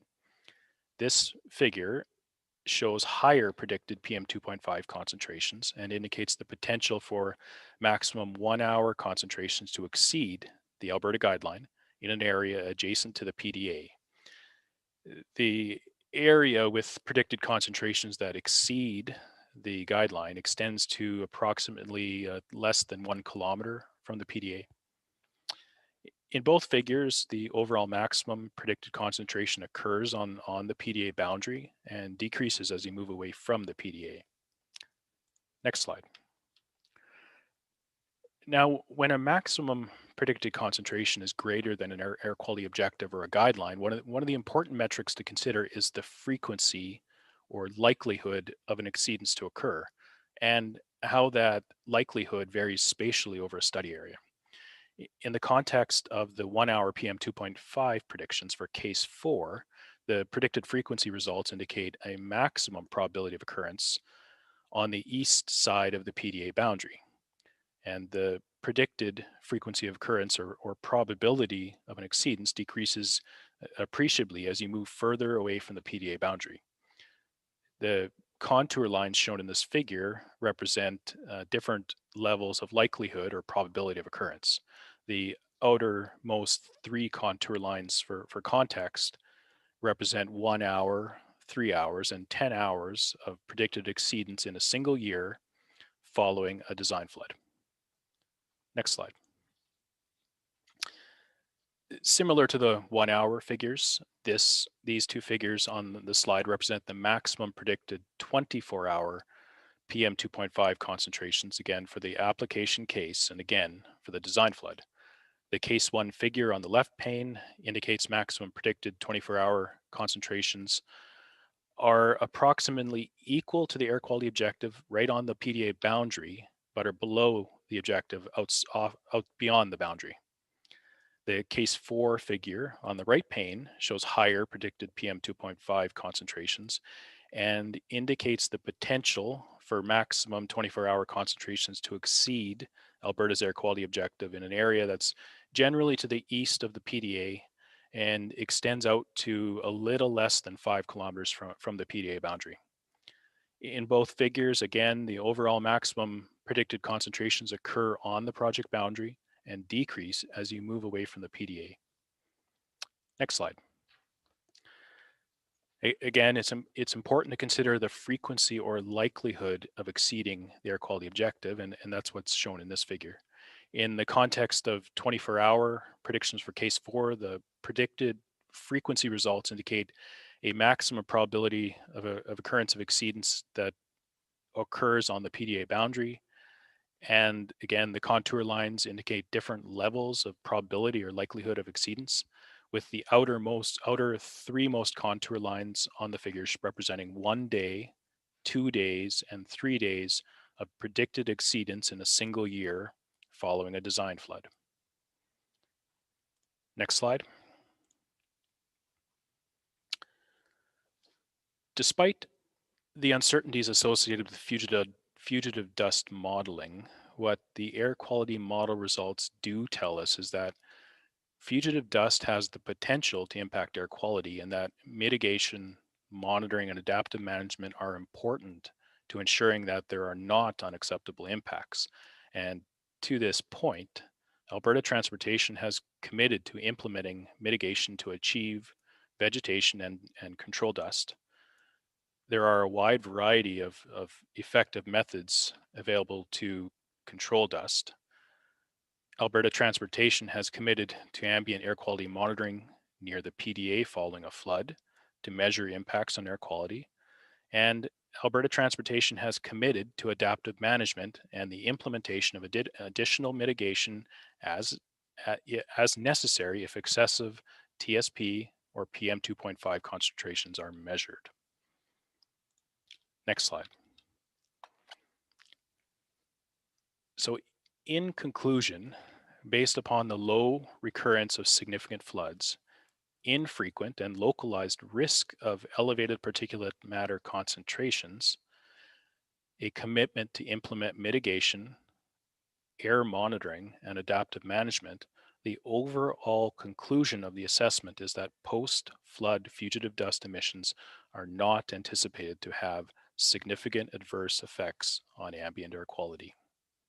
Thank you.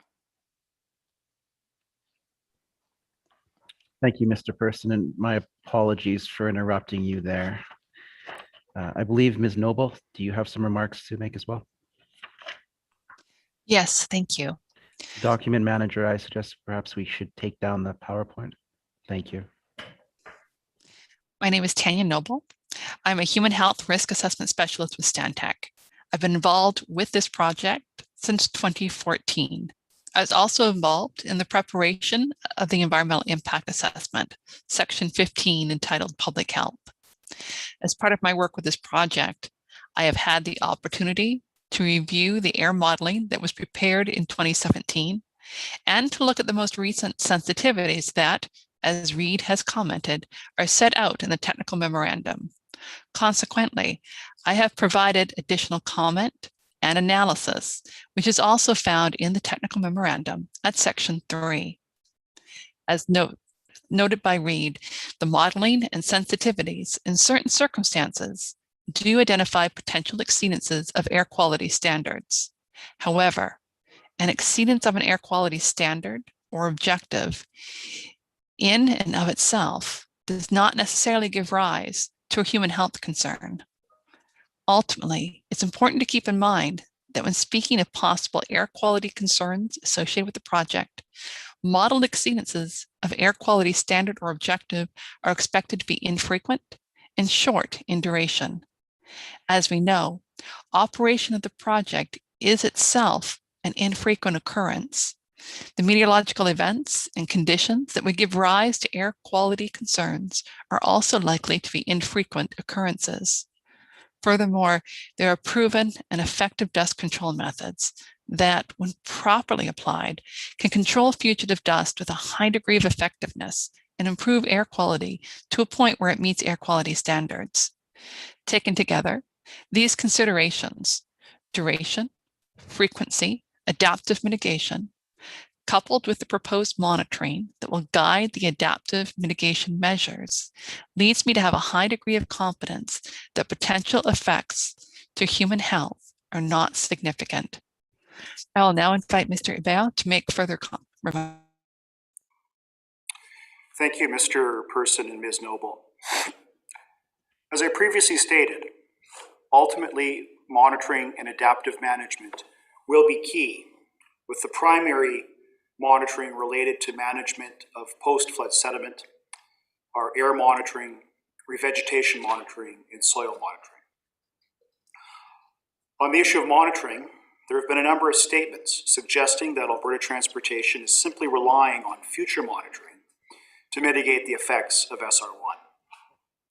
In fact, where adverse effects have been predicted in the EIA, Transportation has identified specific measures to proactively mitigate those effects. Draft monitoring programs have been developed for several valued components to verify the effectiveness of planned mitigation measures and to allow for continued improvement through adaptive management. Monitoring programs are an important tool to reduce uncertainty and outcomes. Monitoring also allows for response to actual as opposed to assumed events. Transportation has advanced a number of monitoring plans and is committed to finalizing them with input from regulators and stakeholders. Additionally, and as mentioned, a community liaison will serve as a point of contact with stakeholders and be able to provide interested parties information on air quality monitoring results as requested and to raise concerns with the project's environmental impacts. As I've previously stated, Transportation continues to be quite open to meeting and discussing concerns about the project with adjacent landowners. Alberta Transportation and Environment and Parks will implement the community liaison role during project construction and operations, respectively. In closing, Transportation, once again, acknowledges the concerns raised in relation to these very important issues. Transportation is committed to constructing and operating the project in a manner that prevents impacts, to ensuring the same through robust and expansive monitoring, and when necessary, through use of well-established and proven mitigation measures. Transportation's commitment to this is not limited to project construction, but rather is a commitment for the entirety of the project's operational lifespan. Mr. Chairman, before I conclude, this is Transportation's final opening statement. On behalf of the Transportation witness panel, I want to thank and acknowledge the professionalism of the board's support staff, the court reporters, the Zoom manager, the document manager. Appreciating this is a hearing under fairly unique circumstances, but I'd say 99.9% of the time has gone very well. So we appreciate that. On that note, Mr. Chairman, that concludes my remarks. Thank you, Mr. Hébert, and I know that our staff and all support staff will appreciate those comments, so thank you very much. Mr. Chair, I see we've ticked over the 1 hour by a few minutes. We will adjust our cross accordingly, sir, I promise. Wow. And with that, sir, that concludes the direct evidence of Alberta Transportation on topic 5, air, human health, and terrestrial. Sir, this panel is now available for cross-examination. Thank you, Mr. Barbero. And Mr. Chair, We should mark that PowerPoint as an exhibit. I was just ready to do that, Mr. Secor. Thank you. I was just going to ask if that hasn't been marked as an exhibit, we ought to do that. So this is Laura Friend. The next number would be 392, and that's the read person PowerPoint. Yes, thank you. Thanks, Mr. Secor. Calgary River Community Action Group, Mr. Cassano, any questions for this panel? No questions. Thank you, sir. Thank you. Mr. Mercer, City of Calgary. No questions from the City of Calgary at this time, sir. Okay, thank you. Ms. Loudon, I think it's still Ms. Loudon with Stony Dakota. You have some questions? Good afternoon, Mr. Chairman. Yes, this is Sarah Loudon. We do have a couple of questions for this panel. I propose to proceed sort of as we have done generally, just ask the question to the panel broadly, and you all can determine who best is suited to respond. Is it correct that to date, Alberta has not built any overpasses over provincial highways, and that the intent is to build the first such overpass over Highway 1 east of Canmore?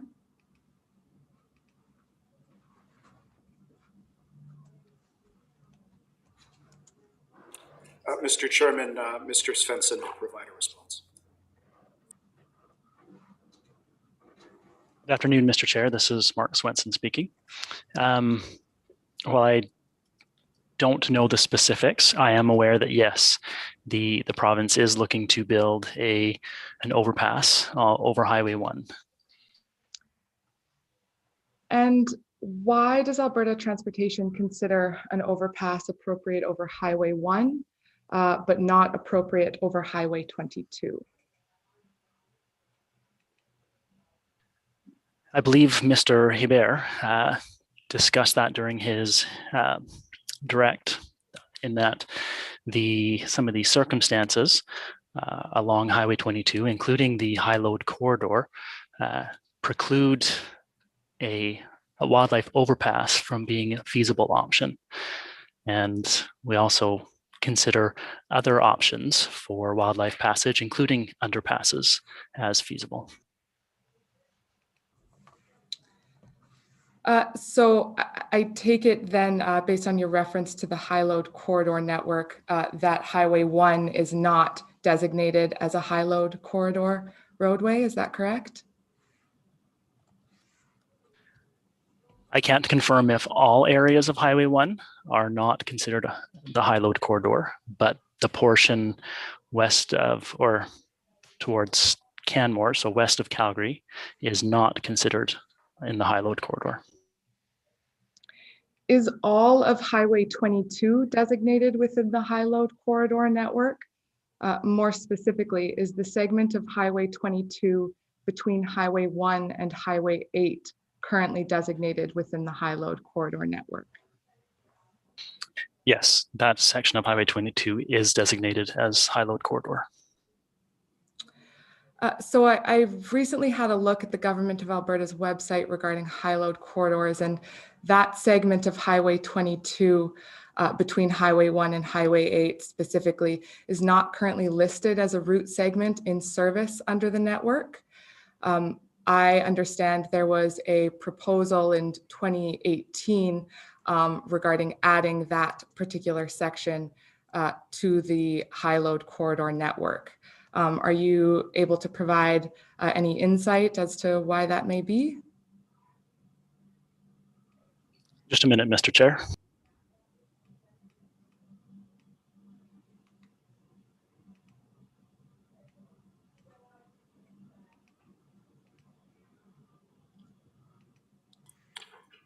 Mr. Chairman, we'll undertake to provide that response through a formal undertaking. And if it is determined that it has been added to the high load corridor network, if you could also add in that undertaking when that occurred? We'll add that component of the question to the undertaking.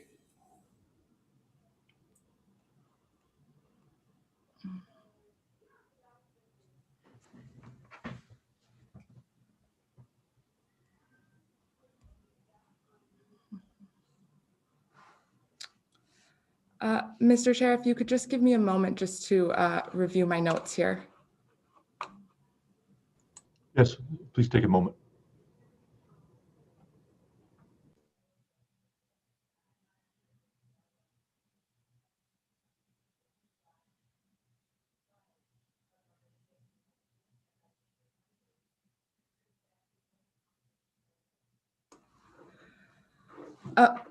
Can you explain what the purpose of a high load corridor is?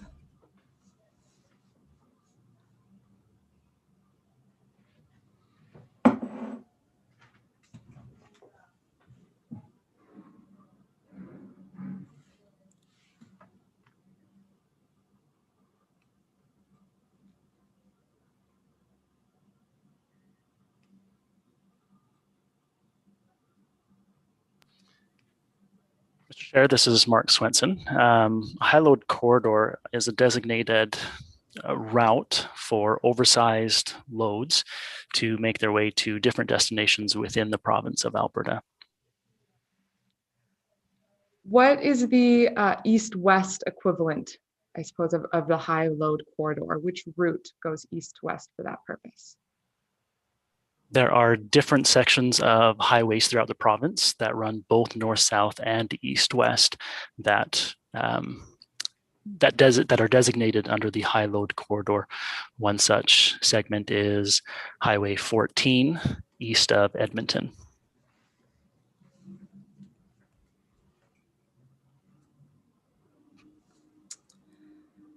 Mr. Chairman, I believe for now, that concludes my questions. Well, thank you, Ms. Loudon. Thank you, panel. Mr. Secord, SCLG has a couple questions for the panel. At least two, at least two. I should, to give you a roadmap, my partner, Ms. Okoye, will be asking panel 5 questions about vegetation, wildlife, and biodiversity. She tells me that she thinks she has a couple hours of cross, and I expect that will probably, with the afternoon break, probably take up the balance of the afternoon. Mm-hmm. Should she miraculously finish ahead of schedule, then I will have questions for Mr. Person and for Mr. Hebert relating to air quality, soils, and terrain. I expect to have over an hour of questions, perhaps more, depending, of course, on the answers I get and whether the questions are answered the first time or whether I have to repeat them 3 times makes a difference. So I expect, though, in any event, that I would finish up on Thursday morning. And as I did mention to you, I expect to have some questions on answers to undertakings. So I would propose to do that as soon as I finish up my regular questions. And just a question in relation, I'm assuming Mr. Wood's on the panel, so he's a regular. So I think there won't be any issue about having the right people there. So that's the roadmap for this afternoon. Right. Okay. So, Mr. Barbero, in terms of splitting your panel into this afternoon and tomorrow morning, that'll present no challenges for having your panel members here both this afternoon and tomorrow morning. Yes, Mr. Chair, no issues. Our panel is here today and tomorrow, sir. Okay. So, Mr. Secord, sounds good. And we can then, I have a note here for us to kind of clean up and document undertakings. Perhaps sometime before noon tomorrow we can do that, but it's, you know, we don't have to time that, but as long as we get to that tomorrow, of course. Right. And the floor is yours, Ms. Okoye. Mr. Chairman, sorry, Mr. Chairman, it's Ron Krulak. Just before Mr. Secord commences, I just wanted to perhaps propose that maybe see where we go at the afternoon break, but it might be a possibility if the panel is prepared to consider sitting longer this afternoon, we endeavor to complete the cross by SCLG, recognizing that perhaps we just come back in the morning with respect to undertakings. I think we're planning to try to provide Mr. Secord with the balance of the undertakings later today. So that might be a target. It may be premature to float it more formally right now, depending on how, as Mr. Secord says, things unroll. But I at least wanted to raise that now, and perhaps we can consider whether it has merit at the mid-afternoon break. At the break, I would like to just say one thing on that, and I am firmly opposed to sitting after 5 o'clock. I have found the hearing schedule from 8:30 to 5 very challenging and exhausting.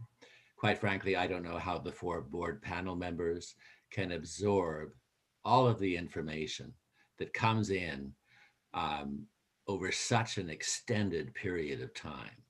So I would say under no uncertain circumstances am I prepared to sit beyond 5 tonight.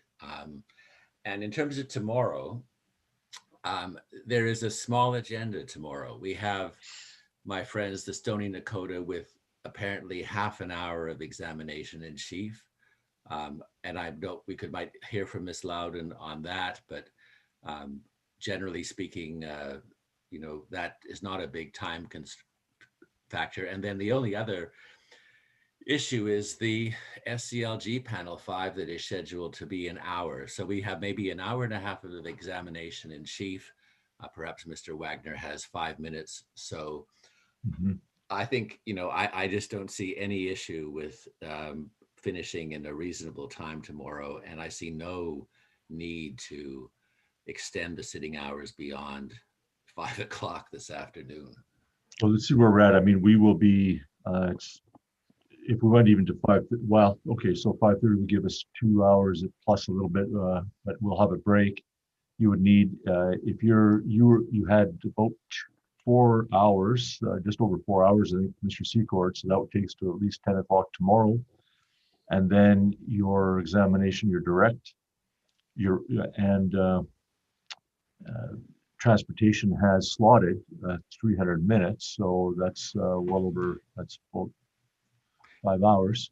I don't know if we would expect them. I mean, we should hear from transportation, but it would be good to, if we're going to break until Tuesday, we could hold some off over to the next week and then have finals, but it would be nice to finish up tomorrow for sure.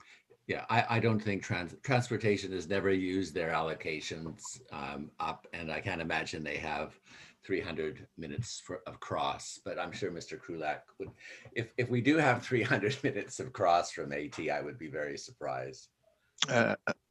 Mr. Chairman, if I could interrupt, it's Bob from Calta.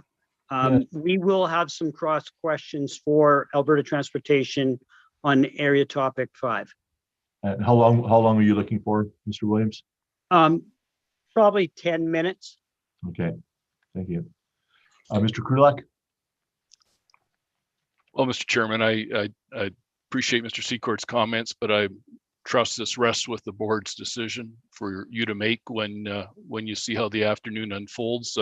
We will probably not be using our entire time, but I still remain concerned about, I think it's probably in all parties' interest to ensure the matter can try to be concluded on the evidentiary side by the end of day tomorrow. So with that, I'm quite prepared to see how where we stand at the mid-break.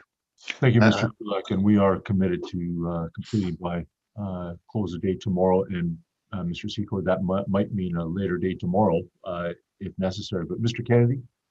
I was simply going to say is the panel is the best judge of whether it's capable of working through the long days of evidence. And it is common practice for the board to extend its days where appropriate. I think Mr. Secord has been involved in many proceedings that have gone into, frankly, the late evening hours. And these hearings have turned out to be productive for the panel and productive for the participants. So perhaps when we revisit it in the afternoon, we'll have a better idea as to where CLG is in its cross, and we might spend 5 minutes just kind of running out the time forward so that we can complete the evidentiary portion of the record by end of day tomorrow. Yes, and I can, Mr. Kennedy, thank you. And I can assure you that the panel meets at the end of each day and we do a little recap and summary, and we take no issue with sitting longer if necessary. Okay, thank you, Mr. Coy. Thank you, Mr. Chair. Can you hear me all right? Yes, I can. Thank you. Okay, perfect. Good afternoon. Good afternoon, panel. And good afternoon, AT panel. My name is Ifomo Okoye. I'm one of the counsel for SCLG. Mr. Heber, can you confirm for me that in relation to soil and for soil that Dr. Whitson will be speaking to that, and for wildlife and vegetation, I have noted down Nick DeCarlo, and wildlife, Mr. Terry. Do I have those correct? You are correct, and certainly we'll direct traffic if we reach any moments where things get crossed. Very well, thank you. Okay, so starting first with Mr. DeCarlo. In Exhibit 325, PDF 58, paragraph 206, paragraph 206, Roman numeral 4, and you don't need to bring that up, but if you do need, feel free to ask for it. AT states that in an effort to reduce weed dispersal, mitigation measures such as vehicle cleaning stations will be used to limit the potential for the introduction of new weeds to the PDA during construction and post-flood operations. Can you confirm that the vehicle cleaning stations are to be used to limit the introduction of new weeds to the PDA? Mr. Chair, that sounds correct. All right, so does AT not intend to clean vehicles when they leave the PDA to prevent the spread of weeds outside of the PDA?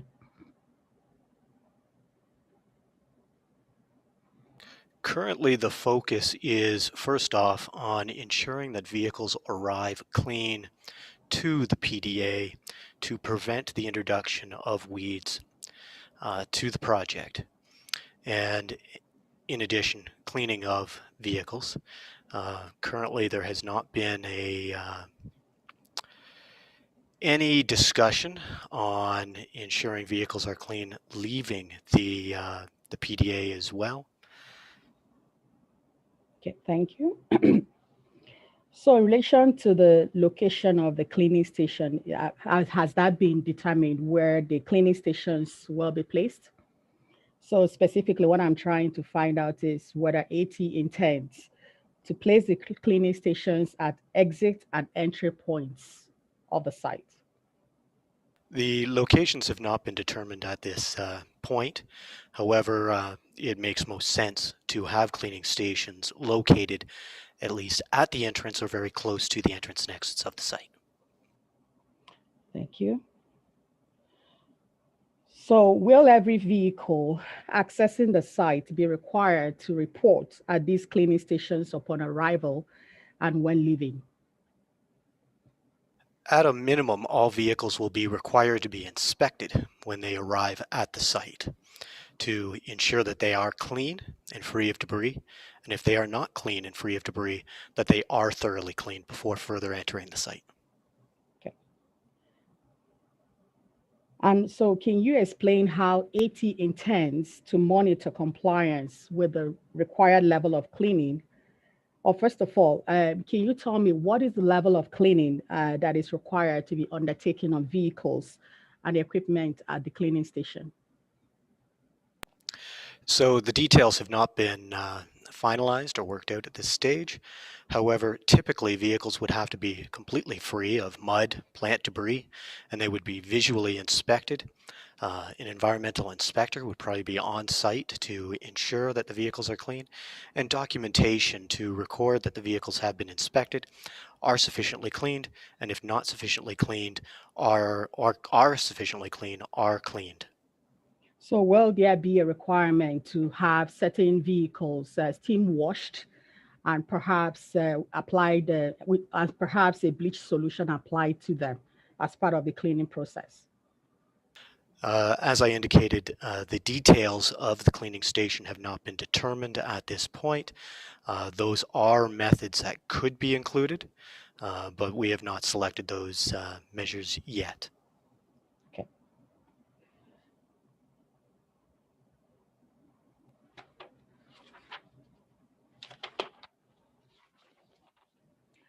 So we've talked about having the cleaning stations available for use during construction. So my next question is, will those cleaning stations be available for use by operators accessing the site during maintenance and also during flood operations? Those decisions have not been made at this point. Again, I'd say that at the minimum, all vehicles would have to be cleaned before they arrive at the site. During operations, I believe there will be more limited construction vehicle traffic to the site. So it's probably much easier to ensure that vehicles are clean prior to leaving their main facilities and before arriving on site. So, but will those cleaning stations, so you finish your construction, you pack up your construction equipment, and then the construction crew goes. Now, the question is, so say 5 years, 10 years down the road, you then have to do some maintenance work. Will there still be cleaning stations available for use at that time? Or is that hasn't been considered? I wouldn't say that it hasn't been considered. It has not been finalized. And like I say, I'm not aware of much in the line of operation work that would occur 5 or 10 years down the road where there would be multiple vehicles and a cleaning station would be required. I think, again, it would be simpler to ensure that vehicles and have an inspection at the main site where vehicles are demobilizing from and documentation to ensure that they are clean before they leave their site. Traffic would be anticipate it would be on main highways, and they would not be traveling down dirt roads. But if that was the case, then yes, I think there would be the need to consider cleaning vehicles before they do arrive on site. Okay, so if I hear you correctly, say so you have one maintenance or an inspector, or maintenance inspector going into the site to look at the project infrastructure. So you're saying that AT will require that maintenance inspector to first of all make sure that his vehicle is very well cleaned according to whatever plan you have in place before they get onto the site. Yes, I can't confirm that that is in the plans to date, but it is a reasonable measure to help manage the potential for weed introduction to the site. So weed introduction to the site can also occur through construction materials, example, gravel, riprap, lumber imported to the site, and through workers' workwear. Do you agree with this proposition? Yes, I agree with that position. So does AT, and perhaps this question is for Mr. Hiber, does AT commit to sourcing and using only weed-free construction materials, example, riprap, gravel, at the site? One moment, Mr. Chairman. Okay.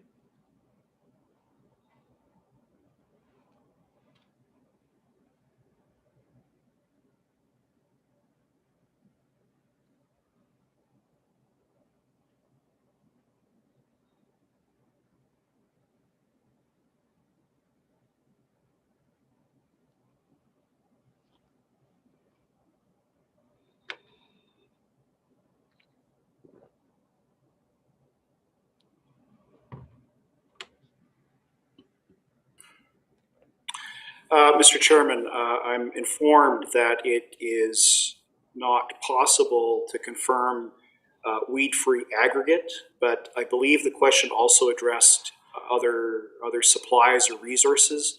Alberta Transportation will take that away as an undertaking to provide a written response. Okay. Thank you, Mr. Hebert. So going back to you, Mr. DeCarlo, I don't know, my voice seems to be breaking off here and there. So one of the mitigation measures identified by AT as a reduction to potential effects on vegetation and wetlands is to restrict all construction activities to the approved construction footprint. And that was identified in Exhibit 31, PDF 42. You recall that? Subject to confirmation, but that sounds correct. So how does AT define construction footprint? Is that within the PDA? Just one moment.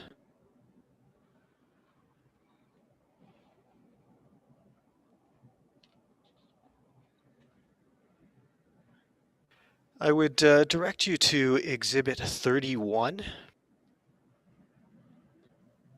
Perhaps we can have that pulled up on the screen, please. I think I...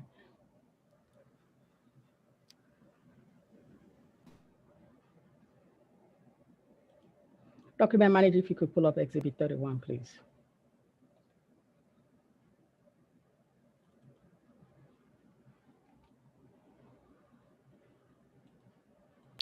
And then PDF page 23 of 67.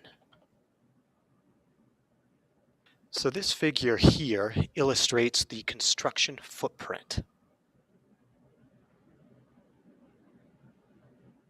The figure shows both the project construction area and the major components. Okay. So is the construction footprint all within the PDA, shown by the black lines on that figure? That is my understanding, yes. So any construction occurring or any movement of vehicles outside of the PDA is outside of the construction footprint, is that correct?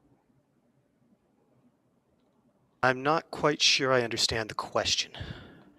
So I said, what my question is, if there is any movement of vehicles outside of the area identified in black on Exhibit 31, PDF 23, that would be outside of the construction footprint and outside of the PDA.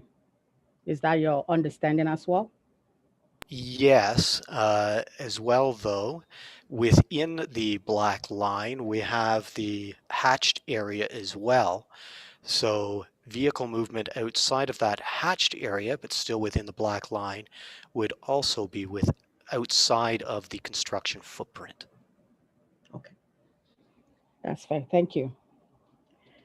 Document manager, you can put the document down, please. So in Exhibit 20, PDF 86, item 3.3.1.3, AT states, and if you need that brought up, that can be brought up as well. Perhaps, I think down the road we will bring it up. But I'll read to you what that particular, the reference I'm referring to, what it says. So it says in quotes, excavated material will be trucked from the diversion channel using the base of the channel and the haul road on the southeast side of the channel. Spur roads will connect to the channel base with the parallel haul road, which will connect to the local road network. So my question is, if we go to PDF 81 and document manager, you can pull up Exhibit 20.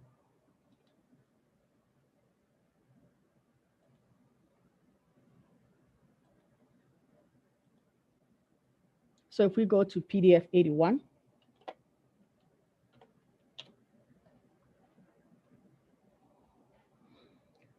so if you look at that page, I think at the bottom it says that's the permanent access roads, figure 3-1-11, correct? Could we increase the magnification of the figure, please?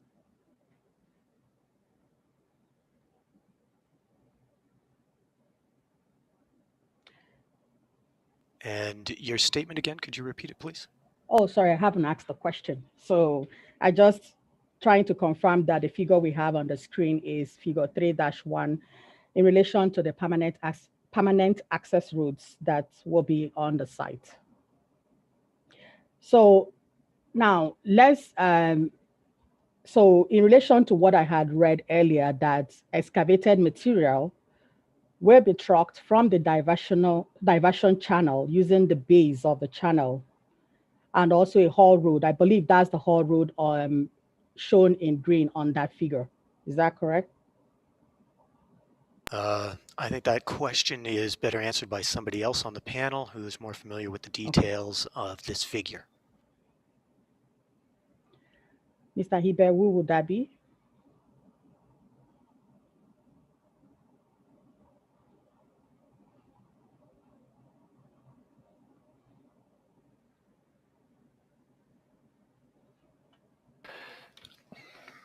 Mr. Chair, Ms. Okoye, it's Matt Wood here. I can attempt to answer the question. Ms. Okoye, if you wouldn't mind, would you mind please repeating it? I'll just take my mask off later.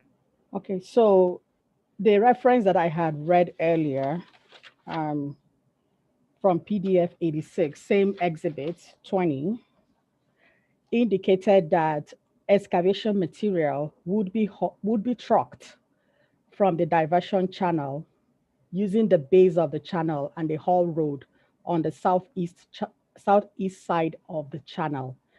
And the question is if the haul road we're talking about is the line shown on this figure in green.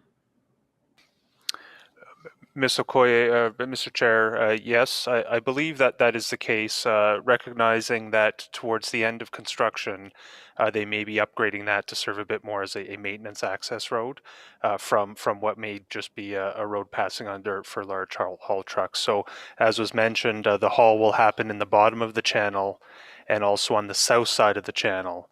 And that green line does follow the south side of the channel, although during construction there may be very small deviations from that line, but generally in that direction, yes. Okay, thank you.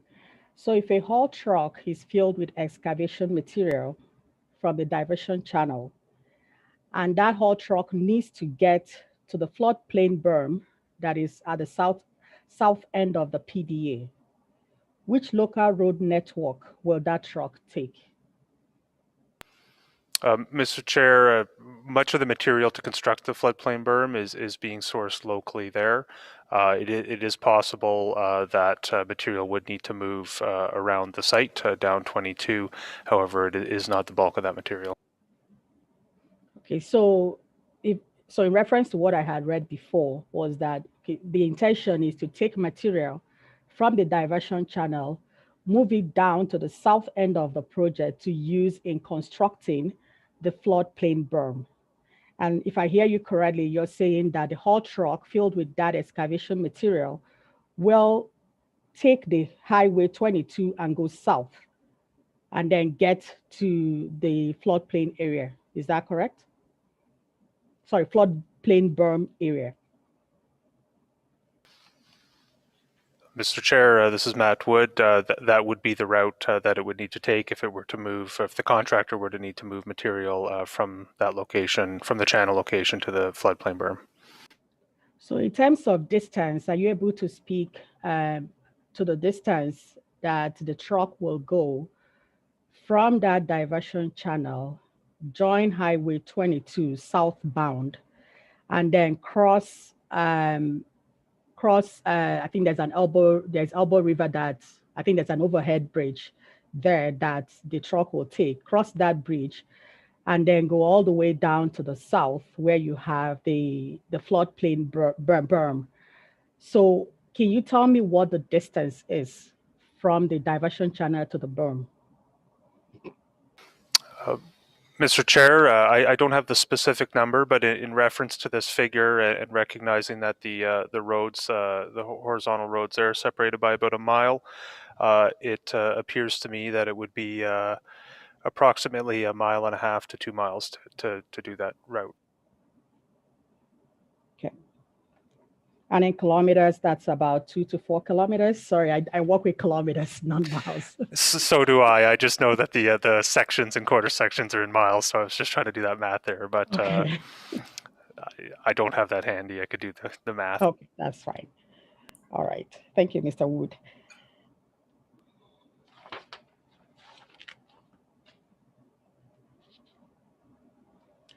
So can you confirm for me that that south portion of Highway 22 going towards the south end of the PDA is not within the project's footprint and it's not within the project development area?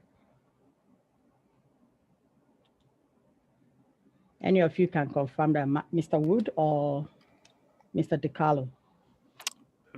Mr. Chair, it's Matt Wood. I can confirm, as shown in the figure, that area on the road is not considered within the PDA.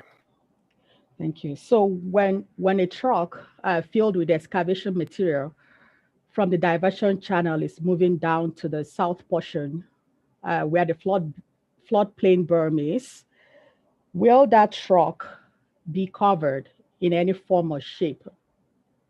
So will the excavation material be covered? Mr. Chair, it's Matt Wood. If I may have a moment to briefly caucus.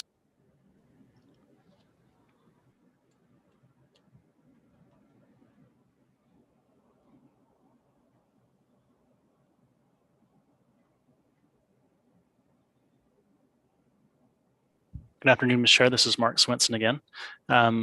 Yes, I believe it is required that loads be covered when they are being transported on local and provincial roads.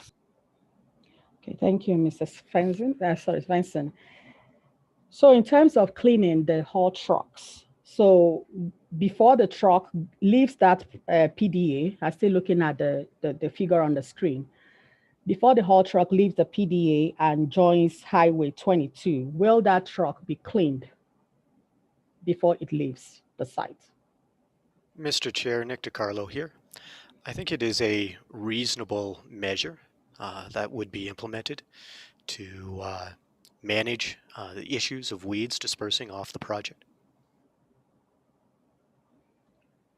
So, Mr. DiCarlo, do you agree that it's likely that weed can actually disperse off of the project area? I can agree that without mitigation, weeds can disperse off of the project, yes. Okay.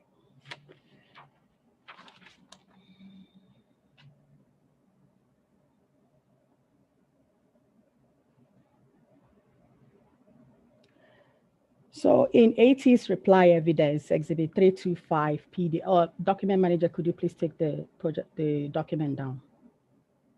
Thank you.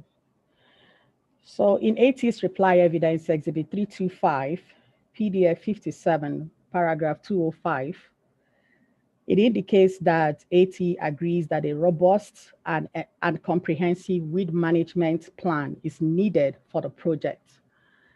And then it goes on to state some elements of that weed management plan. I'd like to refer you to Exhibit 273, which is Dr. Osko's report at PDF 27.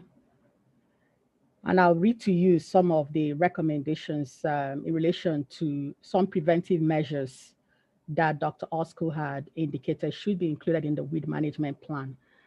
And I'd like to get whether AT agrees to that proposition or not.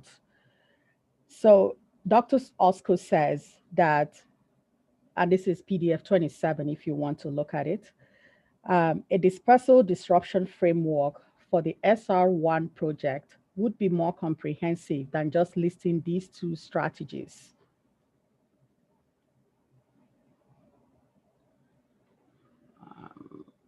I think it's towards the lower bar, yeah. Hang on, I'll just pull up my screen.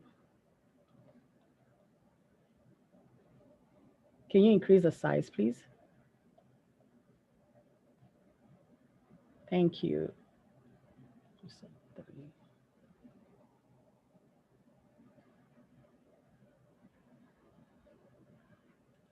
Just give me a sec. Let me pull up mine and I can tell you exactly where that is.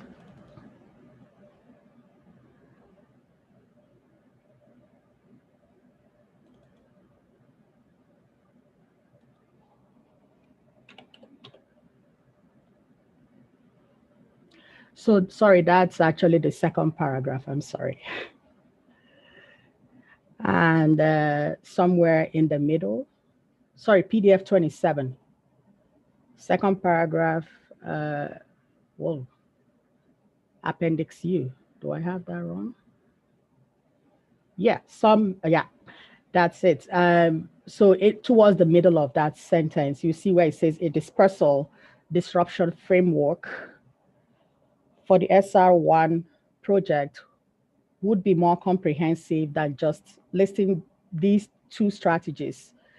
It will flesh out the details of how cleaning vehicles and equipment would be achieved, including where to locate wash stations and how to design them, cleaning procedures, how to manage potential weed transport by commuting employees, and so on.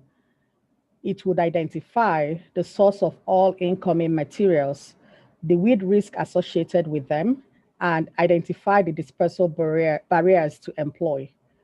The framework would assess and prioritize all of the possible vectors by which weeds could be transported on and off the project area and identified appropriate prevention actions.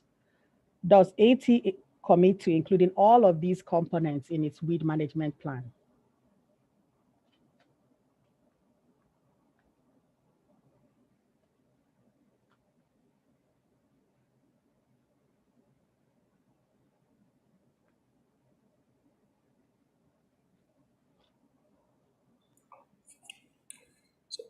Mr. Chairman, it's Matt Hebert. I think it would be premature to commit to specific details at this time. Certainly, the items that have been identified in this report could be taken under consideration when the comprehensive weed management plan is finalized at the time it would be required to be finalized.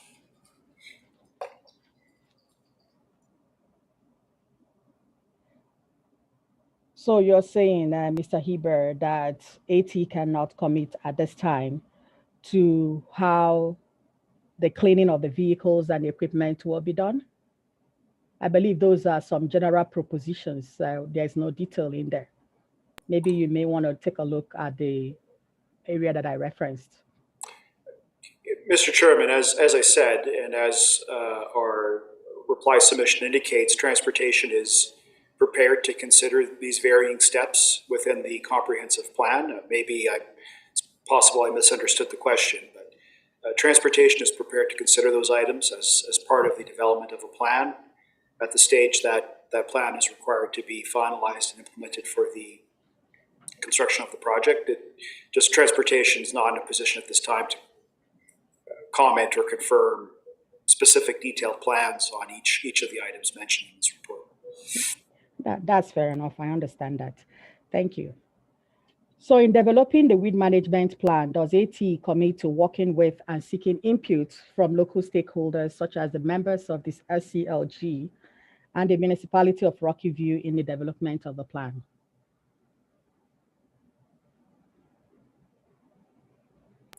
One moment, Mr. Chairman.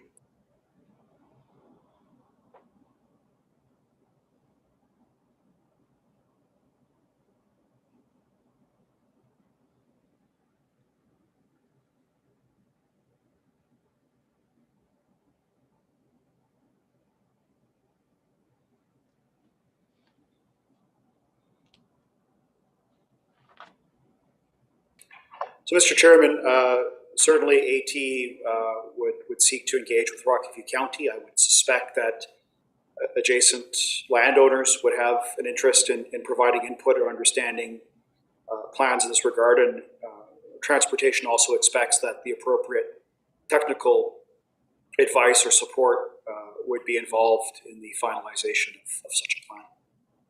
So perhaps I may rephrase that a little bit. Will AT seek input from residents and members of the SCLG, should they wish to express such an interest? Would AT seek input from them in the development of that weed management plan? certainly if local stakeholders or area residents wish to provide input on a weed management plan, I would not see a scenario where transportation would reject that input. So has AT commenced any work on this plan or not?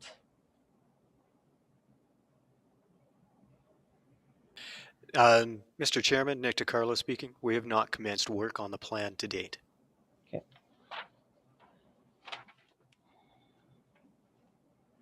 So does AT commit to making the completed plan publicly available and accessible?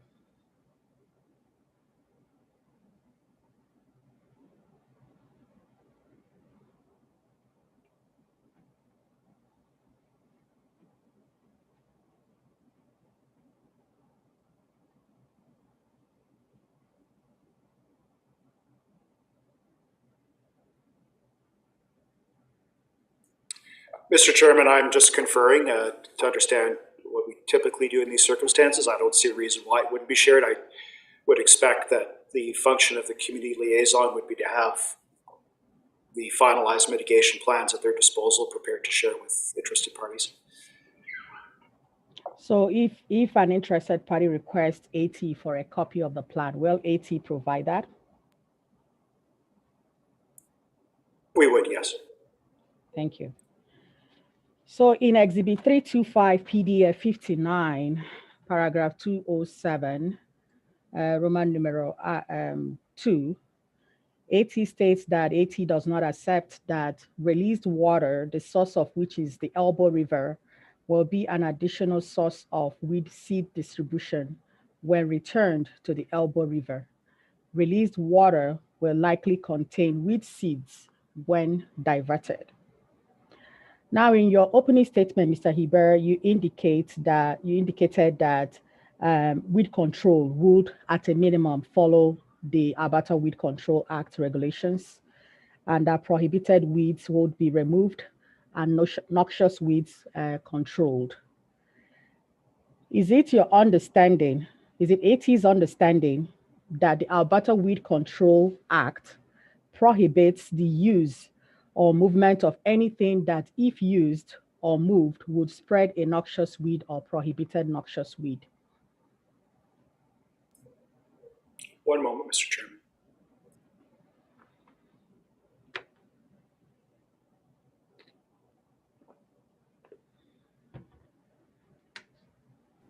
Mr. Koyi.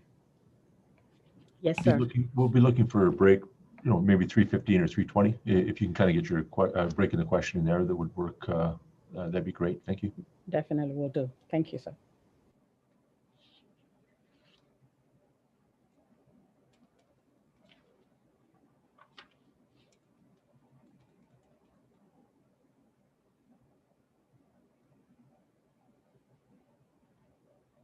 Mr. Chairman, Mr. Brescia will provide a response. Hi, Mr. Chairman, it's Mr. Brescia here. What I would say is we do understand that's what the Weed Control Act says. As a function of the project, natural floodwaters, which may contain weed seeds, would be diverted into the reservoir and then would again be released upon passing of the flood as per the project operations. So does AT agree, based on the Weed Control Act, that it is prohibited from releasing into the Elbow River any diverted water that contains weed seeds, including noxious and prohibited weed seeds and plant parts?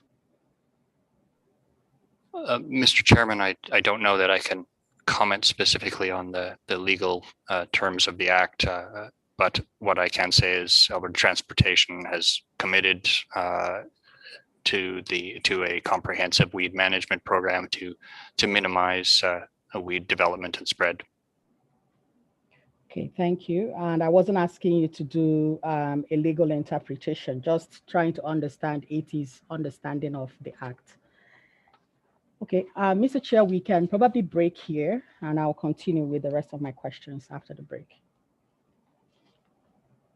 Okay, thank you, Ms. Okoye. Let's return at 3:15. Thank you.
A 2-minute warning for start at 3:15.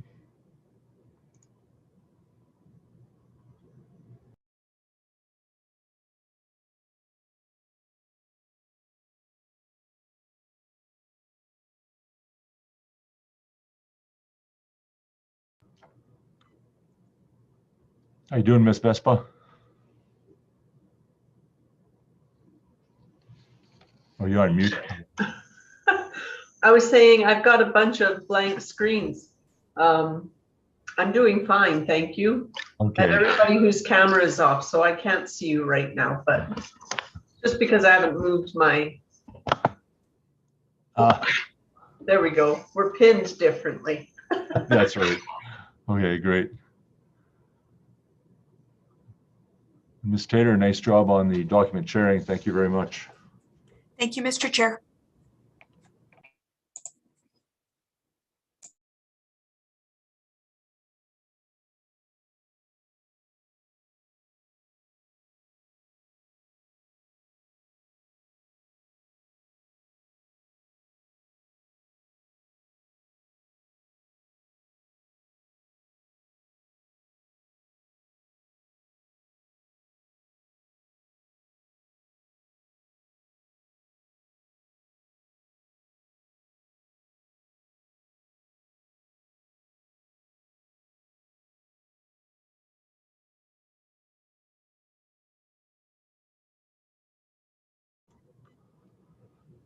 Okay, Mr. Weeb, I think we're ready to go.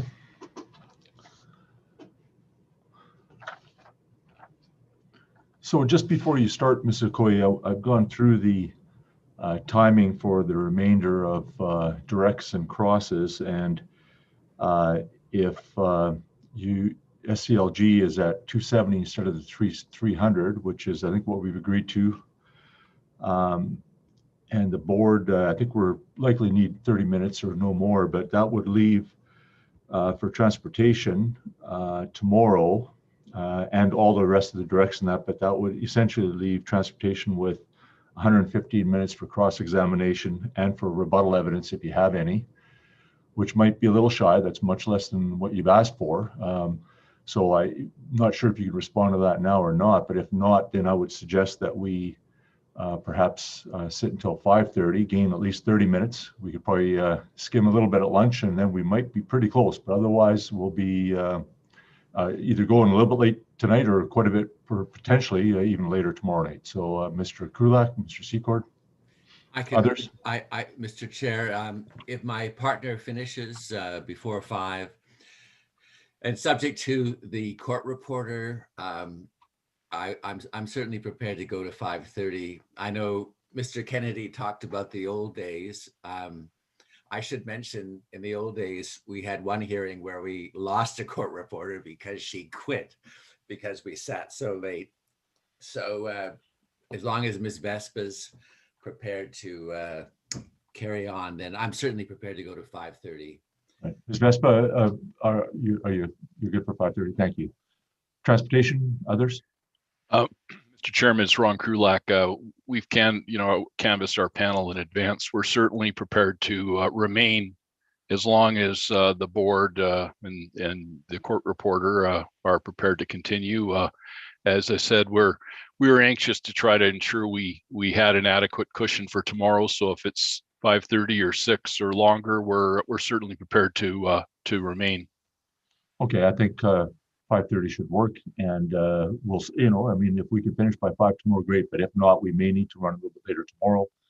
Ms. Vespa, Mr. Paolo, you'll be available later past 5 tomorrow if necessary.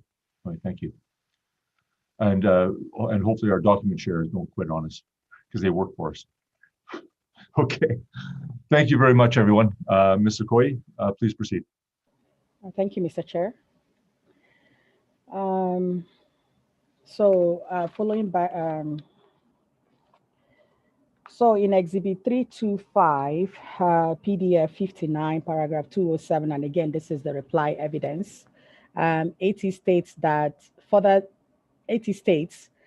the implementation of a filtration system small enough to address weed seeds would have serious adverse effects to the mobility of fish seeking to exit the reservoir on release. So I'd like to put this proposition to you, Mr. DeCarlo, and let me know if you agree with that. The vast majority of the upstream reservoir's existence will be in times of non-flood or post-flood drained condition, during which the risk of seed weeds and plant parts entering the Elbow River via the low-level outlet will continue. Do you agree with that? Mr. Chair, I think that's dependent on the conditions in the PDA and how vegetation and weeds are being managed. Okay, so I'd like you to focus your attention to the reservoir area. And so can you tell me if you agree that in dry operation or non-flood conditions, the reservoir can contain seed weeds and plant parts deposited there by flood waters and eroded soil from the upstream dam, or soil materials deposited by the ephemeral tributaries within the reservoir?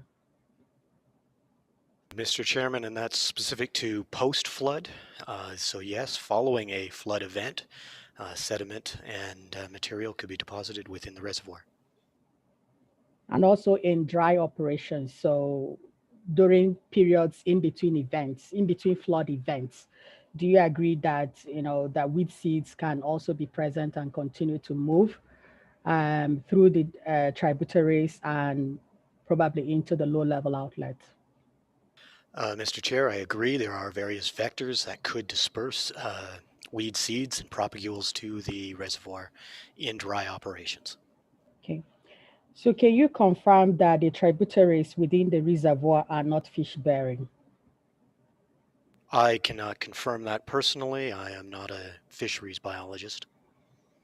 Okay, I'll refer you to Exhibit 29, and I apologize, document manager, I don't think I had included that. But in Exhibit 29, if we go to PDF 23, it actually says there that the tributaries to the Elbow River in the LAA appear to be ephemeral, seasonal in nature, and are unlikely to contain sensitive or life stage dependent fish habitat. Do you disagree with that? Could we bring up the document in question, Sure. please? That is Exhibit 29, PDF 23.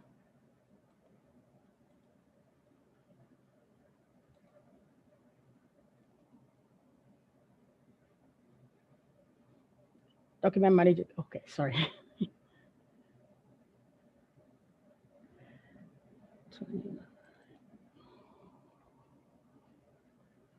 So PDF 23, that's towards the, I think that's the second to the last, yeah. Second to the last paragraph. No. Just at the bottom, second to the last paragraph, if you read that, Mr. DeCarlo. Yes, I am reading that, and it does look correct. It looks as what you've stated. Okay. And so, since we agree that the tributaries are not fish-bearing waters, and there will be no harm to fish that would result from operating the low-level discharge filtration during non-flood operation, do you agree with that? One moment, I'd just like to caucus.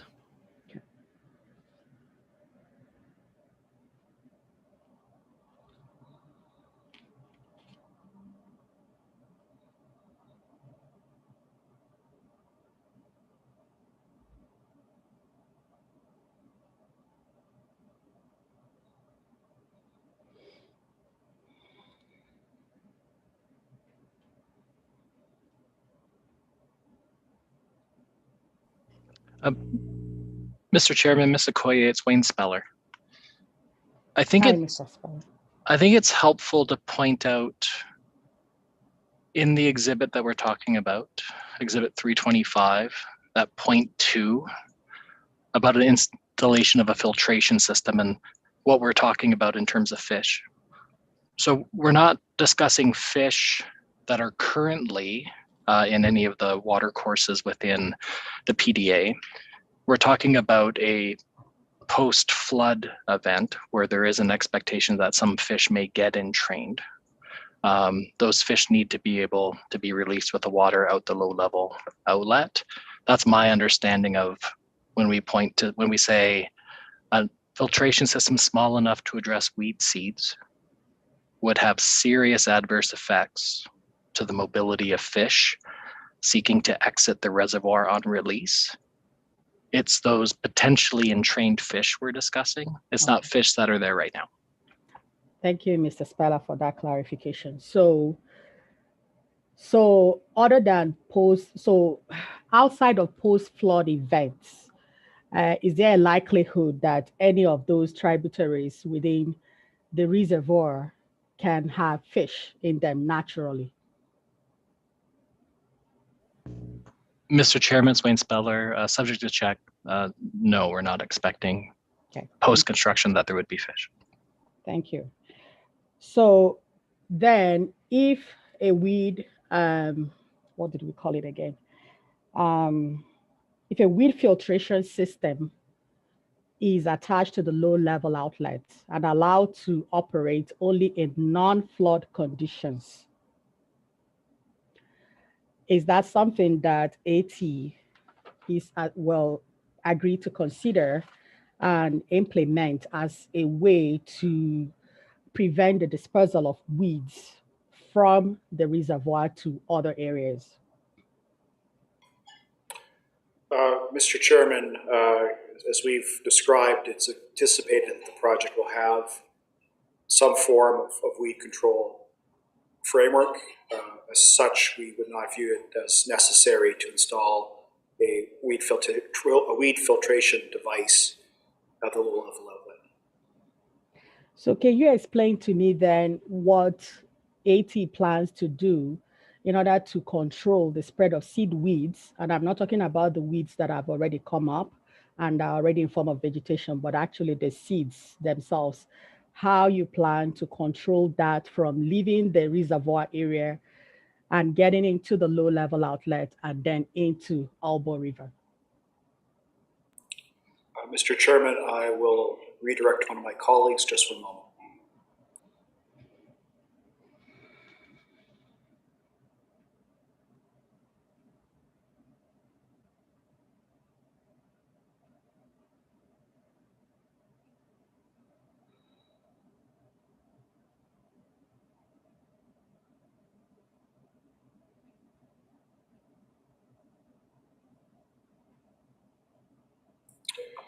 Mr. Chairman, Mr. DiCarlo will respond to the question. Mr. Chair, Nick DiCarlo speaking.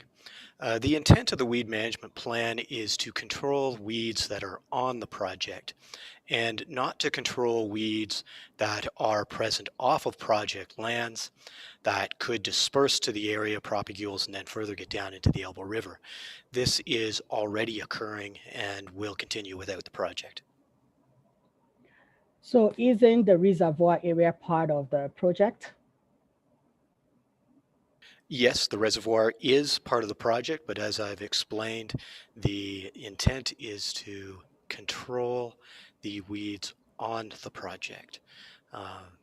Weeds, seeds that are dispersing to the site are dispersing from activities and presences in the surrounding lands, and AT cannot be responsible for managing surrounding properties.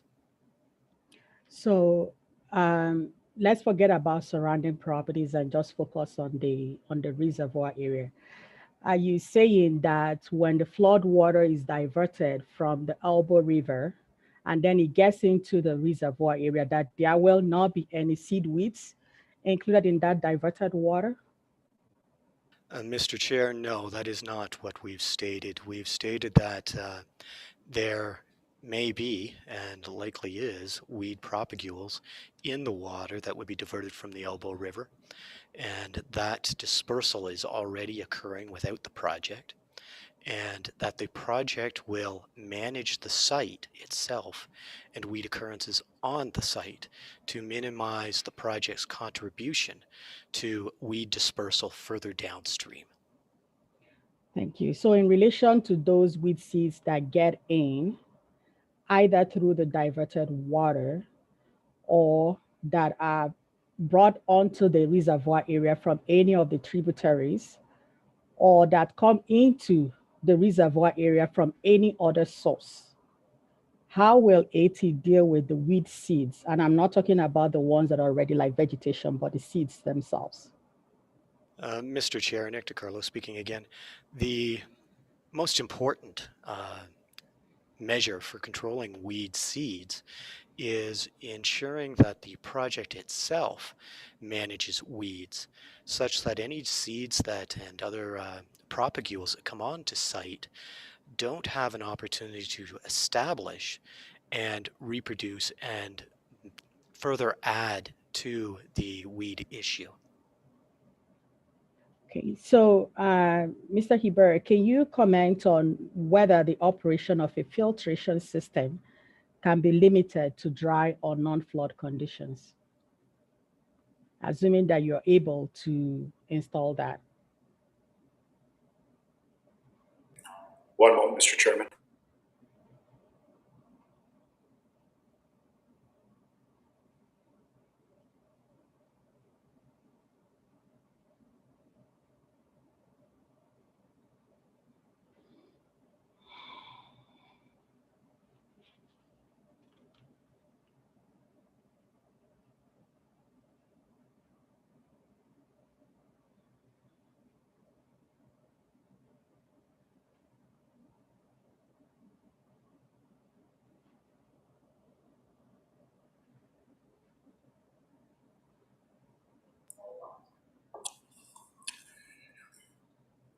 Mr. Chairman, under the circumstances, it may benefit from a written response, so transportation will undertake that. Okay, thank you. And when you're doing that, can you also undertake to address, advise us of any restrictions that will make the design and installation of a filtration system not feasible? Is that acceptable? Mr. Chairman, we will include that as part of the undertaking. Thank you. So, Mr. Heber, today you stated in your opening statement that if weeds are detected and found to be above acceptable targets, response options will be considered and applied. You recall that? That's actually in Exhibit 380. I'm sorry. Yeah, I stated that earlier today. Okay, thank you. So what is AT's acceptable target for weeds before a response option is considered and applied? Mr. Chairman, I believe one of my colleagues can provide an answer to that question. Mr. Chairman, Nick DiCarlo speaking. The details have not been finalized at this point, and AT and AEP will be working with the Rocky View County to identify desired levels and control methods.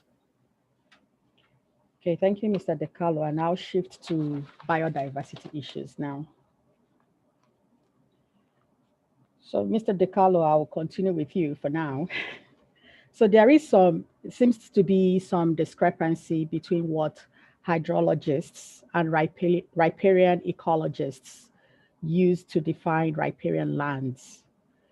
So I'd like to ensure that we are both on the same page when we talk about riparian habitat. An aid to cross was presented to your council yesterday from the Alberta Water Council. Did you review that aid to cross? Yes, Mr. Chairman, I have reviewed that cross. Thank you. The document manager, could you please pull that up?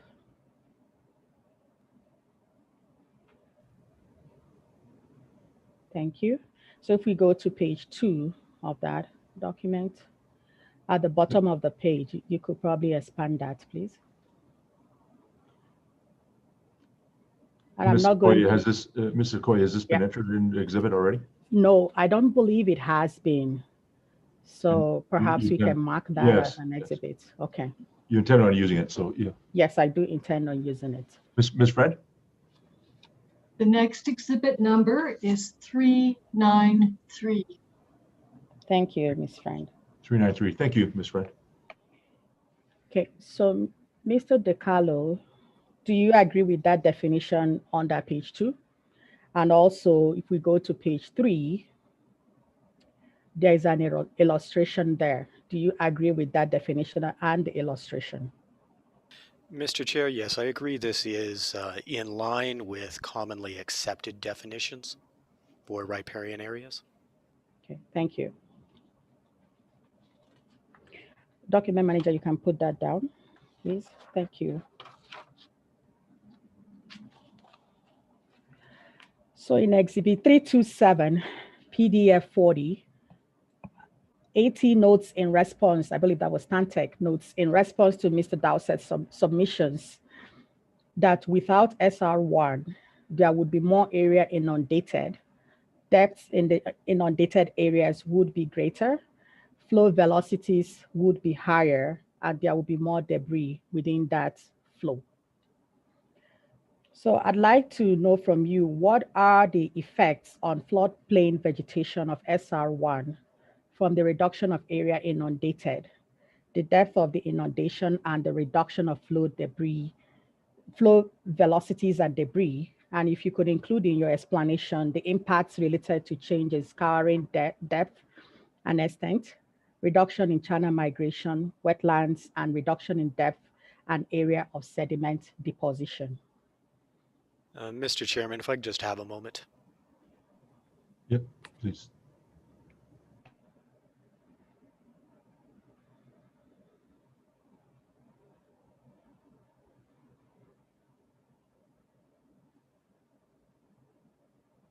Mr. Chair, if we could bring up NRCB APIR 14, round 2. Actually, I believe it's round 1. Just give me one more moment. I'll just confirm this. Sure. Has there been an exhibit number attached to it? If so, it'd be much easier. Yes, just one moment and I'll provide that. Thank you. Yep, thanks.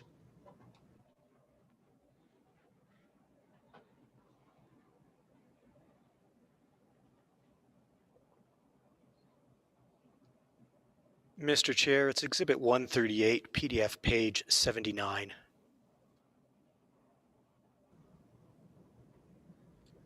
So 138, page 79? Correct. Thank you. Thanks, Ms. Taylor. And if we could magnify that, please.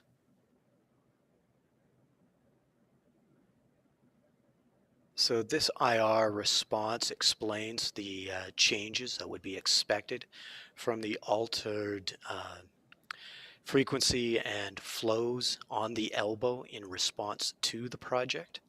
And in general, there'll be a narrowing of the channel and a decrease in scouring.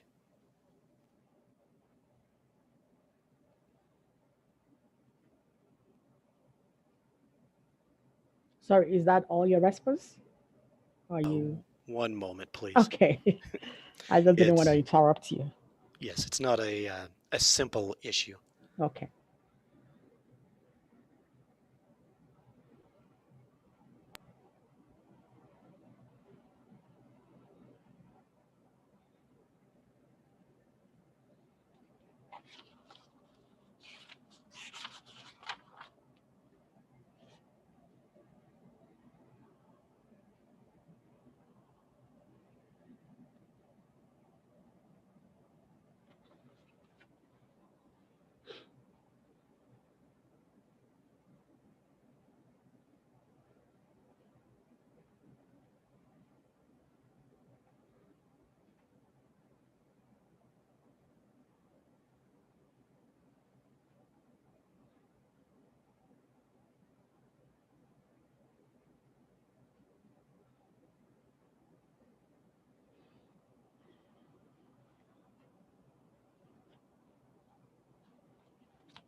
Mr. Chairman, it's It's Dave Brescia here.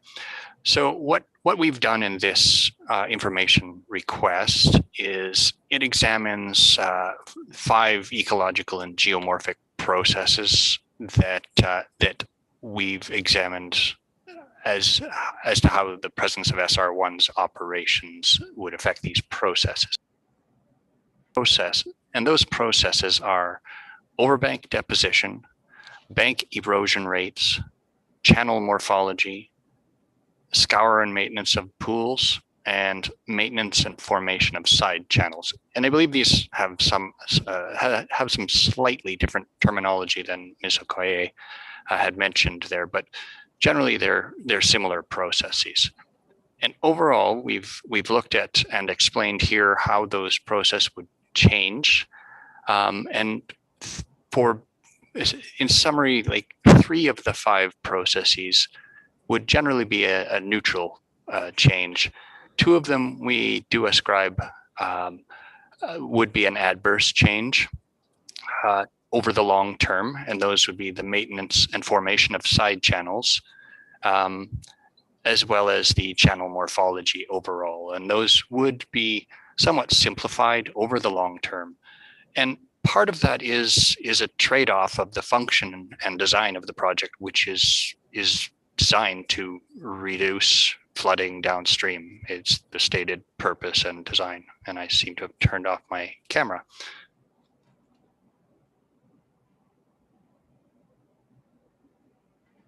There we are.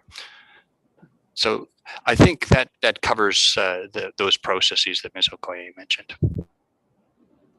Okay, so in your view, those are the effects, or those are going to be the effects on floodplain vegetation? Those are the effects that do relate to floodplain vegetation and establishment, and some of the description in this response, such as overbank deposition and how that relates to the maintenance of the floodplain. Okay. Thank you.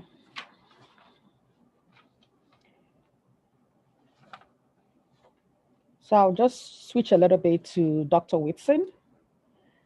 Dr. Whitson, you there?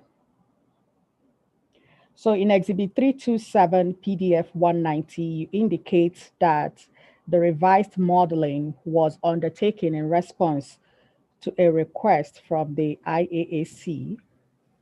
Can you tell us when this IAAC IR 4-01 was issued, and if it was filed with the NRCB? So, Mr. Chairman, it's Dave Brescia again. I'll just start by saying, in about mid-December of last year, we had identified that the new sediment deposition areas that were modeled for the round 2 IAC SIRs had implications for other EIA components that we had initially missed. And we started looking into this. In January of this year, 2021, as part of this work, we also learned that the new sediment modeling included sediment texture information that we had not needed for that initial IR response. And we reviewed that information as well. And so we analyzed the new sediment area and texture information starting in January and February to understand the implications that they would have for soil and with respect to our conclusions. And those conclusions are included in our March 12th submission that you referred to. Okay, thank you, Mr. Brescia. And Document Manager, could you please pull up Exhibit 327? And if we could go to PDF 196.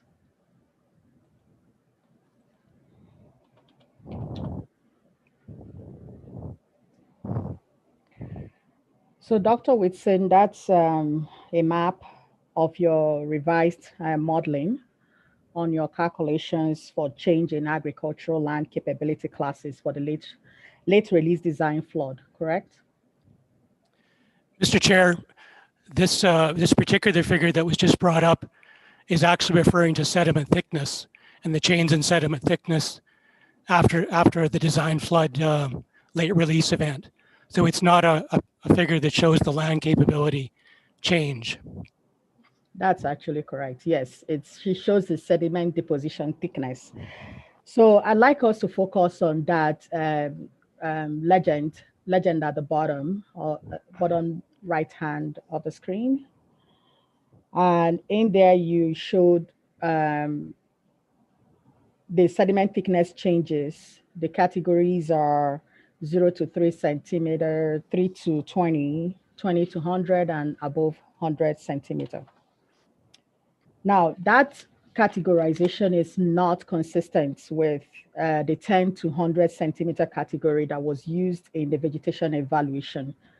For instance, in Exhibit 49 PDF 25, perhaps document manager, you could pull up 49 PDF 25, but don't lose this page.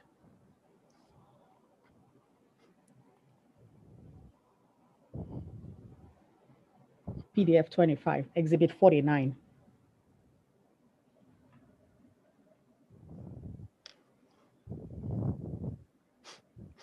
That doesn't look like what I have on my screen.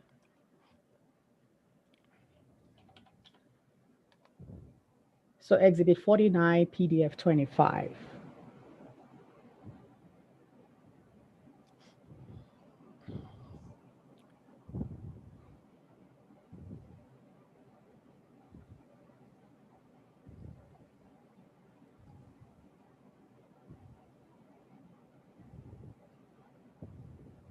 Thank you, document manager. So, so if you look at that table 10-11, it lists a different sediment deposition category of less than 3 to 10, 10 to 100, and greater than 100 centimeters.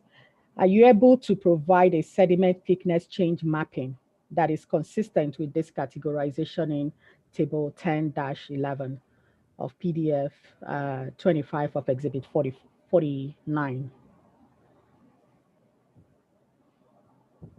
Mr. Chair, we're going to caucus about that for a second.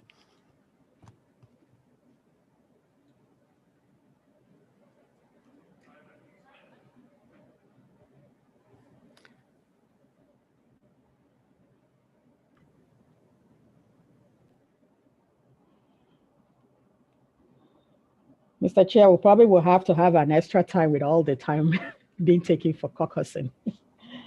Wow, I've been kind of watching, and well, sometimes it may seem like a while. It doesn't take all that long. Okay, thank you.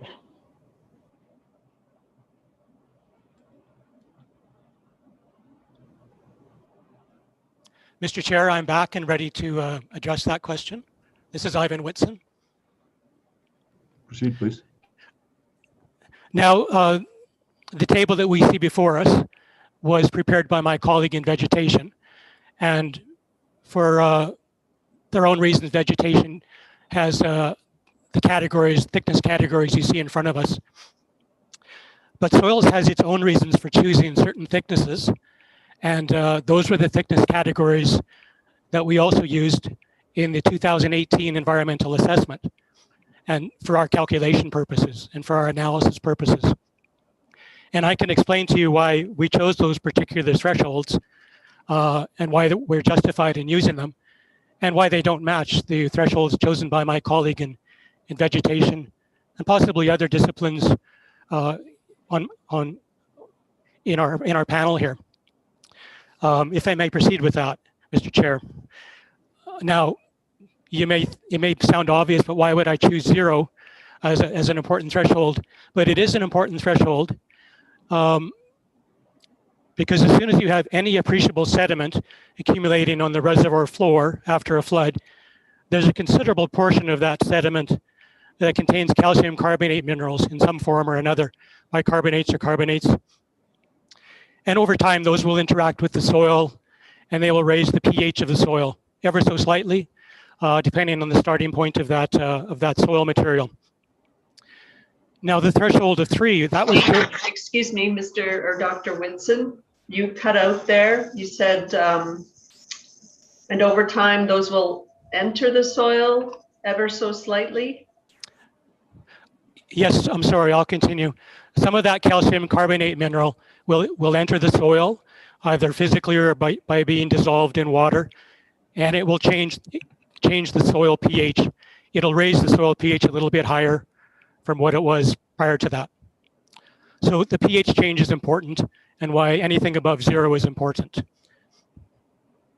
Now, the threshold of 3 centimeters, that was judged to be important from a soil erosion perspective, wind erosion perspective. Because in my judgment, any sediment thicker than 3 centimeters is just thick enough that it could start to be mobilized or detached by wind movement. That should be clear. Now, 20 centimeters was chosen because, again, in my judgment, a thickness of 20 centimeters is just enough that it's going to start to affect the overall quality or productivity of the soil material underneath. And so we selected 20 centimeters as an important threshold. Now, the last threshold of 100 centimeters, in the language of soil survey, we separate layers thicker than 100 centimeters from layers thinner than 100 centimeters for various, that's taxonomic practice. And consistent again with the environmental assessment, we separated soil materials thicker than 100 and those thinner than 100, and we were able to calculate various properties such as land capability and that sort of thing. And so the figure that you first called for, Exhibit 327 on PDF page 196, presents the post-flood, late release, post-design flood, late release picture of sediment thickness according to those estimated thicknesses provided by my colleagues in the hydrology group. Okay. So, sorry, Dr. Whitson, are you done? I'm sorry, I didn't mean to interrupt you. No, I had in fact just finished. Okay, thank you. So if I hear you correctly, you're saying that for your purpose, for your soils report, you choose a different categorization, different from what the vegetation people would choose. Is that a fair statement? That's a fair statement. Mr. Whitson, if this is going to continue a little bit, perhaps you could try just moving your mic down. It's overdriving, I think, and I noticed the court reporter at times struggling a little bit, but your mic seems to be overdriving. We've had other folks a little soft, but yours seems to overdrive. I'm not sure if others are noticing that, but Ms. Vespa? Can you speak now, Mr. Whitson? Yes, Mr. Chair, I just chose to reduce my volume by a smidge to see if that made a difference. It seems to be doing the same thing, but Ms. Vespa, are you able to get it, or? I have been. If maybe we can try reducing it or pulling the mic out a little bit. Yeah, if you pull the mic down just a little, yeah, try that. How does that sound? Just up just a little bit. I think we got it. How's that sound? Yeah, that's better, I think. Thank you. Ms. Vespa? How does that sound? That's great. Thank you. You're welcome. All right. Perfect. Thank you. So, so Dr. Whitson, are you saying then that it's not possible for you to provide a sediment thickness change mapping that will be consistent with the category on categorization provided in that table 10-11 that we were looking at earlier?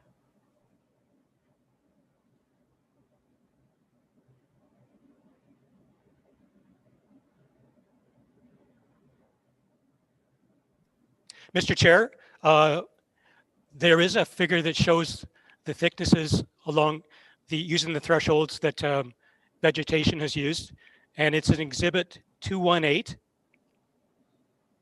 on PDF page 85. And I believe that contains a figure that shows the thicknesses broken down by the categories used by vegetation. I may not be able to speak to it, but that's what that figure contains. Okay, thank you, Dr. Whitson. I know about that, and we will get to it in a moment.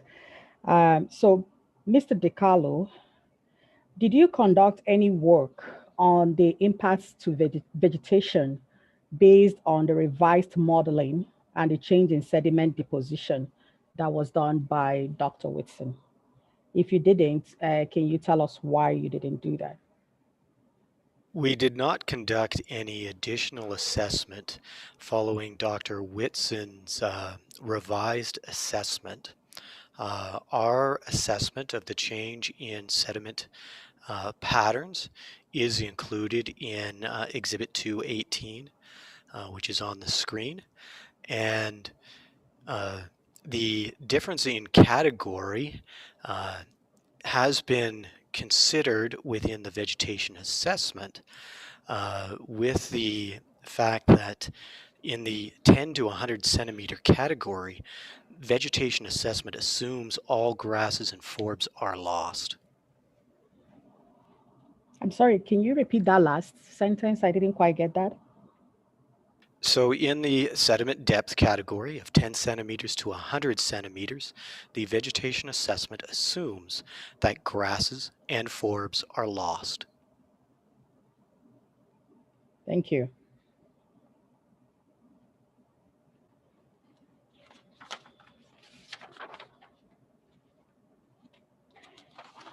So back to you, Dr. Whitson, and document manager, you can take that down. So back to your report, Exhibit 327, PDF pages 190 to 190, 191, and 198. You describe the change in agricultural land capability classes because of your revised modeling. And then in the end, you conclude that the change in agricultural land capability does not affect the conclusions presented in the EIA and SIRs. Are those conclusions still valid?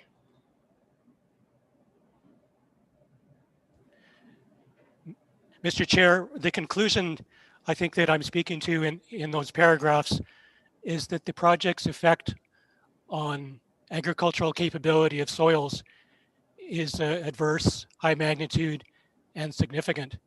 And so those conclusions remain. What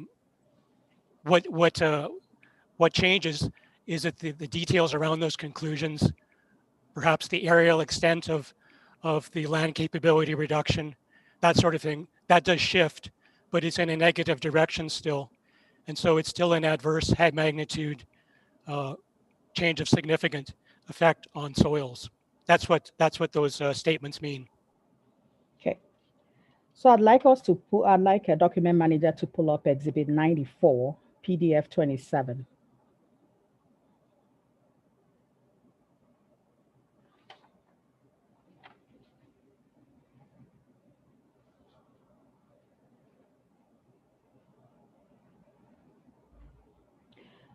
So that's table IR 368-2, the second one.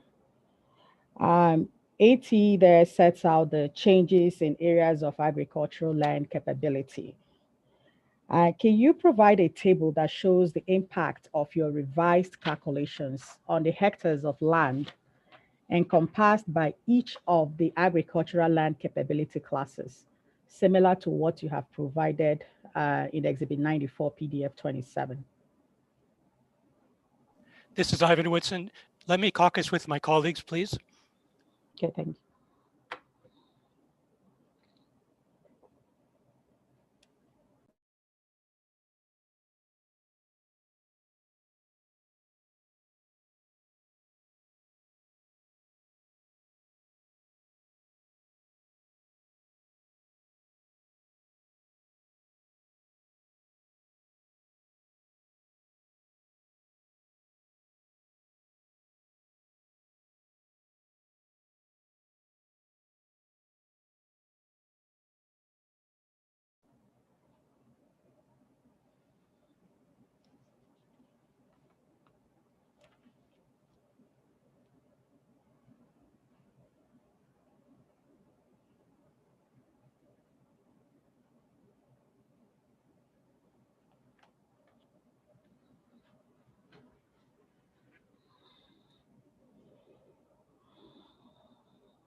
Mr. Chair, this is Ivan Whitson again.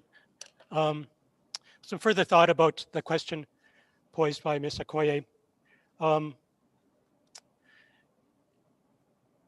Now, sorry to go back to Exhibit 327, sort of in the page ranges that had been identified. One of the results or the outcomes of that analysis is that the size of the sediment plume is considerably larger than the size of the sediment plume back in the 2018 EIA. So it's larger, much greater in extent. I don't have an exact extent of the 20 to 100 centimeter thickness isopleph, but it's considerably larger. And it's in the order of 2-3 times bigger than the 2018 EIA soil plume, thickness plume. So we know that there's a greater reduction in land capability in terms of the area, but we don't have the exact area worked out. So I guess just to reiterate, there's a much larger extent of land capability reduction in this revised sediment modeling. But then there's an opposite effect going on as well, in that because of the change in textural distribution with the revised sediment modeling, now we've got a situation where there's a spatial pattern in the soil texture that wasn't evident in the 2018 EIA. I'm not going to call up the exhibit or anything, but in the 2018 soils analysis, the sediment plume was predicted to be quite sandy, mostly sand particles with some silt, and its overall land capability was rated anywhere from class 5 to class 7. Now, one of the things that got me excited about the revised sediment modeling is that there's a lot of that area that is now dominated by silt particles and clay particles, which from a soils perspective is a really nice news story. It's not all uniformly sandy, low water storage capacity.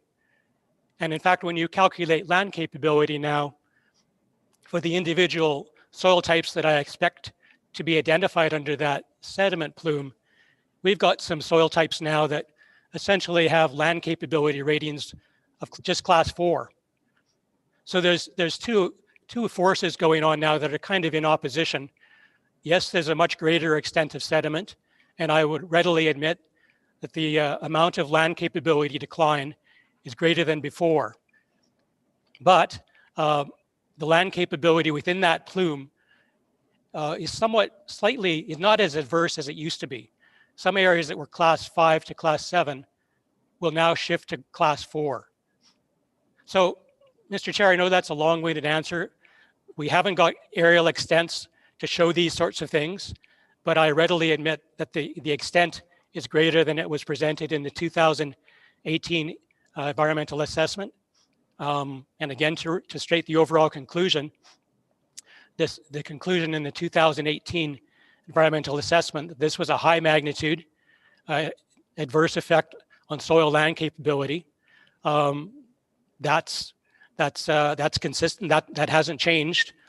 It was greater than 10% reduction in the extent of land capability class 2 before, and it'll be even greater than that now. That's the end of my answer, Mr. Chair. So thank you, Dr. Whitson. So if I understand you correctly, are you saying that you're not able to take the question that I have posed to you away and come back with a revised table that will actually show the hectares of land that were affected based on your revised calculation? That's not something you can take away as an undertaking and come back? Mr. Chair, we're not promising to do that. The land if this project is approved, this land is not going to have an agricultural use. The land capability is not that important going forward. We know that there will be a reduction of land capability. And if we were to recalculate the land capability change over and over again like this, it would be a never-ending process. Okay. Thank you, Dr. Whitson.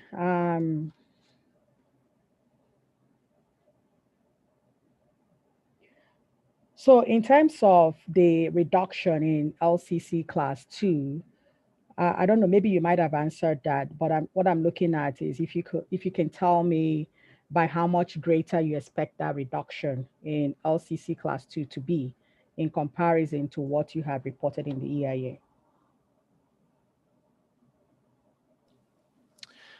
Mr. Chair, I will make an attempt to do that, as long as you give me some latitude that it's approximate, and I won't quote numbers in terms of hectares, because I'm not that good at that.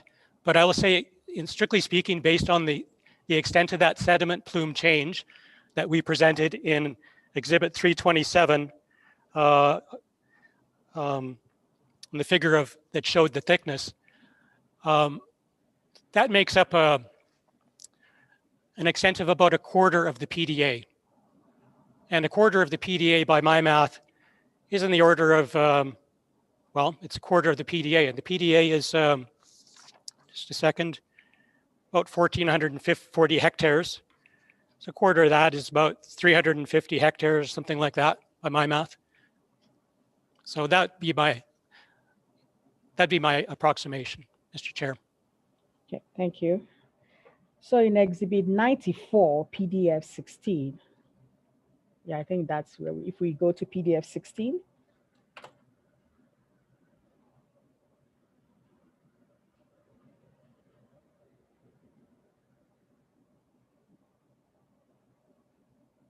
So I think we go down to, perfect, number B. Oh, sorry.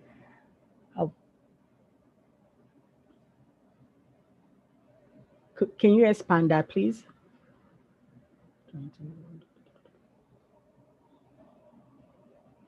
Mr. Chair,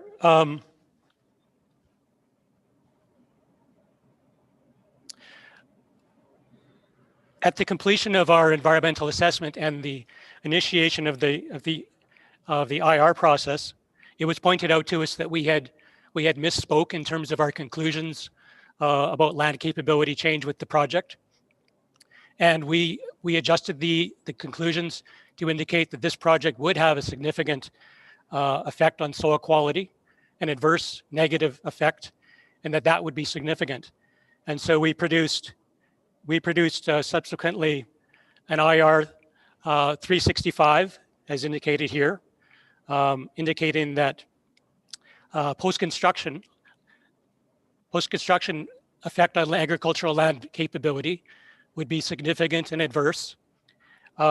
We also produced an IR similar to this. I don't know if I'm getting ahead of myself, but in IR 393, when we changed our conclusion with respect to the effect of floods or design floods on the same property, on agricultural land capability.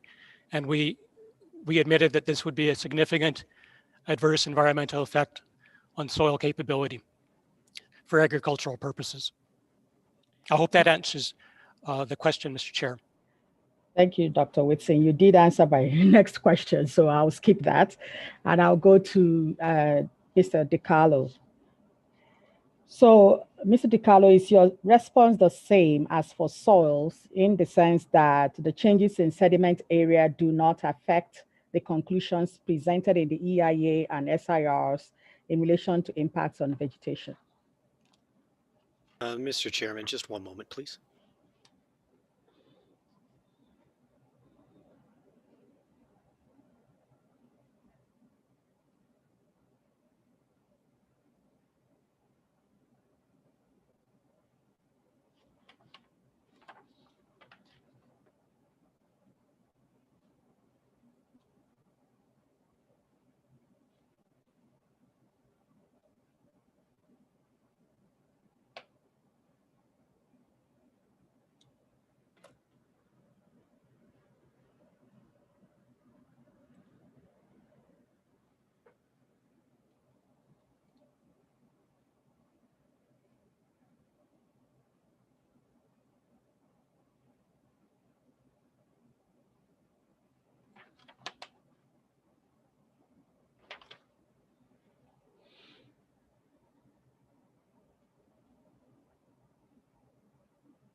Hello, Mr. Chair. If I could point to Exhibit 218, page 83 through 86.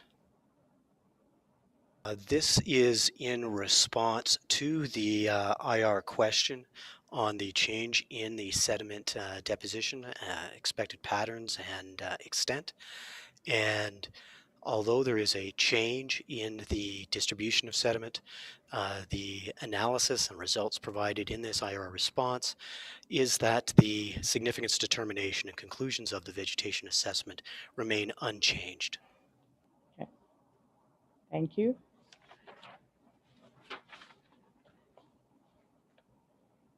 So can you summarize for me, Mr. DeCarlo, the main conclusions in your EIA and SIRs that will not be affected by the change in sediment deposition information presented by Dr. Whitson? One moment, Mr. Chair. I'd like to caucus with my colleague. Document manager, you can take the document down, please.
So, Mr. Chair, my apologies for the break there. The conclusions and the change in my colleague's Dr. Whitson's assessment of the revised sediment modeling does not affect the conclusions of the vegetation because the land capability is an agricultural rating and isn't related to the revegetation potential.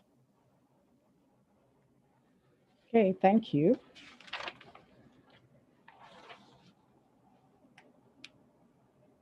So in Exhibit 324 PDF pages 22 to 28, you describe, or AT describes, the environmental assessment methodology and how cumulative effects are dealt with, as well as describing the cumulative effects on wildlife and wildlife habitats. So my next set of questions will go to Mr. Terry.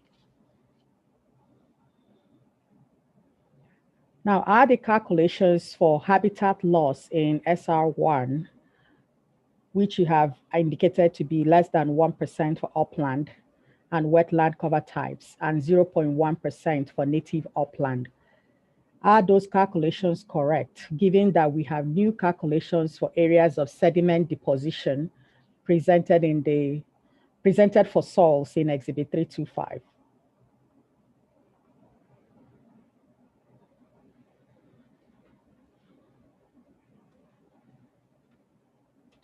Sorry.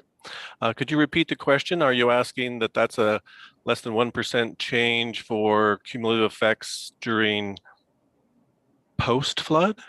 I'll repeat my question. So are the calculations for habitat loss in SR1, i.e. less than 1% for upland and wetland cover types and 0.1% for native upland, correct, given that we have new calculations for areas of sediment deposition presented for soils in Exhibit 325? Mr. Chairman, can I take a minute?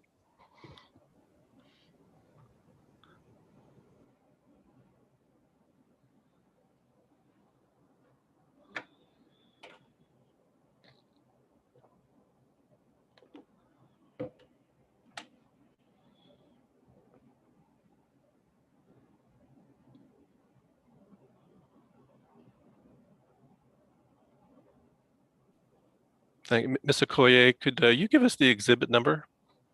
That was Exhibit 324, PDF pages 22 to 28.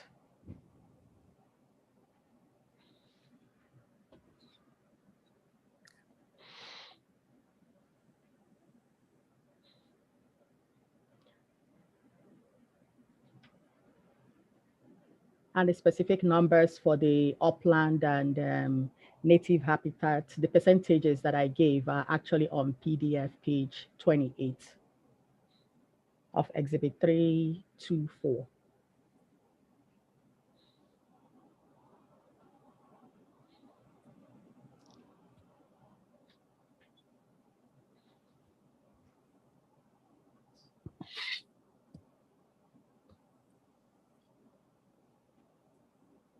And that page number again, sorry, was? PDF 28, and we can pull that up if that helps you.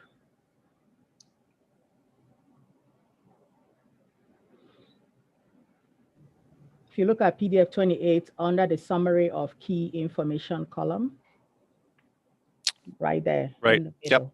Yeah.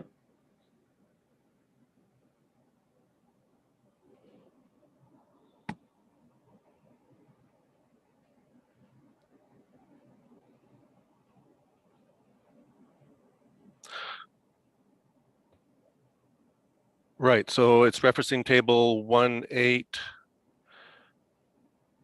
And yes, subject to tech, that sounds reasonable. Okay, so you're saying that those percentages are still correct, even though there is new calculation for areas of sediment depositions presented for soils. Mr. Chairman, I believe that table 1.8 is referring to the effects due to the cumulative effects due to future projects from construction. Okay, so can you explain how there will be no change in habitat loss when the sediment deposition area has increased from 105 hectares in the EIA to 319 hectares for early release scenario and 337 hectares for late release?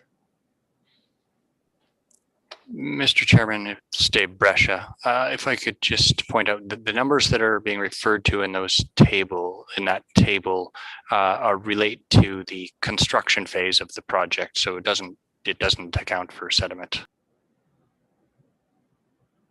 Okay, so you're saying that that's different, and so, all right.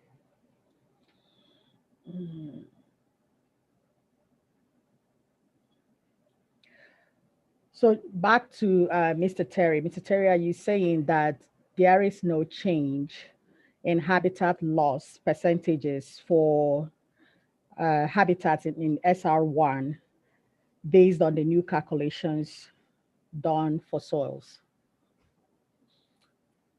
Again, the increase in sediment deposition would not change the conclusions of the assessment related to change in habitat loss.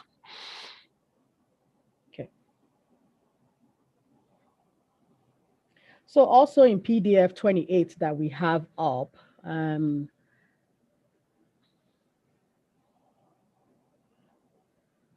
so at the bottom of that first row, you have overall, perhaps we can increase the size, please. Maybe one more. Thank you. So I'm just referring you to the bottom of the first row. Okay. You have overall the potential for project residual effects to act cumulatively with the residual effects of future projects on wildlife habitat are relatively minor because the future developments do not contain high value wildlife habitat for many SOMC. Does wildlife habitat have to contain high value wildlife habitat or many species of management concern for it to be considered impacted? Right. So that overall conclusion is based on the existing conditions of those future projects, and in particular, the Harmony community development and some of the upgrades to the highways, where a lot of these lands are already sitting in existing or previously disturbed areas that provide, relatively lower habitat for species. Okay, so again, on that cumulative impact, if we look at that table that you have presented on PDF 28, towards the top of that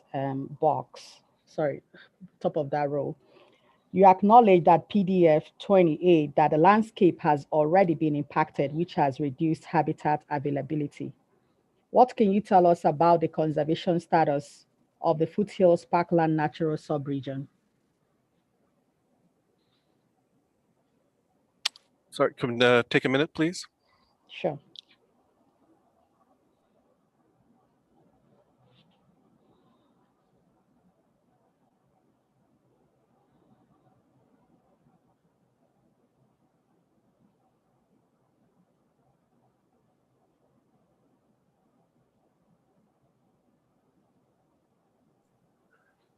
Ms. Okoye, I don't know the status of that particular sub-region. Mr. DeCarlo, do you know? Nick DiCarlo speaking, Mr. Chair. Could you repeat the question, Ms. Okoye? What can you tell us about the conservation status of the Foothills Parkland Natural Subregion? The conservation status, I don't have the numbers in front of me, but there has been meaningful conversion of the area to anthropogenic uses. It may be approximately half, subject to check. That is my understanding. So you think that there is only about half left that have not been compromised in any form? I wouldn't characterize it as not compromised in any form. I would say that it's areas that remain native. Okay. So in terms of percentage, do you know what the percentage of the remaining native habitats have to be impacted for you to consider the impact significant? Mr. Chair, I'm not aware of any threshold that has been identified by regulatory agencies or in scientific publications specific to the Foothills Parkland Natural Subregion. And Mr. Terry, do you know what the percentage of the remaining native habitats have to be impacted for impacts to be considered significant?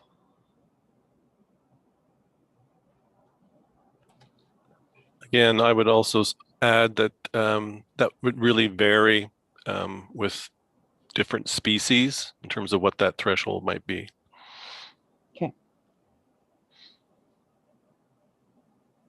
So in your view, Mr. DiCarlo, so if you're considering the project at the local landscape level or at the Foothills Parkland Natural Subregion level, would your calculation or your views change where the percentage of the remaining habitats in a particular context differ? Mr. Chair, for the purposes of the assessment, we assess significance using a regional assessment area, which was a 15-kilometer buffer applied to the PDA. I can provide the reference to this specific exhibit if needed, but the project is expected to affect less than 1% of the native area within the regional assessment area, subject to check. And if the assessment area was expanded to the Foothills Parkland Natural Subregion, the magnitude would decrease further. And in the absence of a established threshold, no, I would not expect that a significance determination would result. Thank you, Mr. DeCarlo. Document manager, you can take the document down and I'll pick up the pace a little bit here. So in Exhibit 64, PDF 355, and I'll read to you what it says. If you feel that you need to bring it up, feel free to ask. The Springbank project, PDF 355 of Exhibit 64 says, the Springbank project would store flood waters outside of the Elbow River Valley, reducing environmental impacts to the river corridor. At the same time, it will provide benefits to downstream communities, including a reduction in flood risk on the Bow River and the South Saskatchewan River. So for Mr. DeCarlo, do you agree that the project would reduce environmental impact to the river corridor? And if you do agree, can you tell us why? One moment, Mr. Chairman, I'd just like to caucus.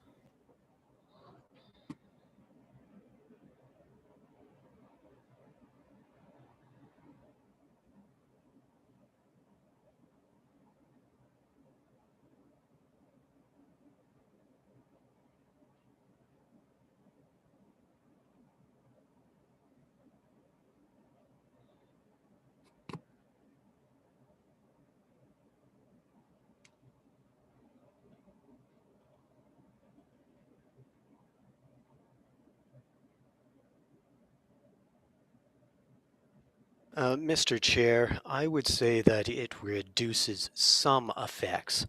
I'd point back to the IR14 that we had up earlier in the characterization of the changes to the riparian habitats with SR1, where you've got changes in the erosion and channel morphology. So can you tell me what part of the river corridor will have reduced environmental impacts?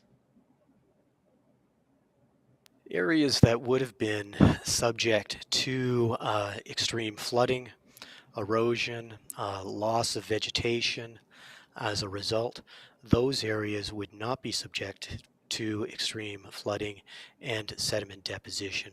And therefore, some of those, particularly outside of riparian areas, would have lower effects. So areas outside of the riparian areas would have lower effects, but what about areas within the riparian corridor? Again, Mr. Chairman, I'd direct back to our response for the previous IR of number 14, where there will be altered effects. Sorry, so which document are you referring to? One moment, please, and I'll find the exhibit number again.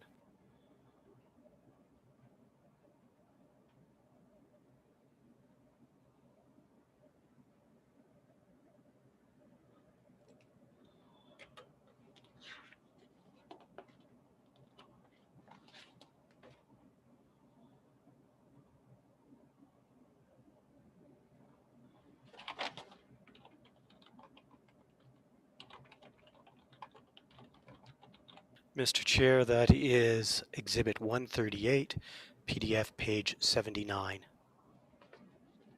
Perhaps, document manager, can you pull that up, please?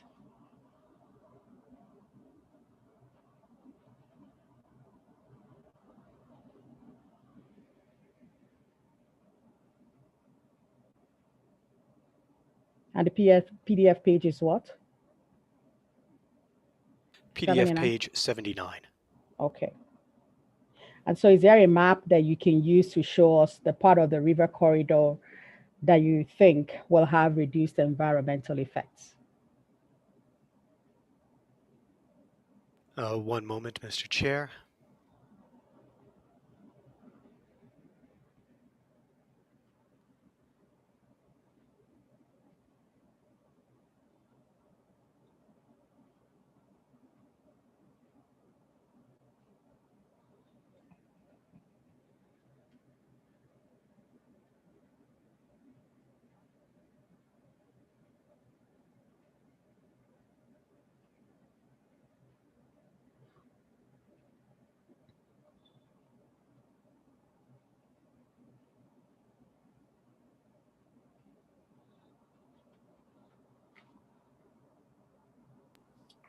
So, Mr. Chairman, it's Dave Brescia. So I'd like to reiterate a point that Mr. DiCarlo brought up earlier. And what we've done to assess cumulative effects is we've chosen a regional assessment area, which is standard practice in assessing cumulative effects. And that is based on a 15-kilometer buffer around the PDA for the project. And we use that to examine the effects of the project and whether or not they interact with the effects of other projects. And the selection of that study area to assess cumulative effects is consistent with guidance from the Federal Impact Assessment Agency, and is considered a reasonable boundary within which to assess those effects. So, Mr. Brescia, as a follow-up to your response, your assessment of cumulative impacts, and I had earlier on referred to Exhibit 324 PDF 28, and you had jumped in and said that that particular reference was talking about construction impacts so construction impacts cumulatively. So did your analysis just stop at construction? Did you consider other effects outside of construction? Did you consider cumulative impacts of the project outside of construction?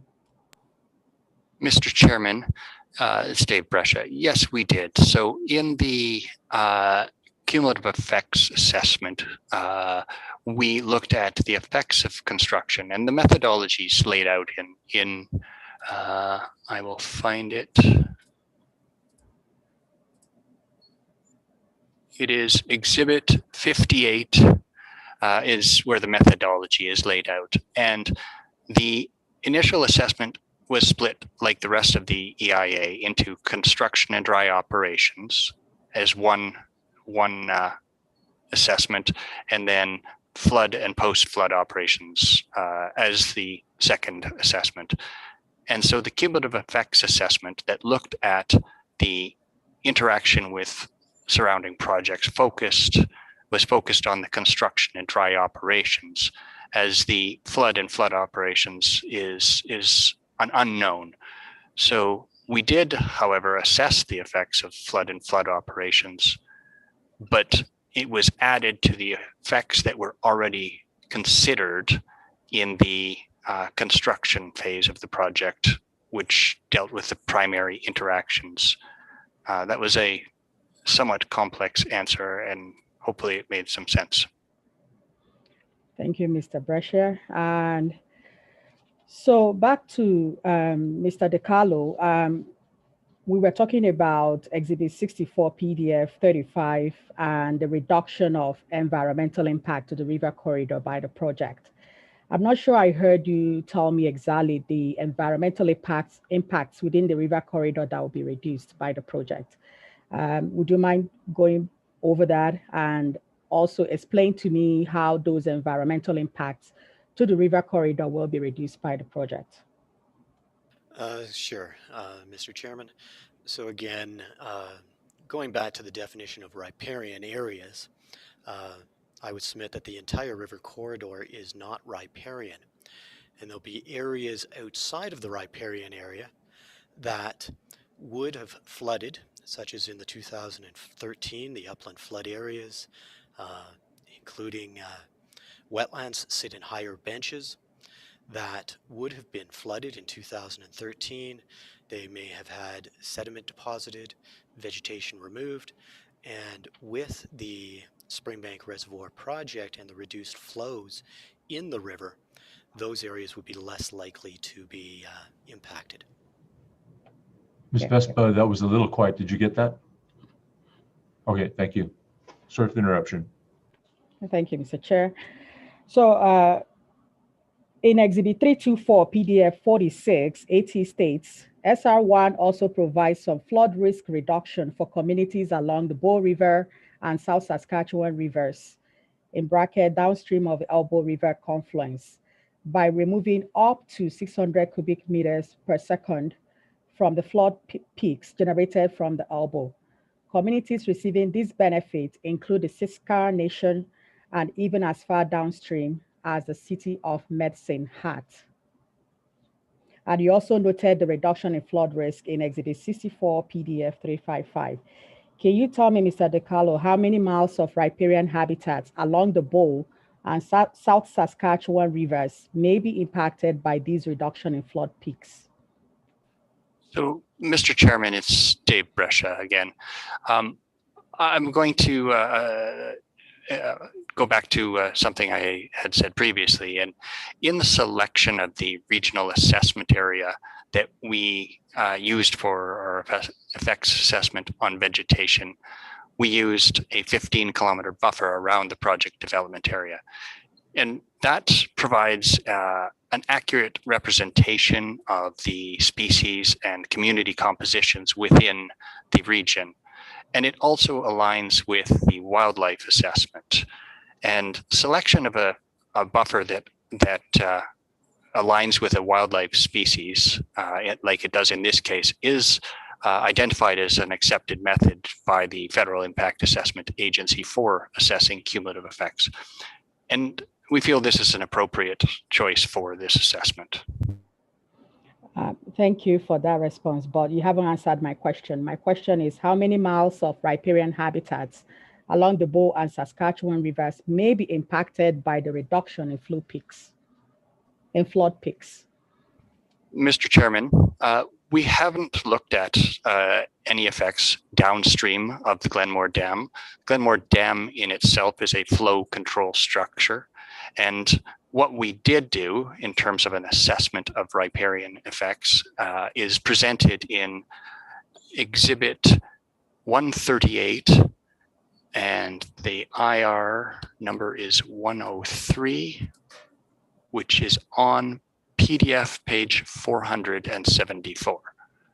So we have provided an assessment of effects to riparian areas along the stretch of the Elbow River that goes from the project down to Glenmore Reservoir. But because Glenmore Reservoir is a flow control structure, we didn't extend that assessment beyond that point. Okay. So I'll go back a bit to Dr. Whitson, and I'll change gear a little bit here just to ask a few questions on the land capability, and I'll continue with the rest of my questions.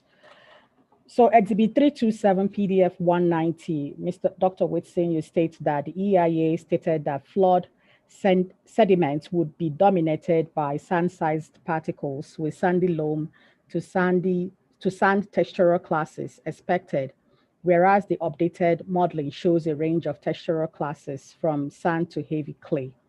Can you tell me what caused the change in soil textural classes from what it was in the EIA to what you currently state in your report?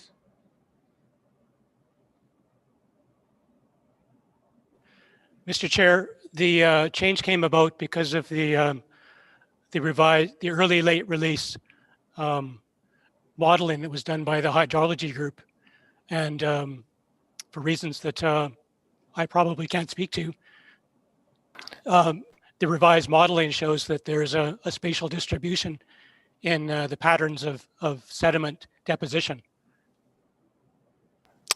And Mr. Chairman, if I may, this is Matt Wood. I can supplement Mr. Whitson's response a little bit, although Mr. Lutzi was responsible for that piece of the modeling. What I can say is that the original modeling, due to technological limitations at the time, utilized multiple discrete models, one for the diversion structure area, one for the channel, one for the reservoir and the outlet. Because they were discrete models, they couldn't pass the data between them, and it was a manual exercise, essentially a manual exercise of moving them across, and so we couldn't carry that complexity in the output. Fortunately, in the revised modeling, we were able to do a more comprehensive, a more holistic model, if you will, that actually is able to compute some of that separation of materials at the diversion structure, and then the resultant output was more comprehensive. Okay, thank you. Dr. Whitson, so what were the early and late release timing scenarios in the EIA in terms of days that the flood water would remain in the reservoir?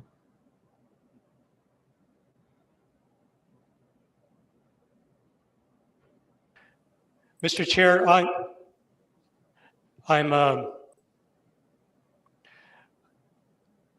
believe Who's speaking? Sorry. That's this is Dr. Ivan Whitson. Whitson, sorry, but There I you think go. I'm there's sorry. Okay, I'm sorry. Yeah, go ahead. Sorry. the information I have is from Exhibit 218, and it's Table 1-1. I don't know the PDF number, but it shows the dates of the early late release. You might call it, I think you used the term hold time. And so there's various periods of hold time. I can report them, but I'm probably not the person who should speak to them. No, that's fine. I just want to find out what it was in the EIA and what release timing you used in your revised modeling. So perhaps you can tell me what release timing you used in your revised modeling versus what was in the EIA. Mr. Chairman, it's Dave Brescia. Perhaps I can pull those numbers up. They would be the numbers that Ivan used in the revised modeling are in that Exhibit 218 that we referred to earlier, and I'm getting the PDF page for that is PDF page 26. So those are the numbers that were used for the updated modeling. Thank you for that clarification. So, Dr. Whitson, earlier on you said the effect on soil quality and quantity will still be of high magnitude and irreversible. Do I have that correct? Mr. Chair, it will be high magnitude, and some of the soil properties are irreversible. Some of them remain reversible. For instance, soil wetness is a reversible process, so the soils can dry out afterwards. But the change in pH and the deposition of sediment, those are irreversible changes. And even with the application of mitigation measures, will those irreversible impacts still remain after the application of the mitigation measures?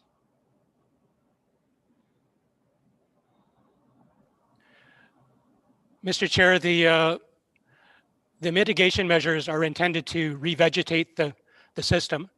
The soil properties, they can be mitigated. Some of the soil properties can be mitigated. Nutrients can be added over time as vegetation is established. Soil nutrient cycling improves from the starting point of fresh sediment. The textural properties won't change, so those are irreversible. But some of the dynamic soil properties, the nutrients, that can be improved and to support vegetation growth. And I think other people could speak to some more additional mitigations if necessary to assist with revegetation and vegetation health improvement and such. So then, sorry, I got distracted a little bit there. I'm just gonna reduce my volume a bit. Okay. So if I got you correctly, you said with the application of some mitigation measures that some of the soil quality could change. Do I have that correct? Yes, that's correct. I wouldn't foresee that the land capability class would ever change. I would expect it to be somewhat stationary.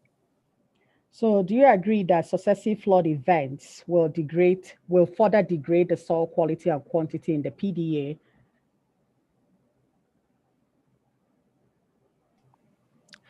Yeah, I would agree that with future floods, the larger floods could introduce more sediment, and you can see the trend based on the one design flood event. So I think it's intuitive that the continued operation of the reservoir the direction will remain the same. So can you explain how successive flood events will change the characteristics of the soil units that you have shown in table 1 of your report and the land capability classification of the soil units that you have shown in table 2 of your report? And your report is exhibit, I believe, 327. Mr. Chairman, it's Dave Brescia. Perhaps I could provide a little context here when we're talking about successive flood events. When we're talking about successive flood events, generally we're talking about small floods that will occupy, like a 1 in 10 year flood would be approximately 20 hectares of the reservoir. The likelihood of having successive large floods in any short time frame is extremely low. So we're talking about an effect over a small area. And I would also refer again to Mr. Hebert's opening statement, where he goes over the comprehensive process that will be developed to reestablish vegetation on the landscape. And the reestablishment of vegetation on the landscape isn't going to be dependent on an LCC calculation. That's a land capability calculation. It's going to be appropriate to the conditions that are measured on site after the flood. So the LCC is a metric, but it's not going to be the factor in determining what the revegetation and mitigation measures will look like. And further, with the monitoring program that's associated with that revegetation plan, that will enable us to adaptively manage the conditions that might occur from changes in soil properties that could affect regrowth. Thank you, Mr. Brescia. Dr. Whitson, I had asked specifically in relation to the characteristics of the soil units provided in table 1 of your report and the land capability classification of the soil units in table 2 of your report. And my question was, how would successive flood events, whether it's a larger flood or small flood event, how would that change the characteristics that you have shown in those tables in your report?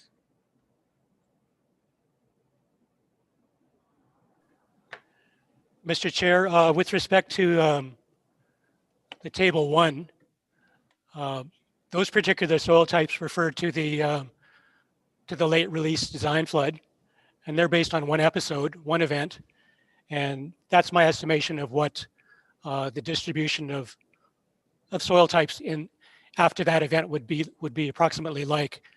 I don't think I could provide a similar estimate of what the soil distribution would be like after, let's say, 2 large design events. That would be deeply into speculation. But what I identify with this table 1 is kind of a trend. Future floods would be similar in that there would be an area near the outlet where larger sand particles settle out, and that particular soil, if you were discussing in terms of its quality, would have a relatively low water holding capacity. But further out from that outlet, subsequent floods would deposit materials of higher silt content and considerably higher water storage capacity. And then furthest out of all, clay particles will settle out of those larger floods. And so the general pattern is that sandy soils near the outlet, the entrance of the outlet, clay soils furthest away, and then subject to obviously different inputs of sediment. Vertically in the profile, you would tend to develop soil properties, soil texture that vary vertically as well. And to make a long story short, that vertical gradation in texture would improve the water holding capacity considerably in these emerging new soils. I mean, you could look at the Elbow River floodplain to see the general trend what happens when you have a short return period flooding. The soils remain in a juvenile regosolic soil state. They don't have time to develop much topsoil. And that's really kind of what we expect in the future in areas where sediment is deposited. The soils will remain in a fairly juvenile, youthful state because they'll always be essentially quite young. But the textural properties will vary, and their water holding capacity will contribute to revegetation efforts. Nutrients will accumulate over time. This is not an agricultural system anymore. And with the judicious use of amendments for soil nutrients from time to time, we essentially establish a nutrient capital in the soil. We're not hauling it off crops every year. And so that nutrient will accumulate over time, and it will be a functional ecosystem where there's a lot of human effort applied to make it so. Thank you, Dr. Whitson. Just one more question for you, then I'll go on to sedimentation impacts. So we had talked a bit, you've talked a little bit about the different classes and textures of soil that you can have occurring with this project. And at PDF 191 of your report, you actually state that the finer textured soils are likely easier to revegetate and manage than the areas of coarser texture. I could be calling that wrong. Do you agree that that statement that I just read to you is an oversimplification of what will actually occur in the project area?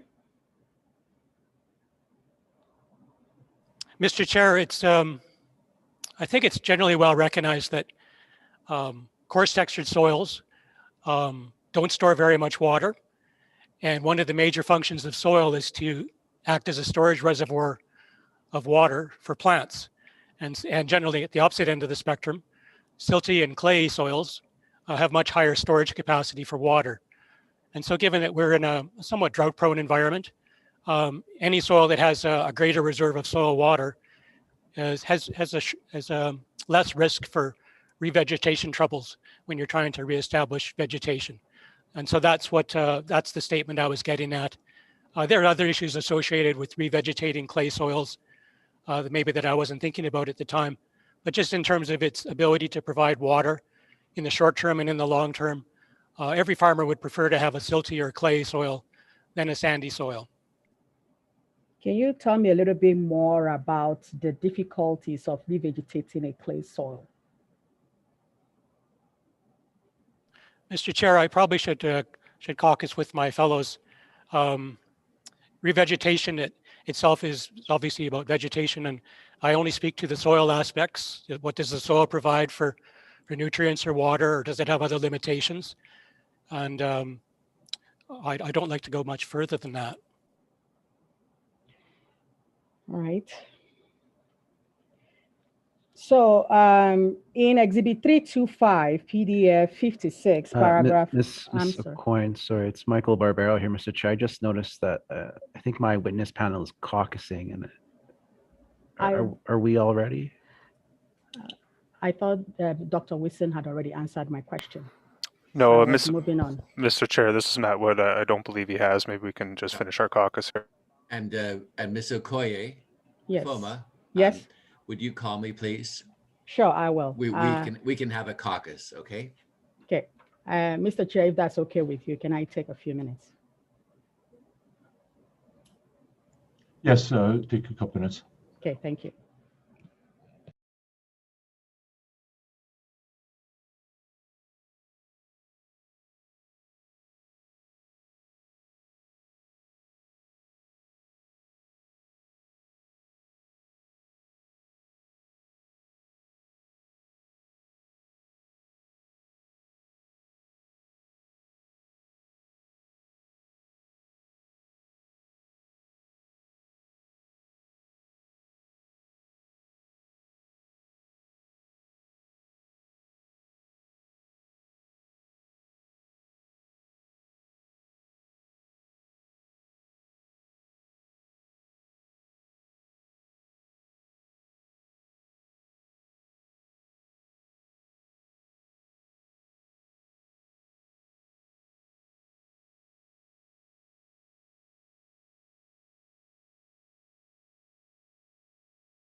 Okay, I'm ready to go, Mr. Chair. I'm not sure why I'm being out. Okay, so join the. Sorry? You just froze, Ms. Okoye. Does anybody else notice that? I think Ms. Okoye's, I think maybe lost now. She was invited to a breakout room with Mr. Secord, so. Oh, no, she's back. Oh, okay. I thought she I'm was back. assuming that, no, I think she never left. So she's probably Okay. figuring out the break room right There now. we go. I saw there was a request for me to join a breakout room and I wasn't sure why that was. But I'm back. All right, should I proceed or you have a response for me? Ms. Okoye, maybe if you could repeat the question, then we'll ensure the panel can respond. I believe I got the answer to my question, so I was just going to move on. So Okay, yeah. The transportation witness panel Thank you. can continue. Okay, thank you.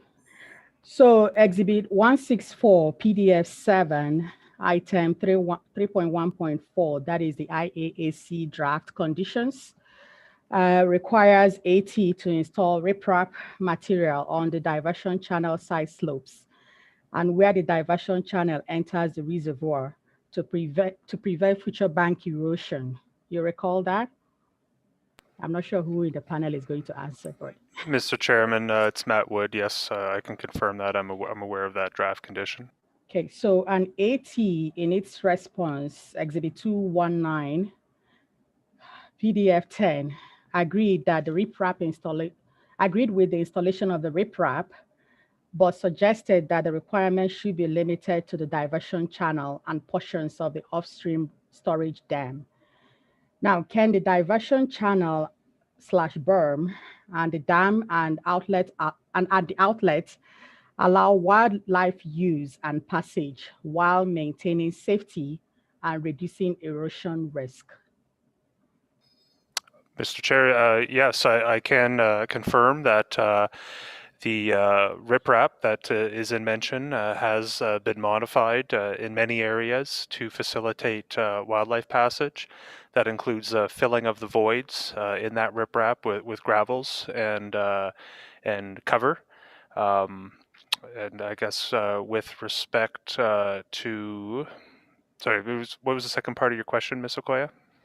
So I think you've answered it. The question was whether the diversion outlet channel and the riprap installation will allow wildlife passage and use while still maintaining safety and reducing erosion risk. And I believe your answer is yes, it could serve both purposes. Do I have it wrong? Okay. No, you have me correct. Thank you. So will there be spacing in between riprap to permit wildlife passage in all seasons? So in winter, spring, whenever. Ms. Okoye, I'm not clear as to why spacing in it would facilitate that. Could you please explain? Okay, so perhaps you can explain to me how the installation of the riprap along the channel, diversion channel, for instance, will permit wildlife passage and use. Oh, Mr. Chair, this is Matt Wood. As I mentioned, the plan for that riprap is to fill the voids. So when I say the voids, I mean all the spaces in the riprap. You know, many of us have seen riprap along the river, maybe tried to walk on it. It has large holes in it that are not good for animals, specifically ungulates. And so what's proposed is to fill the voids with gravels so that those holes or those traps are not present at areas where wildlife may wish to cross. Okay, so you're saying that wildlife can then cross wherever there are gravel. Is that Correct. what you're saying? Okay. That is correct. Yeah.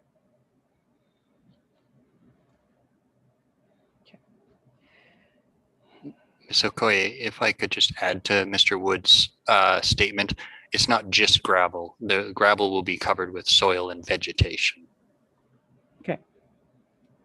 And that would be sufficient, I believe, is that what you're saying, to reduce erosion risk?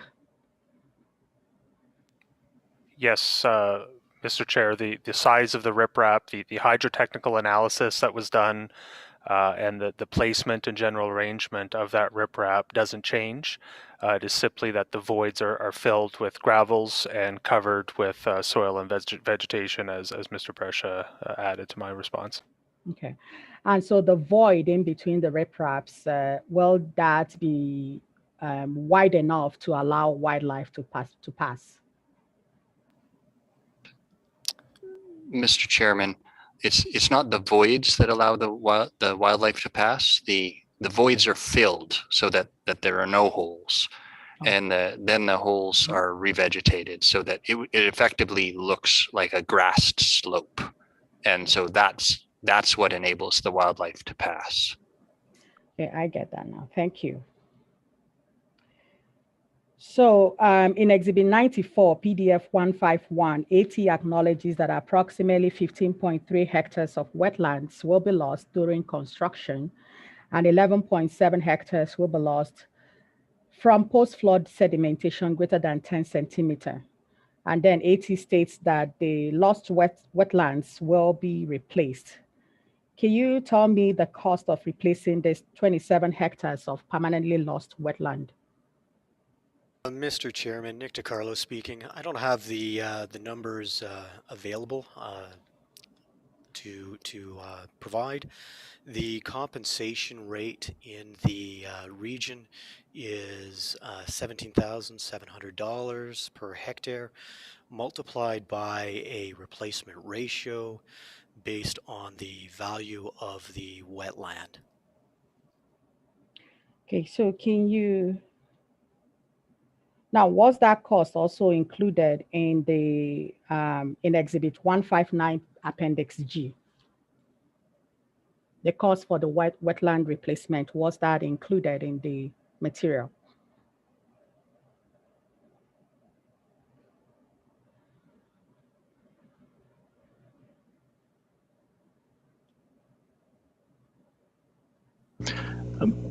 Mr. Chairman, Ms. Okoye, it's Wayne Speller. The answer to that is no. It is not in that cost opinion document. Okay, thank you. And so does AT expect that there will be more wetlands lost over time due to sedimentation as the project operates?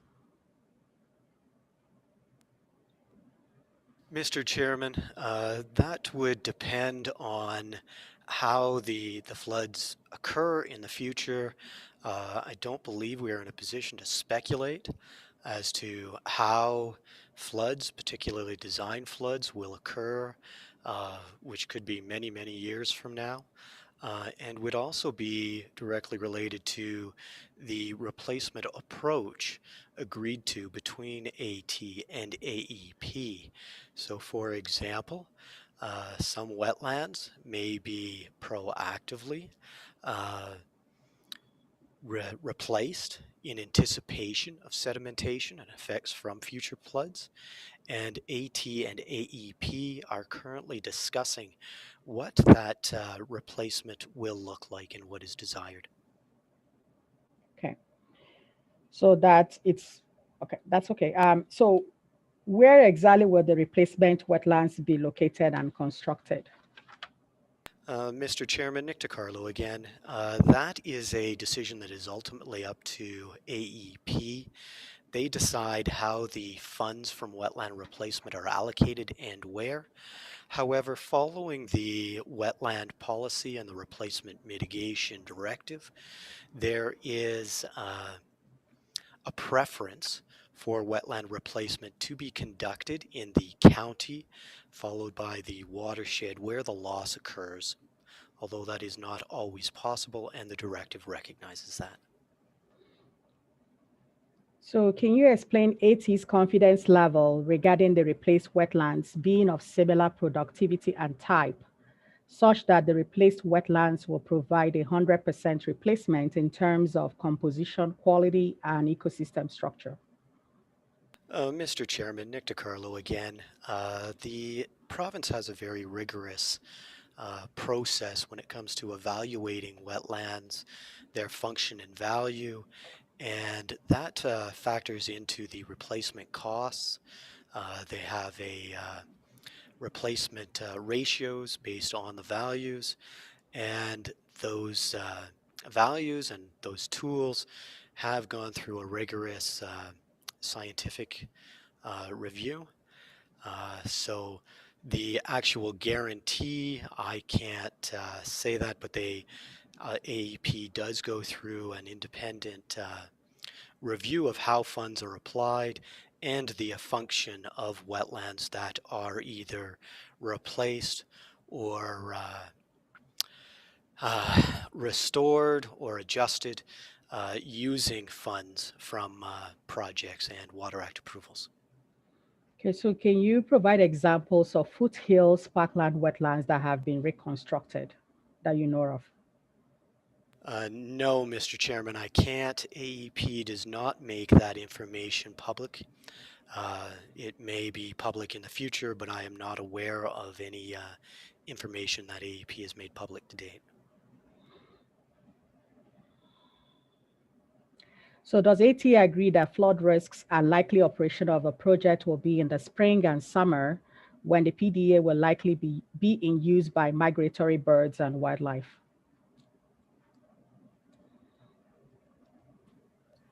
Mr. Chairman, it's Mr. Brescia. We would agree that it's like the likely flood season overlaps with potential migratory bird season. Thank you. So during cross-examination by Mr. Secord on topic block 3, Mr. Menninger indicated that AT had built in safety features into the project design, including signage, warnings, and clearing of the public before operating the dam. Can you tell me the safety plans that AT has in place for ensuring the safety of wildlife, including migratory birds, elk, and grizzlies that may be using the reservoir area prior to the operation of a project? Mr. Chairman, this is Dave Brescia. So in the context of migratory birds, Alberta Transportation has been in discussions with Environment Canada and the Federal Impact Assessment Agency about appropriate mitigation for potential effects to migratory birds. Through that, and this information is in the filed material, the federal agencies proposed the idea of a monitoring and salvage plan as an option for AT to consider developing to minimize these effects. That salvage plan, the draft of it is presented in Exhibit 218 and PDF page 98, and it outlines the steps that are involved in the salvage operations, including the flood forecasting, which would be information provided by Alberta Environment and Parks, the salvage operation, the identification of salvage areas, and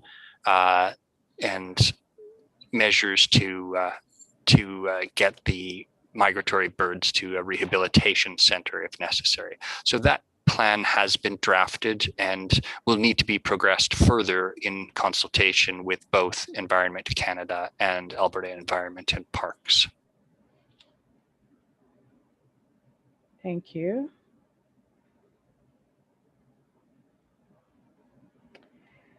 So during a flood event, can you tell us the steps that AT will take to remove any wildlife that may be stranded in the upstream reservoir or in any of the project's components?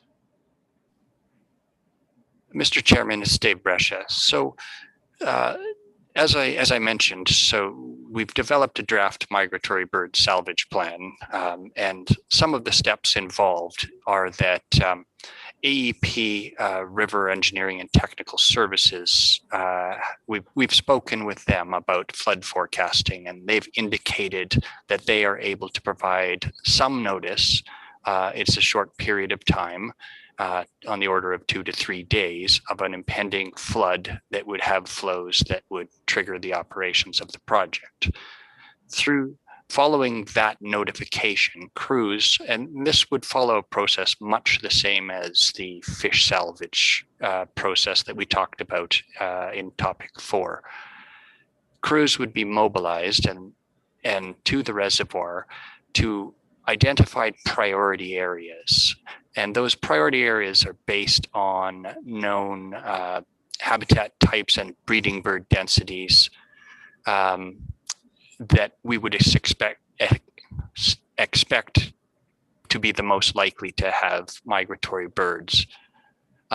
Following that, birds that were encountered would be salvaged, and they would be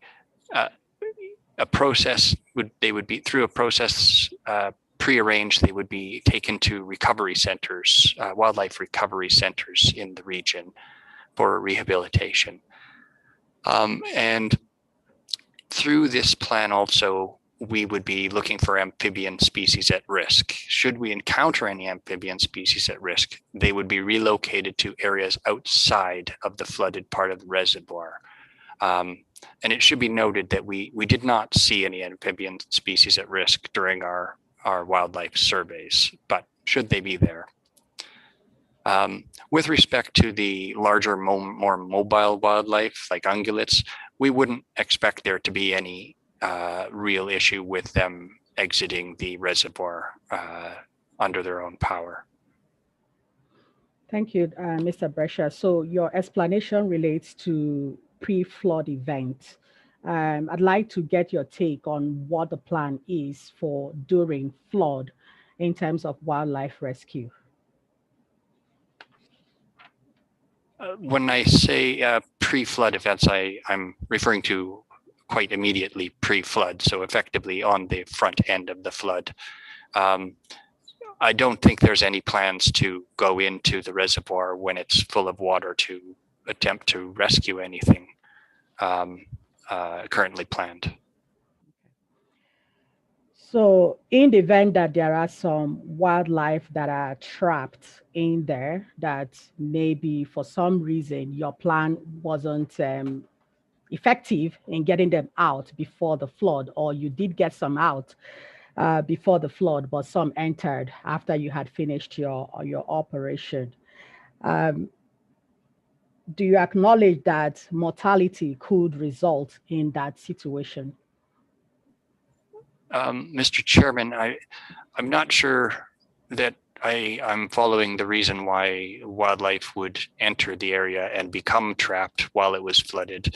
Our expectation is that animals that would avoid the area during a flood, and that's what we've identified in our wildlife movement assessment, is that while the area is flooded, we expect them to move out of the area. That's our assessment. So there is no assessment on the potential for any wildlife to either get in there during a flood event, which could last for days, and also before the release event occurs. Is it that there is no expectation that there will be any wildlife getting in there? Mr. Chairman, I think I'm having trouble following the mechanism by which they would get into the reservoir. Either the expectation would be they would be species that would be adapted to aquatic environments, perhaps like waterfowl or amphibians, or they would be species that would move away instinctively from the water. So I'm not certain how they would get trapped again and die. Okay, so my clients would like to know which wildlife cannot exit the area. So if you can talk about that a bit. One moment.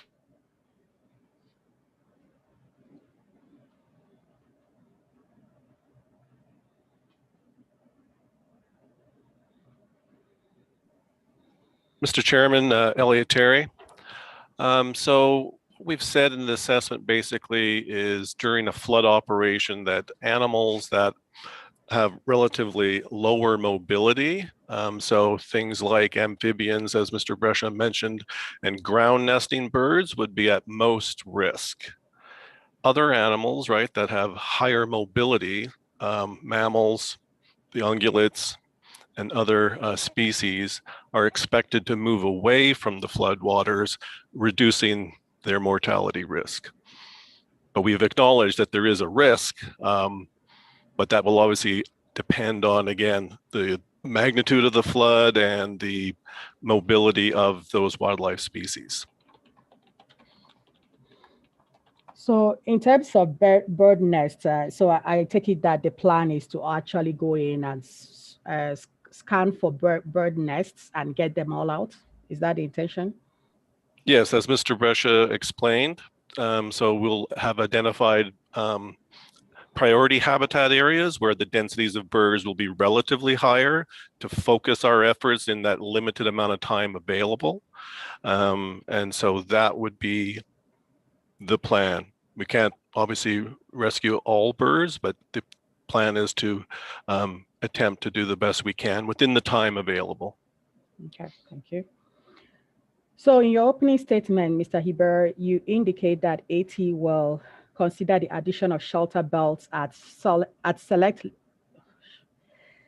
AT will consider the addition of shelter belts at select areas of the PDA or at adjacent landowners' requests.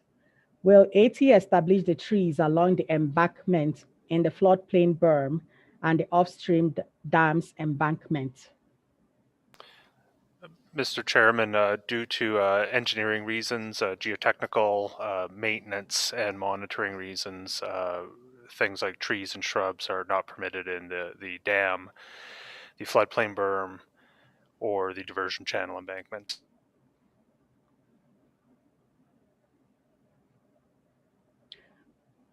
So you're saying that there will be any trees along the embankment on the floodplain berm? There will not be any trees along on the embankment of the floodplain berm. It is classified as a dam, as was discussed in previous days, and trees are not good to be having growing out of dams. Okay. And so there will also be no trees along the, oh, sorry, I think you've answered that, sorry. So at what stage in the construction process will AT commence the planting of the trees? And where exactly will those trees be planted? Or is that not known at this time? Mr. Chairman, that level of detail is not known at this time. As I said in my opening remarks, that's subject to discussions with adjacent landowners around the PDA. Certainly there may be some other locations that may be appropriate for the location of shelter belts as the planning of the project continues. But certainly I would expect that those details would come at a point after project approval, should the board and the federal regulator agree. But again, it's a matter that I think would be obvious that requires discussion with those that will continue or choose to live or choose to be adjacent to the project area, and certainly we'd be open to their views on if they're interested, when they would expect planting to begin. So when the trees are established, would AT or AEP be solely responsible for the costs of maintaining the shelter belt trees? Mr. Chairman, I'd say it's premature at this time to confirm who would be responsible for their management, depending on their location and their purpose, but certainly we would be pleased to confirm those details at a later time. Okay.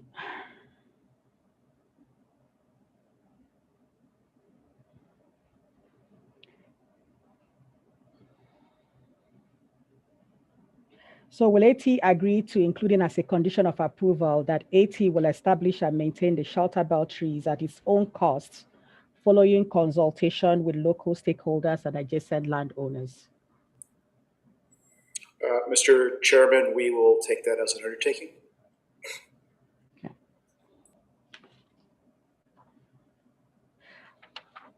So does AT agree to also have as a condition of approval that AT shall compensate all farmers with documented expenses for incremental weed control as a result of project activities? Mr. Chairman, we'll add that to the undertaking. So the SCLG acknowledges that AT has conducted some baseline biodiversity surveys, inventories, and analysis of a project's impacts on wildlife, plants, water bodies, soil, and migratory bird habitats. In this SCLG views, the surveys done are not fulsome and more information are required. Does AT agree to a condition of approval that will require AT to work with landowners, local stakeholders, including First Nations, in identifying additional biodiversity studies that should be done and undertake to do them? Mr. Chairman, one moment.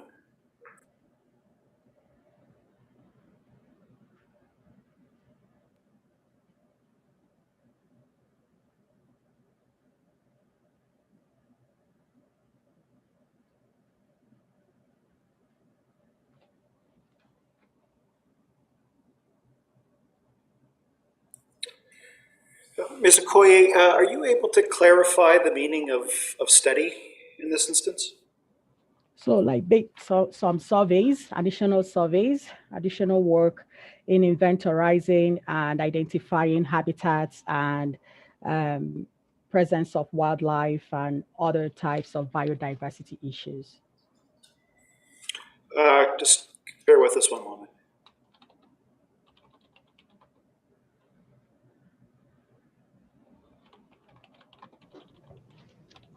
Mr. Okoye, just while we're waiting on caucus, whereabouts are you in your questions? So, Mr. Chairman, generally speaking, I believe what Council's referring to could or would be captured within monitoring and mitigation plans that have been proposed, but for the benefit of Ms. Okoye's clients, we can undertake to provide a written response.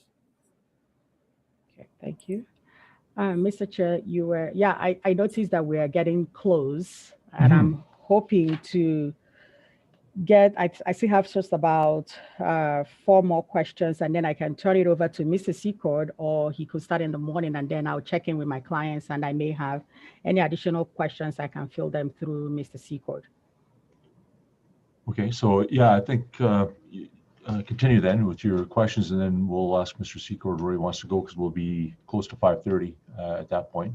And if we need to sit longer, or if there's a desire by all parties, we could, but I think we had previously agreed 5:30 and then start tomorrow morning. But continue, and please, Mr. Okoye. Thank you. Thank you, Mr. Chair, and I apologize, it's taking a bit of time.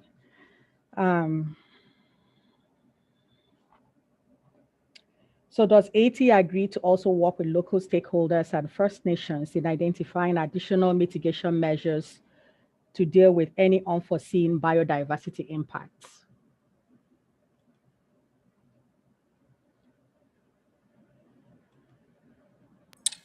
So, sorry, one moment.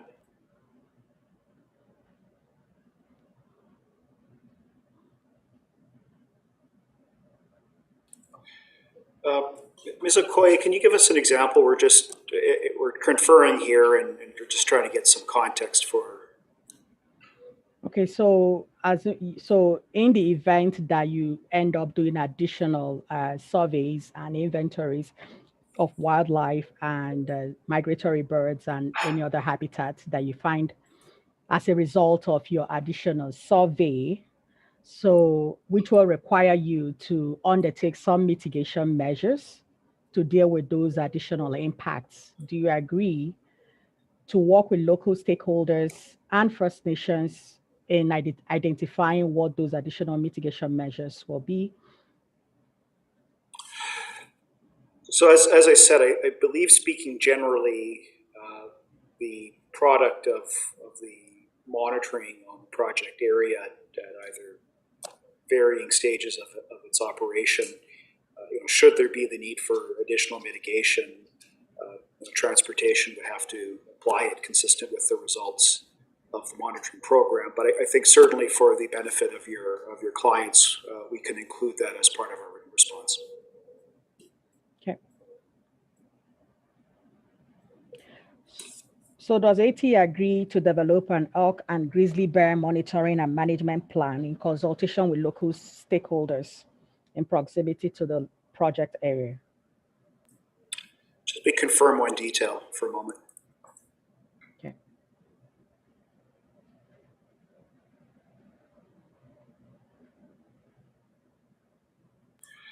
I was just checking, I suspected I knew the answer, Mr. Chairman, but we would submit to the panel that particular plan as relates to grizzly bears would be captured within the draft wildlife monitoring and mitigation plan. I don't know if that's the exact title, but I think I came pretty close. And certainly the finalization of that plan is subject to engagement with Indigenous groups and interested stakeholders. And I think we've certainly made commitments that we're open to discuss that plan through the life of the project as appropriate. I'll check in with my client and I'll turn it over to Mr. Secord, and he can start or say what he wants to do for now while I check in. Sure, I can start asking some questions, Mr. Chair, if you would like, and why don't I do that? I've got a few questions that I wouldn't mind asking before we break. Sure. So probably Ms. Noble, these questions might be for you. I take it you've done the human health risk assessment? Yes, I have. Right, and I take it you would be familiar with the Health Canada website as part of your work? Yes. And you would have an understanding of PM 2.5? Yes. Okay, and would it be fair to say that PM 2.5 is responsible for an estimated 4.2 million premature deaths every year globally?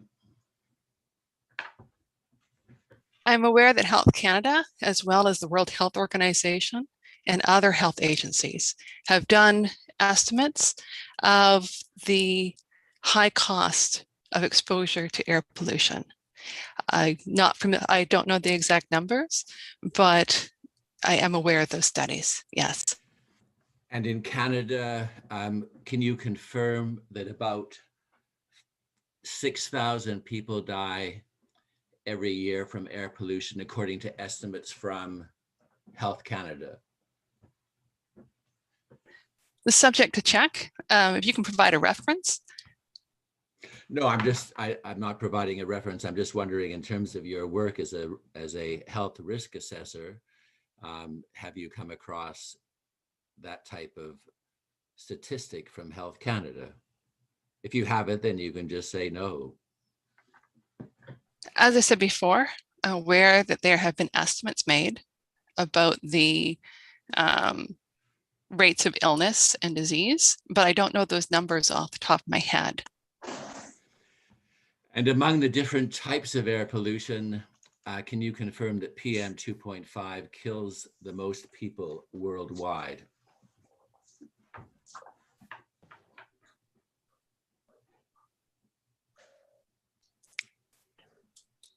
I would hesitate to confirm that. I do know that in terms of health estimates, particulate matter is certainly one of the primary criteria contaminants.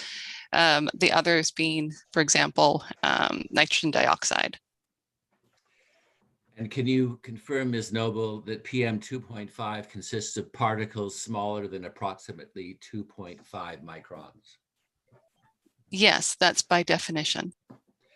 Can you confirm that these particles are so small that billions of them can fit inside a single red blood cell?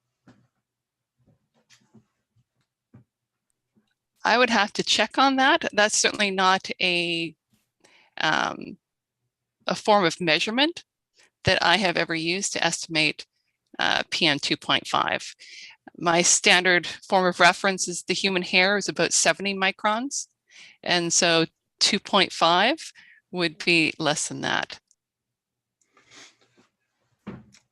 And can you explain what is the mechanism for 2.5 killing people? So when it comes to the actual mechanisms, there's a number of studies that have identified potential rates for causality, but I'm not sure that those have been formally confirmed. However, when it comes to doing the risk assessment, we tend to work at the comparison of appropriate benchmarks. What I can tell you is that, yes, Health Canada has confirmed that the potential effects of exposure for particulate matter relate to respiratory and cardiovascular effects, both morbidity and mortality.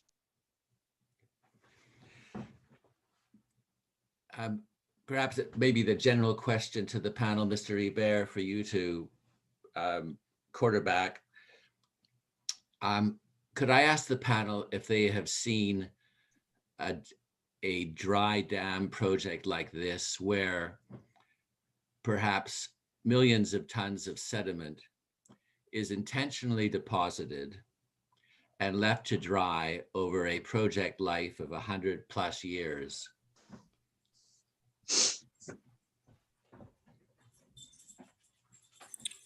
One moment, Mr. Chairman.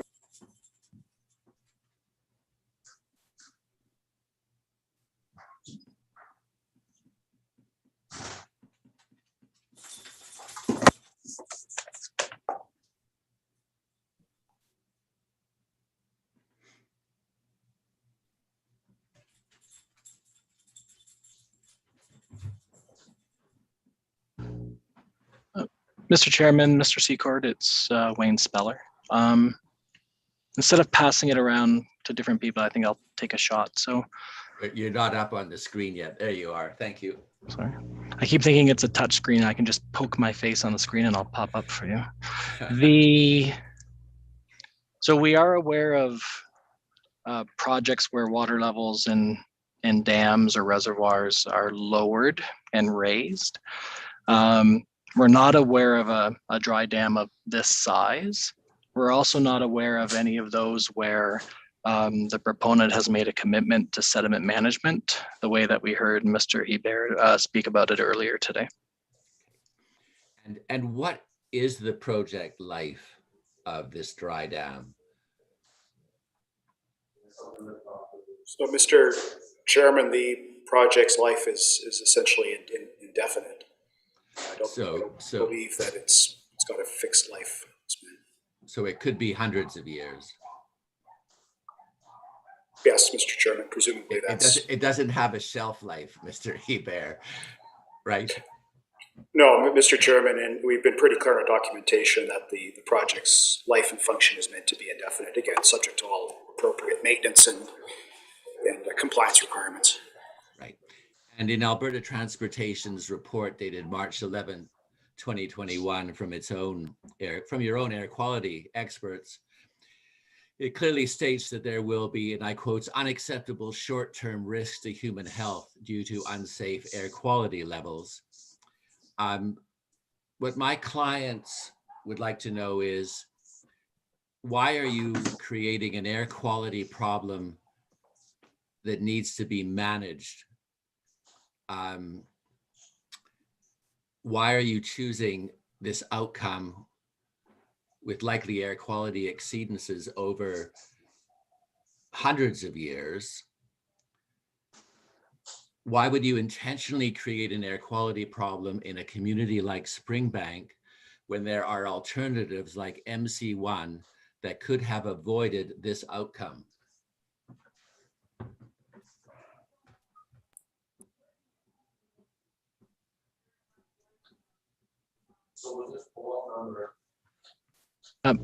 Mr. Chairman, Mr. Secord, maybe I want to just clarify two things that was just spoken to. So I know Mr. Secord suggested that what he just said was a quote, but it's not actually in our report the way that he worded it.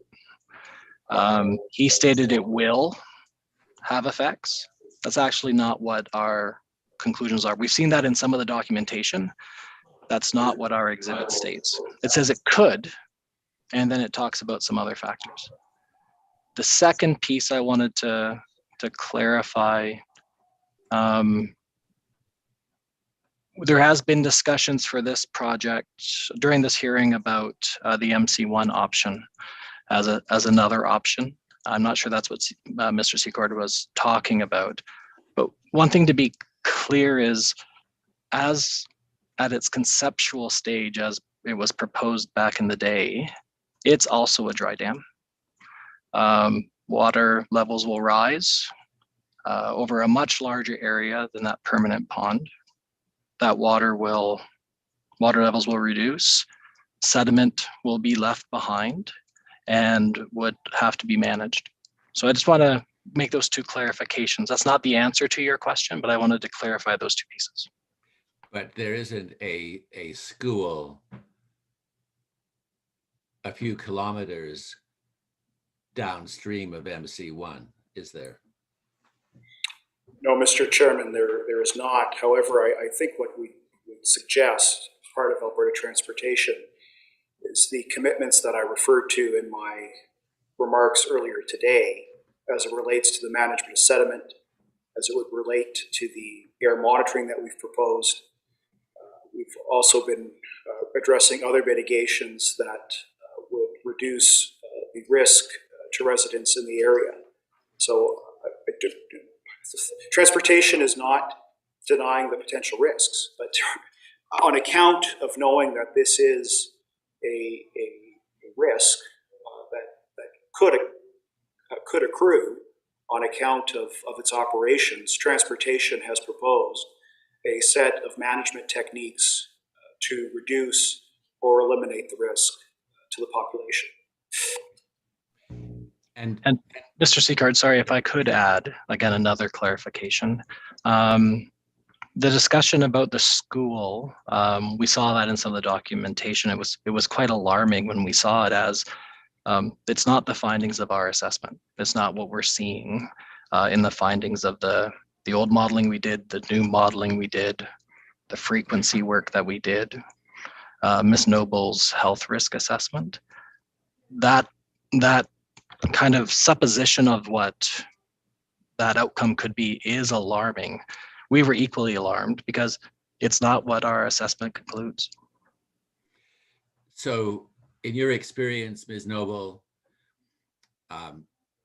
what period of time did your education or professional groups designate as an acceptable period of time that young children should be exposed to unsafe air quality?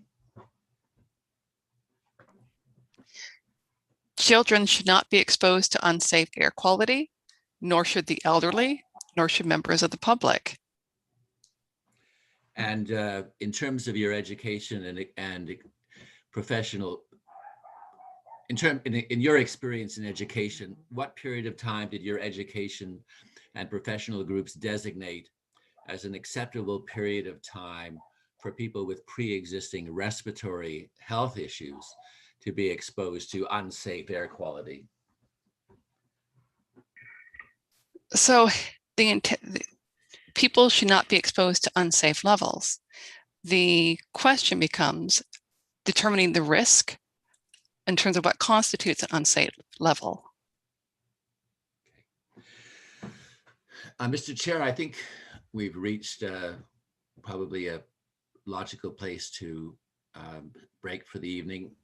Unless you would like me to go on, I have an area of cross that would probably take quite a bit of time that I could embark on, but I think, well, and I think tomorrow should work. I mean, I have you at just around 100 minutes for tomorrow in terms of your time allocation, Mr. Secord.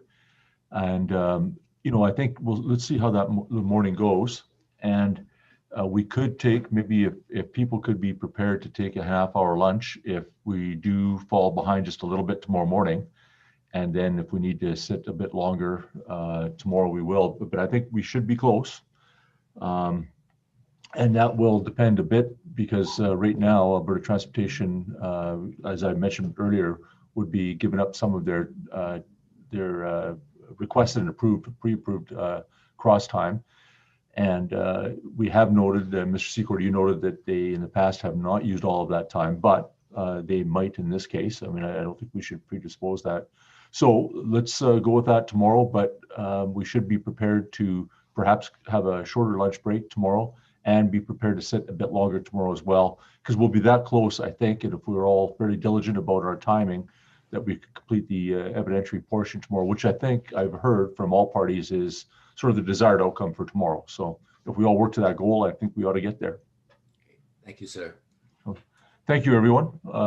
Let's adjourn for the evening, and we'll see you tomorrow morning, 7:45 sign in and 8:30 start.